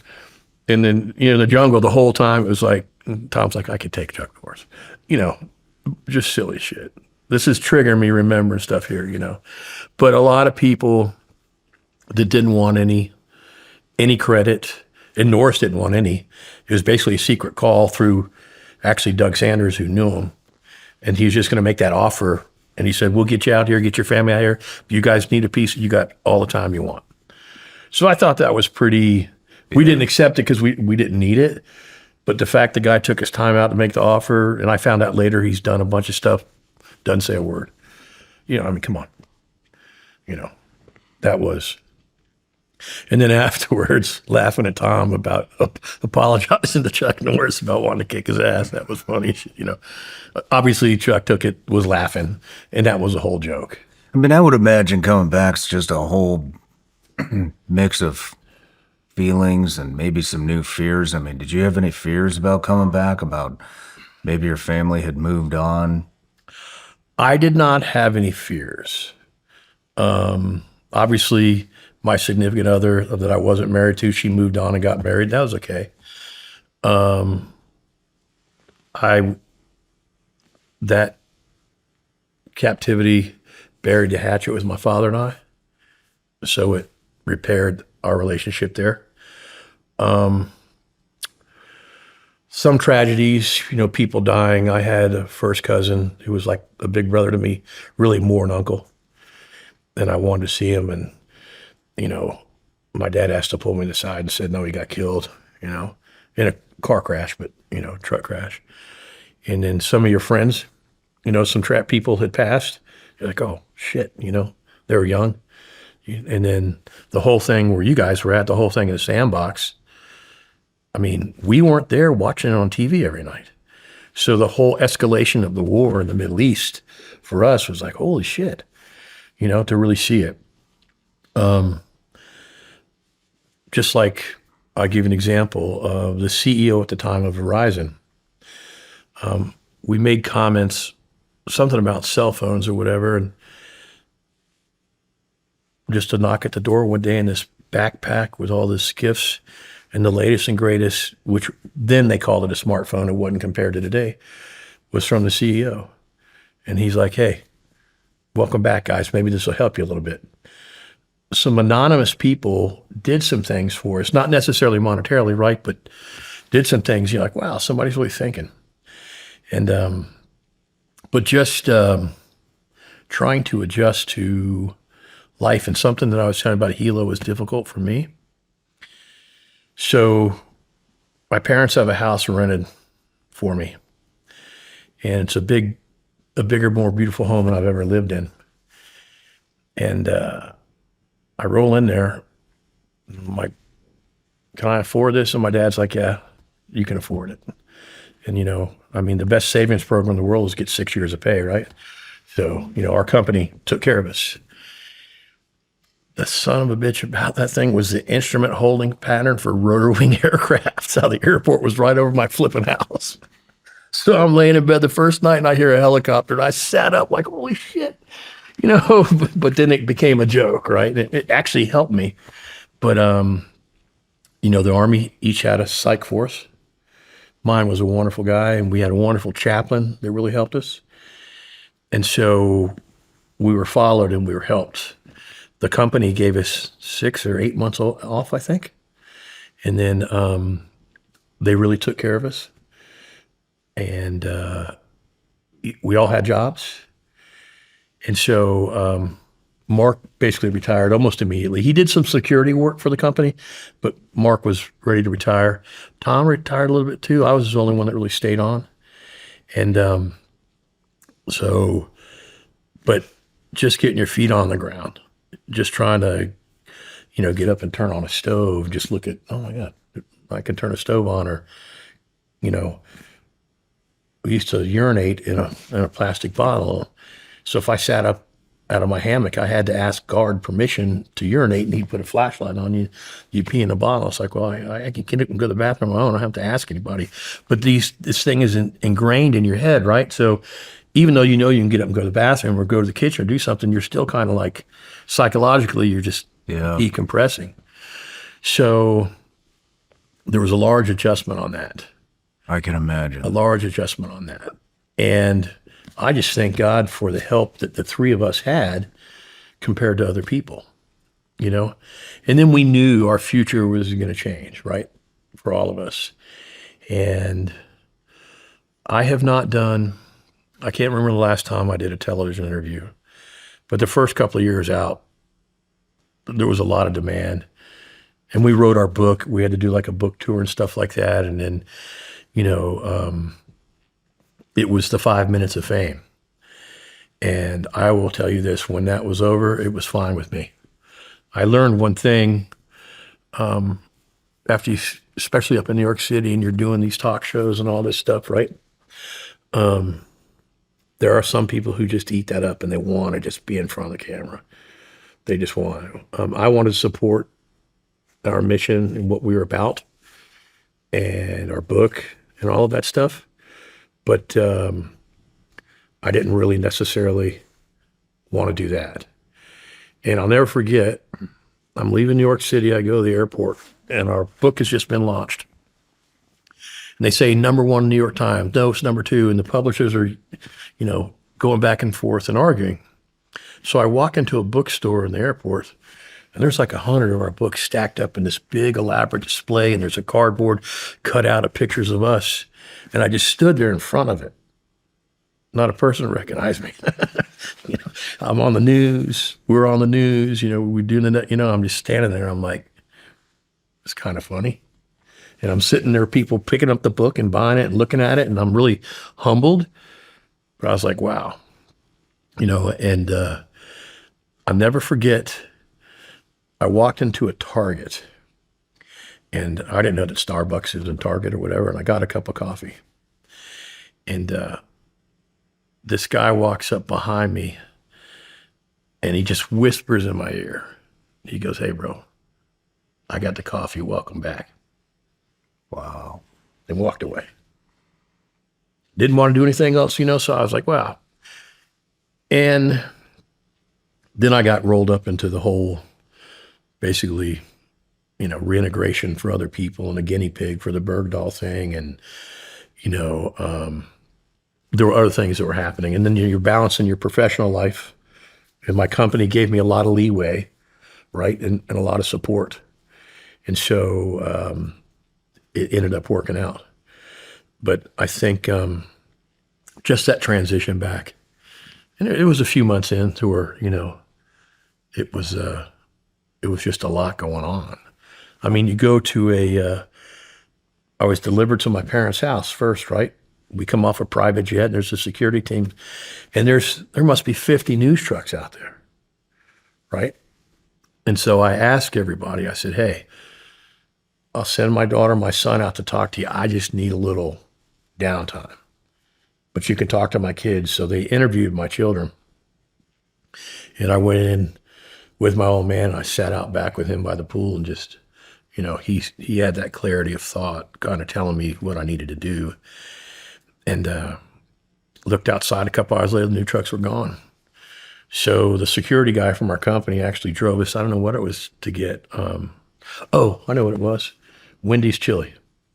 My dad and my son would always make a run. My dad liked Wendy's chili. So we went to get that, and when we came back in, there was a reporter, her and her cameraman were there. But the van was closed up and all. And they said, "Hey, we don't want to put a camera on it. We just want to just give you a hug and thanks." And they left. I thought it was very human of them to do that. But that's a lot of stuff, right? I mean, for you, Shawn, taking your show to where it's gone, right? A transition to where nobody knows you, you're in your garage doing your thing or whatever. Then it's like, hey, can I have a little space or a little piece? Or everybody wants to touch the magic, right? And I don't fault them for it, but how many touches can you get before they start stripping stuff off you, right? So where's your responsibility? Kind of tell your story and support, but then keep this straight. So I think we did a good job of it. We're all healthy and happy, and Tom's up in Tennessee.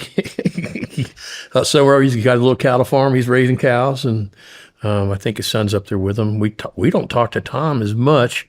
I mean, every few months we check in or whatever. Marc lives, less than an hour south of me, so my wife and his wife and him were close. One of the 7th Group guys retired down there, CW5, and a couple of my peers, that were at SOCOM and all are close, and we've got a good network of friends. But yeah, this has really come to do the show was kind of a reawakening in a sense and I know after this interview is done, stuff's going to pop into my head that I remember. But, I think we all came out okay. We always said, and I told Marc and Tom this, I said, look, we're affected. We just don't know till we get home, right? And I don't think anybody, I think everybody came out good. Our lives are changed forever. I think in the long run, this was a gift for me. But it's enabled me to do some things that otherwise I wouldn't have been able to do. I don't think so by the odds. But I wouldn't go back through it for anything. And we have to forget some people didn't make it out. And unfortunately, the world's upside down, right? So some of the stuff that I did to support SEER when I came back and go talk to DOD folks in active duty was just a win for me, as if I can give them anything that may help them if it happens to them or somebody else, it's a win. That's why. Just doing the show is just to give back to the community, which you're already doing. What was it like to see the twins? My father was the hardest. The twins were kind of emotional for a few minutes, but then they had brought so many toys and gifts in for those two little kids, and they brought us into this room. They were just like, hey, Dad, whatever. And their mom had put a picture of me by the bed, so they knew who I was. But it was, whether with my children, the twins, my father, any of my family there, right? I could only take about 10 minutes and I had to get out. It was I'm looking for the right word, the energy. Overwhelming. And they told us that, and when I walked in to see everybody, I was very happy, but then it got to where I almost couldn't breathe and I had to roll out. I had to do it, over the next day or so. I had to take it in just chunks and pieces. And, the psych was there saying, this is totally normal. You're going to be overwhelmed. And we were, And I remember the first night having my own room, being by myself in my room in the hospital. Just laying there, kind of breathing, nobody around you, solo for the first time in years. I was able to kind of decompress. And I remember talking to Marc the next morning. Our rooms were too far apart, and said, "How you feeling?" He said, "Yeah, man, it's a lot, right? It's a lot." So, and then the reunification with your family, then the reintegration process. But something that really shocked me was one of the psychs said, "Hey, Keith, the guys in the burn unit want to see you. If you guys would make time for them." BAMSI has an unbelievable burn unit for paraplegics, everybody, all wounded veterans, right? And so I'm like, okay, let's go see them, right? They saw us on TV. They know we're in the building. These guys have lost arms, limbs, eyes, And as we're rolling in there, there's this kid, and he was a guardsman. He was like a Spec 4. And he's in a wheelchair with all 4 arms and all 4 legs. And there's screws down every single leg and every single arm, right? You guys came. We've been waiting for you to come. And his mom was with him. He goes, "Man, I'm sorry for you guys. I hate you guys had to go through it." And he's like this, And I said, "How are you?" He was at an IED. His truck got hit by. He said, "I'm good." He said, "Why?" He said, "Because I'm going to walk." And he didn't. He said, once they get all these fractures done," he said, I'm good. He said, "The guys inside aren't." And when I actually went in the unit and we just started shaking hands or stumps or, and saw those guys, that's when the war set in, like, whoa, this stuff been going on now, and to see the care that those servicemen were getting, in there, tier 1, just tier 1.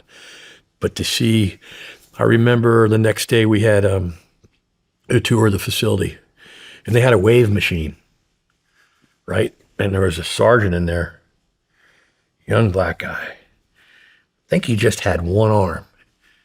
And he's the fucking wave machine instructor. That bitch got on the surfboard. He's on his stumps, and he's like, what are you doing? He's got a purpose, right? He said, I'm rehabilitating people, right? And just like his attitude and everything, he had, I can't remember, I think he was below the knee and totally one arm. He got up, put on, he's talking to us. Then another guy's in there. He's a shooting instructor. And the one guy in the surf was burned over like 80% of his body, just head to toe. And his attitude, man, was like, holy jeez. Just like, and I'm looking at all these people, and I'm like, we didn't go through shit. You know, so to see what all those men and women went through, right? And they're scarred forever, right? They're going to adjust the way they do things forever. It was very humbling. I was like, we didn't do anything. You know, we didn't do anything. But I'll never forget the kid. He's this young spec 4, and he's like this, and he's like, no, I'm good. When they get this shit out, I'm walking fine. I'm like, okay. But, he said, they're waiting for you. And his mom was thanking us for taking the time to talk to him. I'm like, no, man, that guy's, talking to you guys. That's what it's about. It's amazing what the human mind can overcome. You guys, look at that. I think 5 years. Yeah. It's amazing what so many of those people just went through. But to come back to everything that had been happening was, an eye opener. Just taken for granted, getting in your truck and going to get a burger. How long did it take you to reintegrate? I don't know. I saw a counselor probably for a year. I transitioned from the Army counselor to civilian counselor, but it was more like checkups. I think we reintegrated pretty quickly within months because we were so busy, right? And so we were going and visiting places, speaking, legal stuff started to happen. So we were, I had to find a house, and everybody needed furniture and clothing, and start from scratch, right? So there were things that kept you occupied. If we would have just come back, sit in a hospital somewhere, I don't know what would have happened. But I think we all had challenges. I wasn't married, so I didn't come back to a divorce like Marc and Tom did. So for them, they had a lot to take on personally when they got back. And they did amazing. But you have personal challenges and your professional challenges, or what are we doing, or we have a job. And, it sounds funny, but it wasn't funny to us, So, worrying about, of course we had a job, right? But we didn't know what's actually all gone on. So I remember my father sent me down by the pool the night that I got back. He goes, take a deep breath. You got no more worries.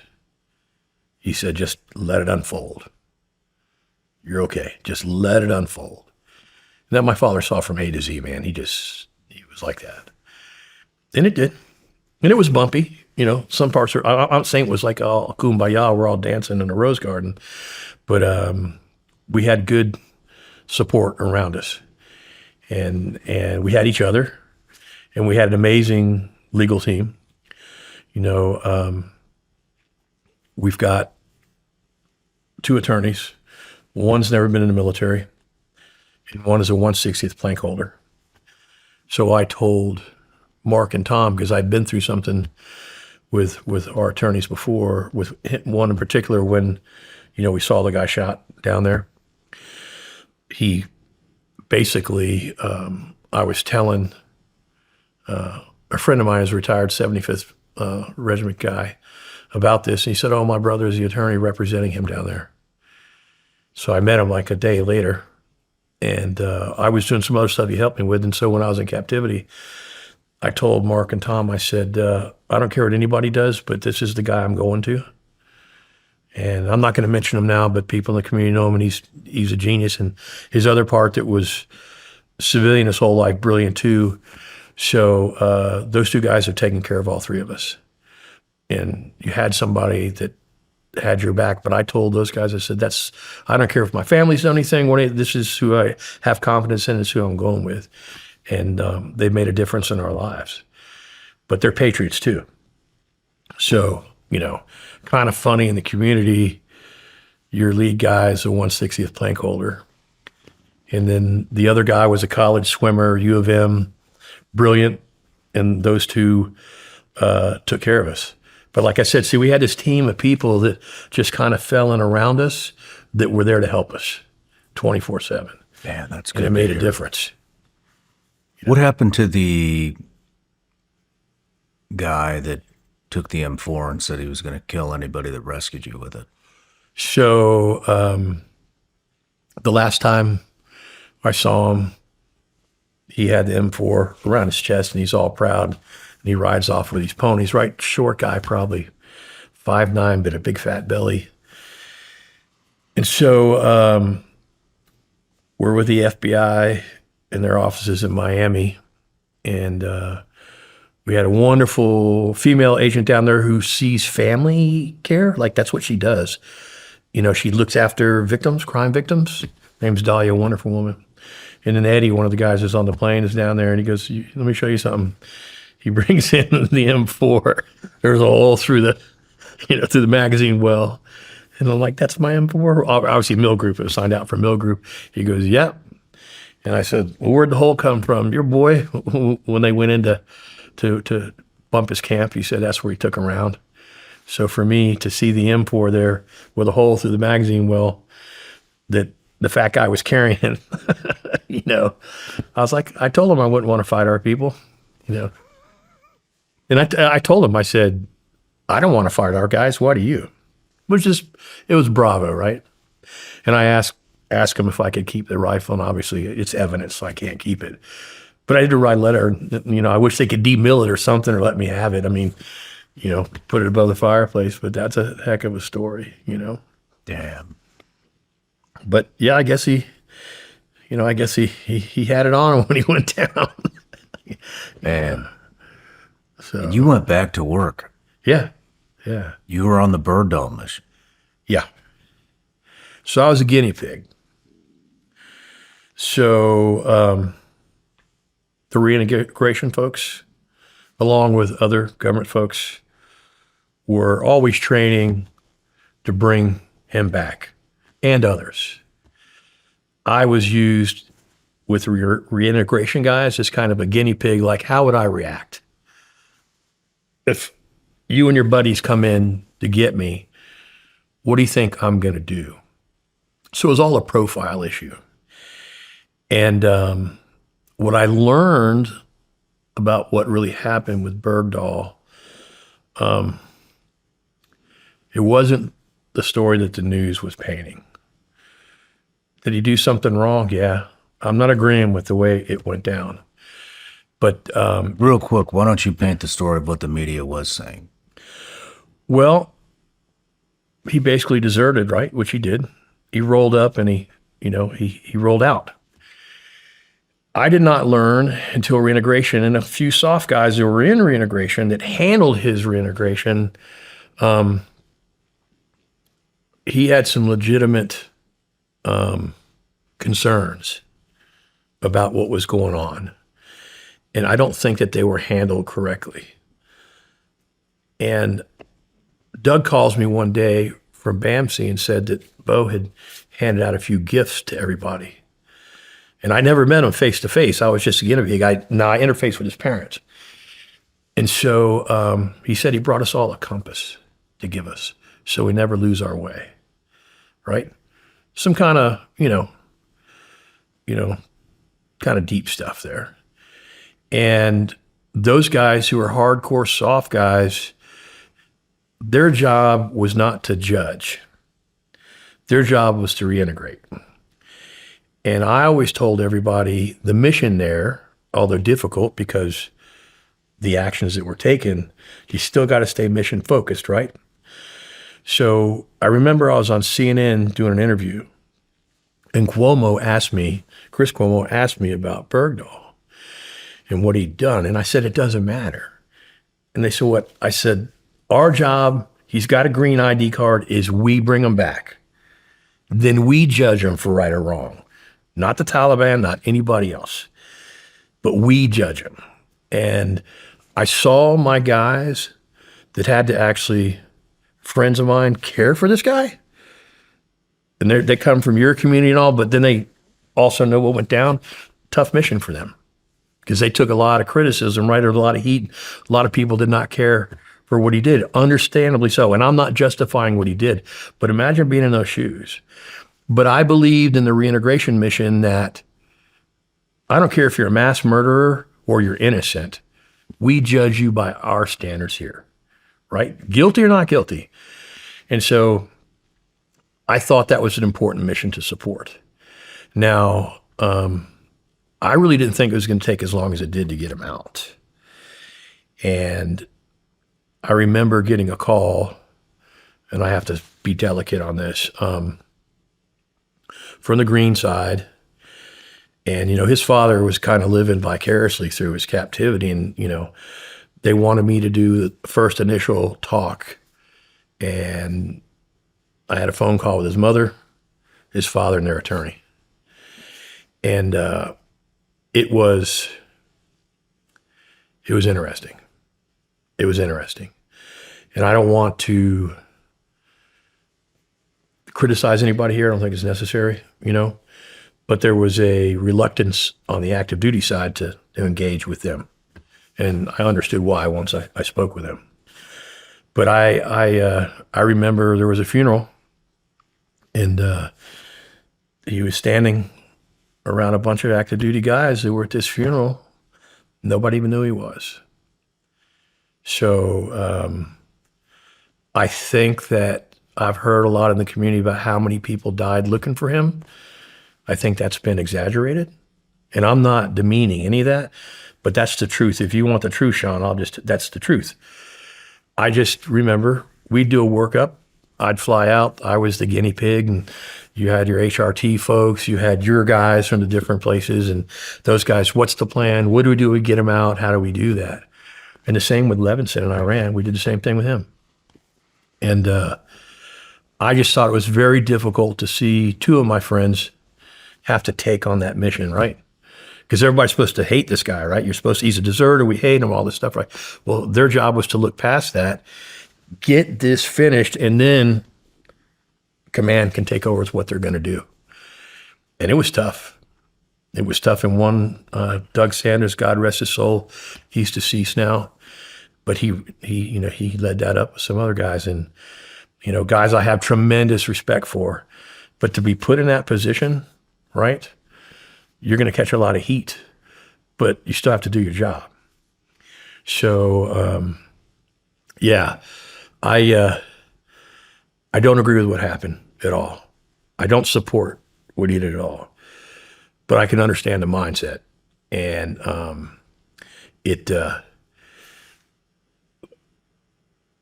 that's another casualty of war, right? In a sense. People are put in extreme positions and they do extreme things. Not everybody handles it the same way. I don't think he handled it correctly, right?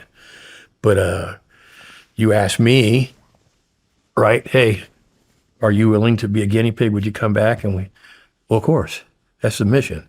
My mission is not to judge, right? Your folks, hey, whatever I can do. I still believe I made the right choices. I think the guys that reintegrated him did an unbelievable job.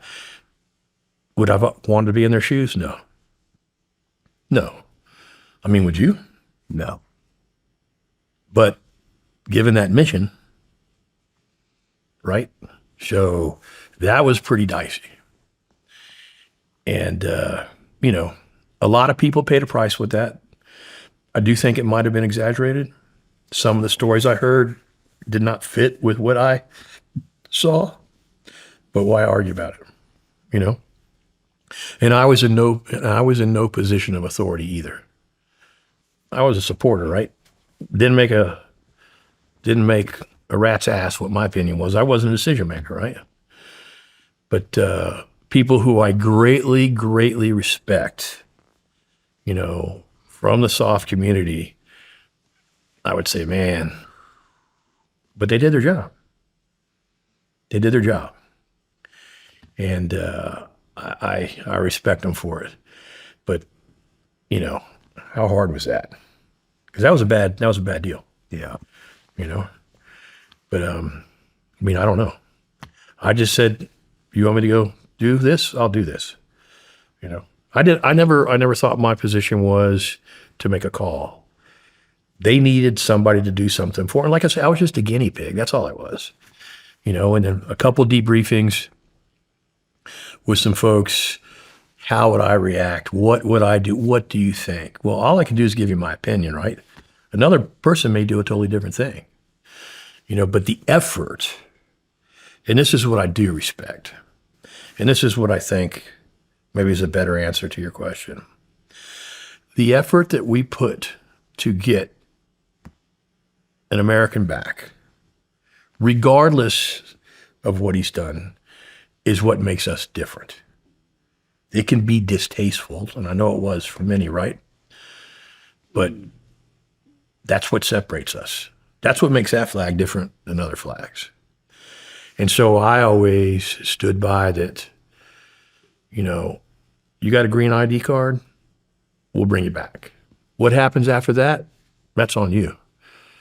But it also says to me, how about the future people? Hey, if we'll go to this effort to get that person back, for sure I'm coming back, right? If you were rolled up under other circumstances. So there's a bigger message sent there that I believe in. It's a damn good point. You know. That's a damn good point. You know, and I'm not saying to agree or not agree. I'm looking at a bigger picture. But yeah, I know when those Colombians have said, we're glad you're here. Why? Because Americans are never abandoned. You know, there was it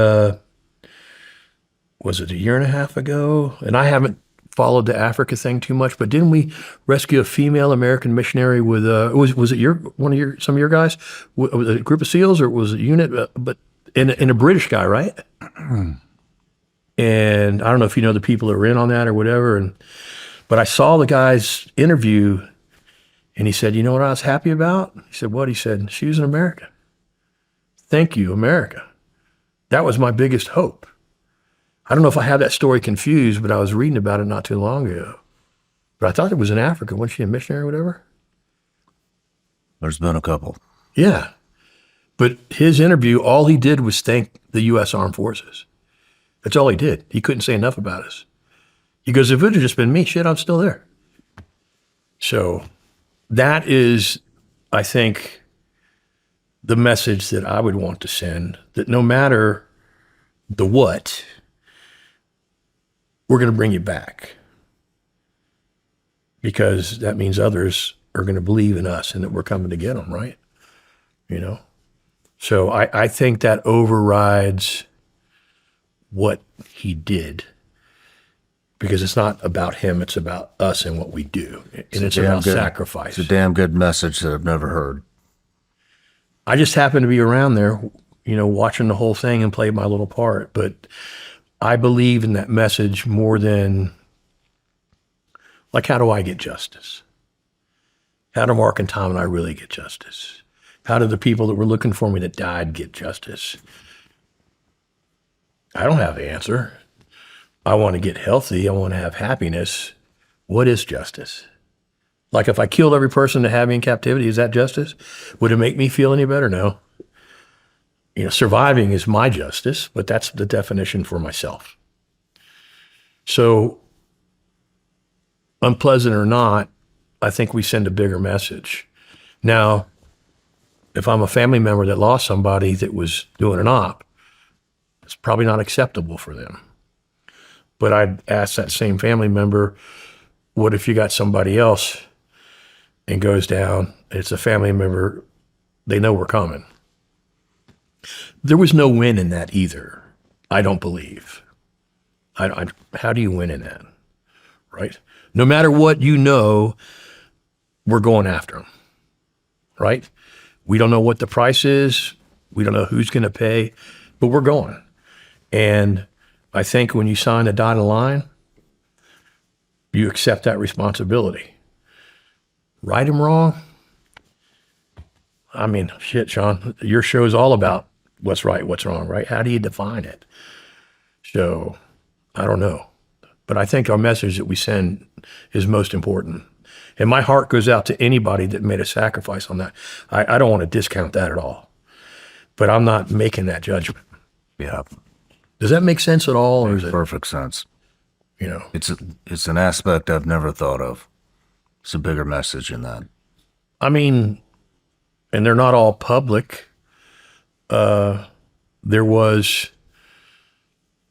I'll just leave it as a foreigner that was rescued by our people less than a year after me and was reintegrated, okay, through our own folks that I got to work with. And, some operators showed up and got him out. And all he wants to be is a U.S. citizen with him and his family. And when I say patriot and an appreciation, and I was only working with him for a little bit, mainly telephone calls, right? Got to meet him and all, but he'd call me. I was really part of a support network. I'm like, I called Doug. I said, he goes, yeah, we do a lot of people, Keith. We don't advertise it, right? And I said, well, what's he want? He just wants to be a citizen. He's the biggest convert ever, right? And so, how many undocumented, let's say, or unadvertised have you and your friends done, right? So that's a bigger message. But now, let's just say I had a spouse or a brother or somebody that paid a price during that mission. It'd be pretty hard for me to stomach. Yeah. If I even could. Yeah. Well, Keith, what are you doing now to keep busy? My wife says I'm getting fat. I retired about 4.5 years ago. And so we live down in Sarasota, and I love to hunt and fish. And my wife is a foodie, craft cocktail person, excellent cook. I never enjoyed anything as far as traveling or eating. So she's kind of exposed me to that. So now I drink some foo-foo drinks that I would have never drank before and eat some food that I never ate before. I never ate a salad. I was 54 years old. I never ate a salad until I met my wife. And so we travel, and we've got some real estate rental stuff that we dabble in. We built a few things just for rentals, but we are considering a move. Everybody's moved to Florida. Thank you. I appreciate you guys have whatever, right? But we're looking at maybe moving somewhere a little more rural. We had some property up in Georgia that we just sold to my best friend a few weeks ago. Actually, it says S&S Properties, and his last name starts with an S. And he's a redneck genius. He's a redneck that has a chemical engineering degree and had a third generation tow truck company and took it to a different level. So that's his logo. He came up with it. That was our LLC. I wear this hat everywhere. But gonna travel, get a little healthier, and we just came back from a great fishing trip, and whatever else she puts on the calendar, Enjoying life. as best we can, which is, but that sounds negative. No, yes, we are enjoying life. It's funny though, I'm 60 now, and I don't feel 60 till I look in the mirror. I imagine myself a different way. And so it's kind of that time of change, but I want to make memories now. We're in a position where life is good and we can make choices. But I wonder, and I talk about what my good friends with, I said, can I make it to 75 before she puts me in an orange flag wheelchair and remote controls me around? Or will I make it to 80? But there's this physical window now, right? It's the fourth quarter. And I was on a mountain last year on a sheep hunt, and I finished my sheep grand slam. My mentor in the sheep world, 74 years old, he was out doing me on the mountain, right? I'm a flatlander, whatever, but with some of the stuff that we do, what's really been on my conscience now is how long will I be able to physically enjoy it? No, I don't think in a year or two I'm out, and I know people doing a lot of different things, but talking to my friend, I'm like, my best buddy, and I said, what do you think? He said, no, Keith, it's the fourth quarter now. Now, how long it is or how good we do, but things start changing physically a little quicker as you get older, right? So we want to travel and we want to make memories. And I've been lucky, health-wise. I've got great health. I've been very fortunate. But, you know, we've had a few friends that have died, you know. Someone we know now is just a few years older than me. He's just come up with a stomach cancer issue, you know. So at this age, things start to drop, right? And so I want to take this time while I can still do things physically. And I don't think it's running out in 10 years or anything, but the point is, it's got me thinking different, you know. You've been through what you've been through. 1,967 days in captivity. Yeah. No getting that back. Do you value relationships more than you used to? Ooh, that's a tough question. I don't think so. Those would be a little mercenary. I value a real relationship more than I used to. Well, that's what I'm getting at. Yes. Relationship with your dad, your son, Yes. A real relationship, yes. your wife. Yes. Yes. Those in the peripheral, it's a fact of life. People move in and out of each other's lives, right? And so, where's your circle? Where's your circle? Mm-hmm. You know, my problem is I have too big of a mouth and I'm too open. I don't think it's changing. I'm trying to, but let's see how that works out, right? My openness has cost me. It's cost me. And, you know, I'm working on that. I think my circle will only become smaller. Not that I don't like people or a social thing or making friends, but, you know, it's it makes you kind of define, is this a real true friendship or not, or is this just something I'm with you. casual? I mean, the way I think about it is, you know, if you had 24 friends, Yeah. you're awake for, let's say, 12 hours a day. You want to develop those relationships. You can only give 30 minutes a day to each person. Right. But as your circle gets smaller and you get more particular about Right. who you care about and who you give your time to, Right. whittle that down to 12, then it's an hour for each person a day. Right. You whittle that down to 6, that's 2. Too.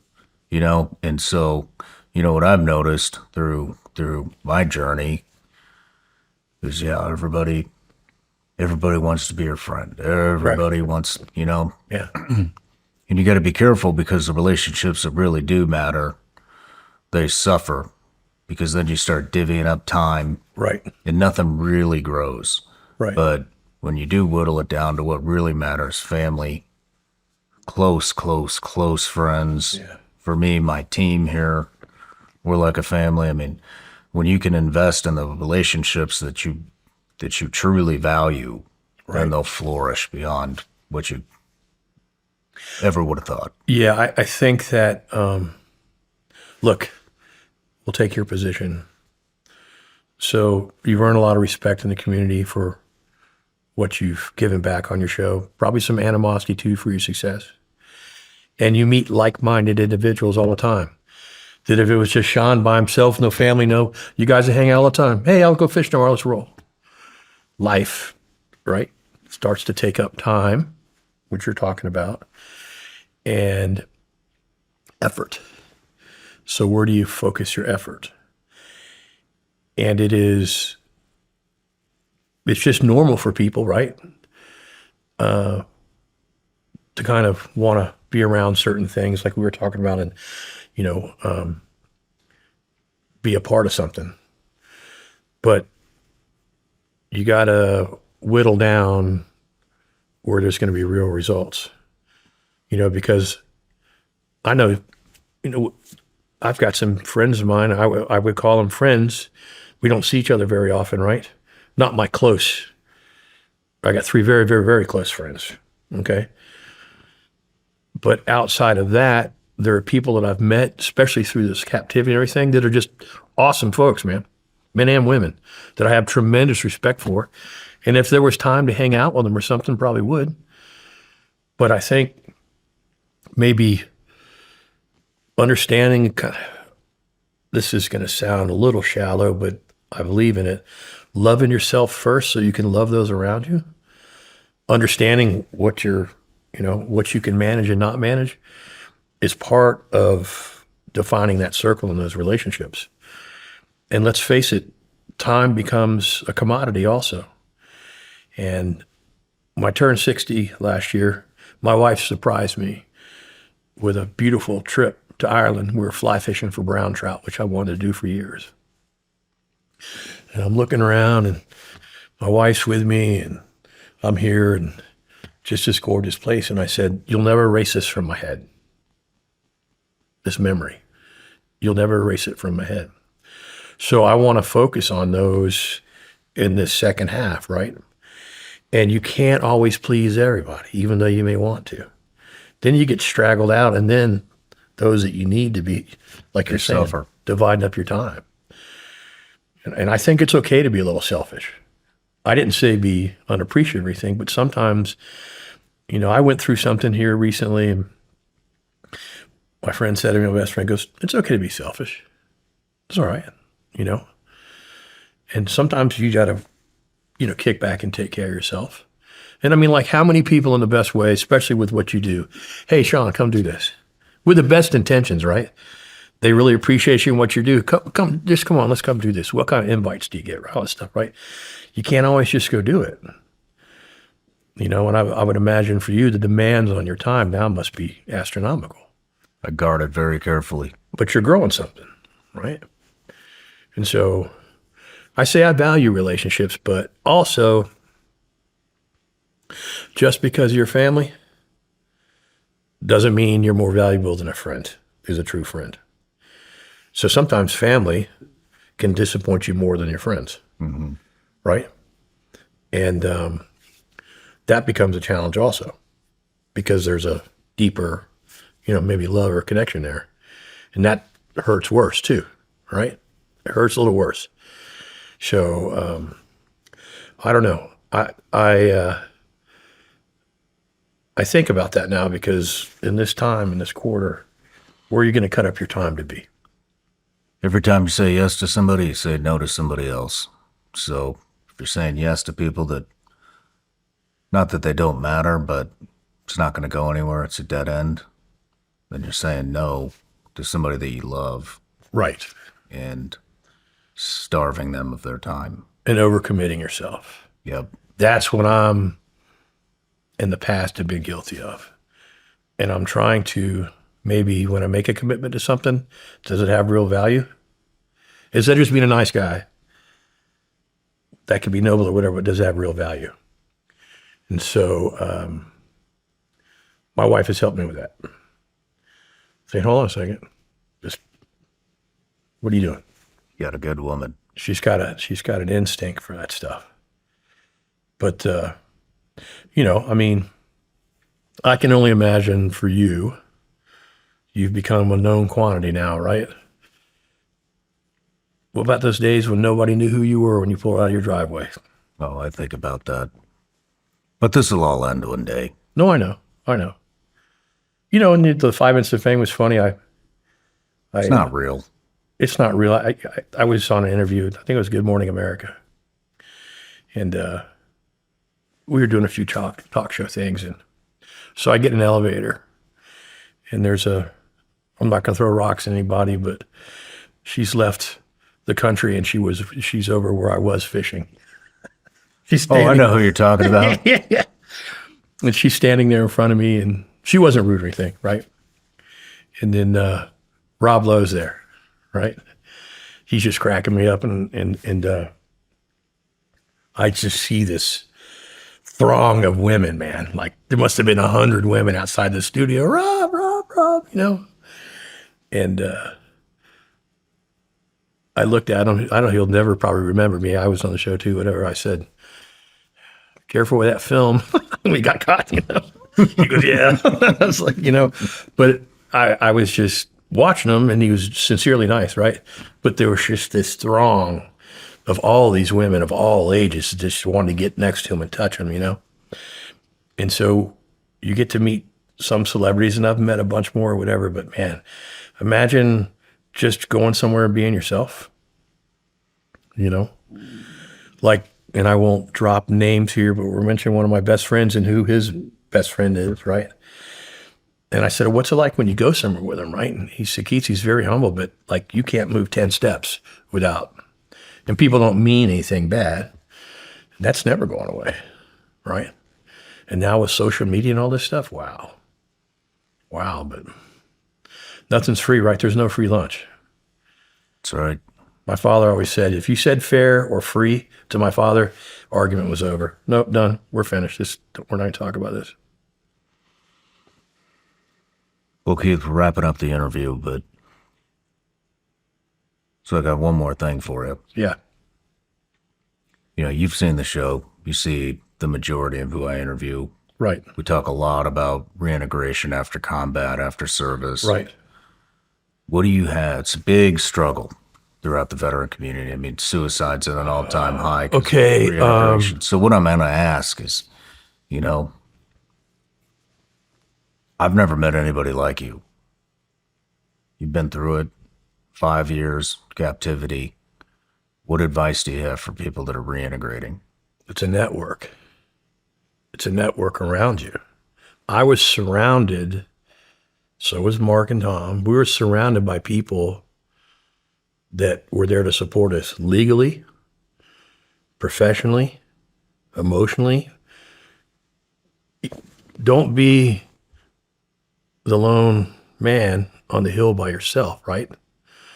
And I think especially type A's from this community tend to be that way. They don't want to accept help and recognize you do need help.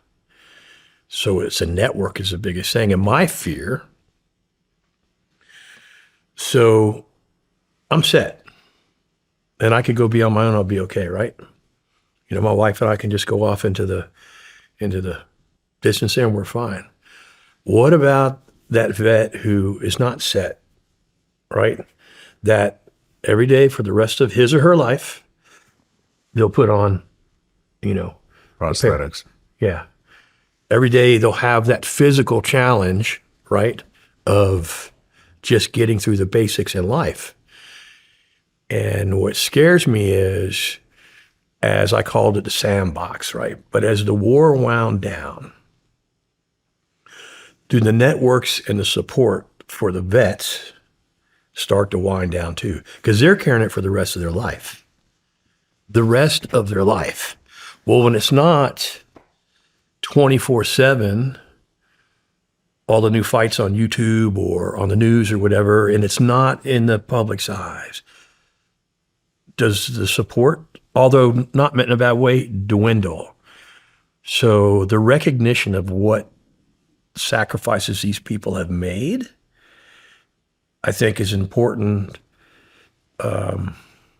key to keeping the support networks going, right? When you see all this stuff on the news every day and they ask for a donation for vets, oh, they're coming. I mean, you see an organization like Tunnel to Towers, right? Or it's created something long-term. Is our long-term care for our vets there? I mean, when I see illegal immigrants in a hotel with a check, a cell phone, and I'm not trying to hurt these people, right? All the support, and then I see a homeless vet, and I'm like, what's going on, right? And then also the psychological side of it. Not only do some of our folks have to deal with the physical trauma, but the mental trauma, right? Is that support going to remain a priority? Is it 5 years after the war, 10 years after the war, 15 years after the war? is that still going to be there? That's my fear for people who have paid a price. And this focus on, and not trying to go political here, but this focus on immigration over people that, okay, protected the right for that to even happen. I think they should be front of the line. I don't think the military is a place for social experimentation. I think the military is a place where it makes our country safe so we can have social experimentation, right? And I just, like your show does, you keep the light on. And I'm lucky. Not everybody's lucky. So that's my worry personally for those folks, is how does that stay relevant? I think it's just natural that people start to see other things and move on and think, oh, we were in a war 15 years ago.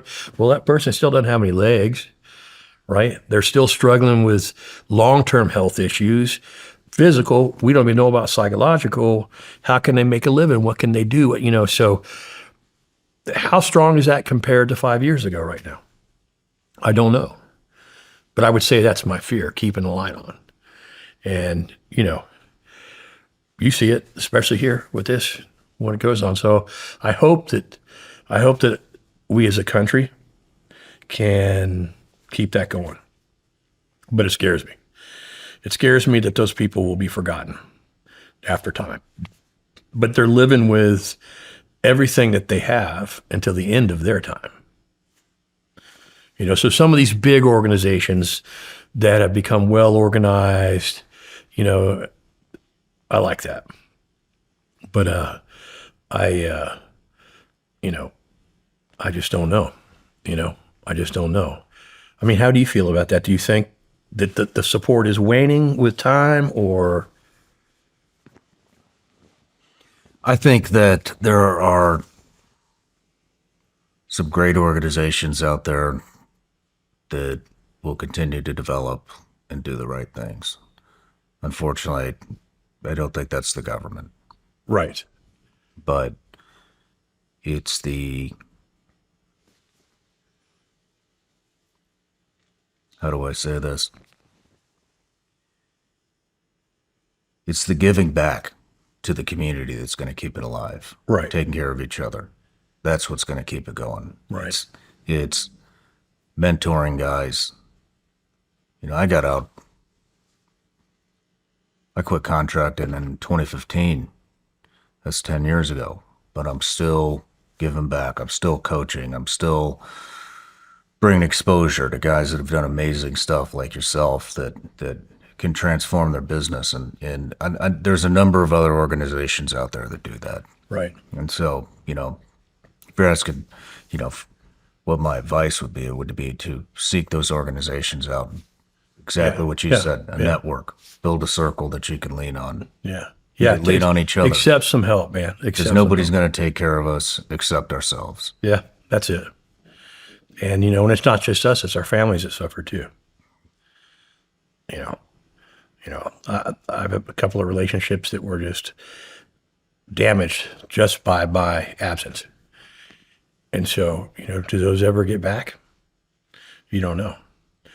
But, yeah, I don't know, Shawn. I think keeping the light on, isn't that Norm that says that in the hotel thing? Hey, we leave the light on for you, right? But the light's a beacon. Yeah. And I think it's important. And, you know, I like seeing folks, men and women, that have come out and turn it into a positive. You know, for me, whether writing the book or we wrote the book, I didn't write the book, right? Or going to teach a class somewhere or to speak to a group of people, that's me being selfish, winning for myself, right? Just giving back. And that's a way to defeat those that at one time had me defeated. So that's, you know, that's where I'm at with that. And, you know, but we got a generation of really young folks that have suffered greatly, and they're going to need our support for a long time. Yeah. And I don't think they're looking for a handout. I think they're looking maybe just for a little leg up, you know. Yeah. And it is, it's tough to see some of the folks that, have gone through some things. I met a guy that's a wounded warrior when I was at Northrop Grumman, and he was a program manager. He was a Marine captain, and he was a Fallujah. Big guy, but he had a limp, and he was getting on a plane with me. We had an RPG round go through his thigh and not go off and get stuck. Right? And he's working for our company, totally fine. He has a little bit of a limp, but, I said, well, tell me some stories about there, because he was on the first NRAP, and wow. He's like, man, I'm lucky. His attitude was unbelievable. He's an officer, came back, whatever. And I was like, wow. So when you see it firsthand, when he's like, hey, I'm one of the lucky ones, because there's a lot of his guys and other people, they're never, what are you doing? So I, maintain the respect for our service folks. And I like what's going on now, not to get political, but to shake up and kind of, I would see it as a return to our core value of what we're about, right? Not a social experiment, not a DEI experiment. We're here to do one thing, defend this country. And that doesn't get done with a quality of outcome, and as noble as that might be. I remember a cartoon years ago, and it showed this little kid, and he was kind of nerdy, and his dad was a little bit older and overweight, and he couldn't get on the football field. It was at high school. I can't remember why I married this. And his dad said, don't worry, son. He goes, what? He's about 10 years old. I'll be working for you. Right? But we all have our strengths, right? We all work to our strengths. So I like seeing what's going on. Not everybody's smart. Some people are stupid. Not everybody's good looking. Some people are ugly, right? But this whole, hey, I don't even want to even see what my 40 time would have been when I was 18 years old. Probably would have been that fast, right? I just wasn't blessed with certain things, but I did have other strengths. So I'd like to see that stuff erased and everybody be who everybody is, and accept what you can do, and, understand what you can't. I think that better prepares people for the future. I do too. It's called a reality check. The truth isn't always sweet. It rarely is. It rarely is. Well, Keith, it was an honor to interview you, man. Honor to meet you, brother. I really, I welcome home. Thank you. And thanks for the invite. I hope I could, do justice to your show. It was awesome. We've had a lot of impressive individuals here, rightfully so. You're one of them. Appreciate it. Thank you for being on that way. Thank you.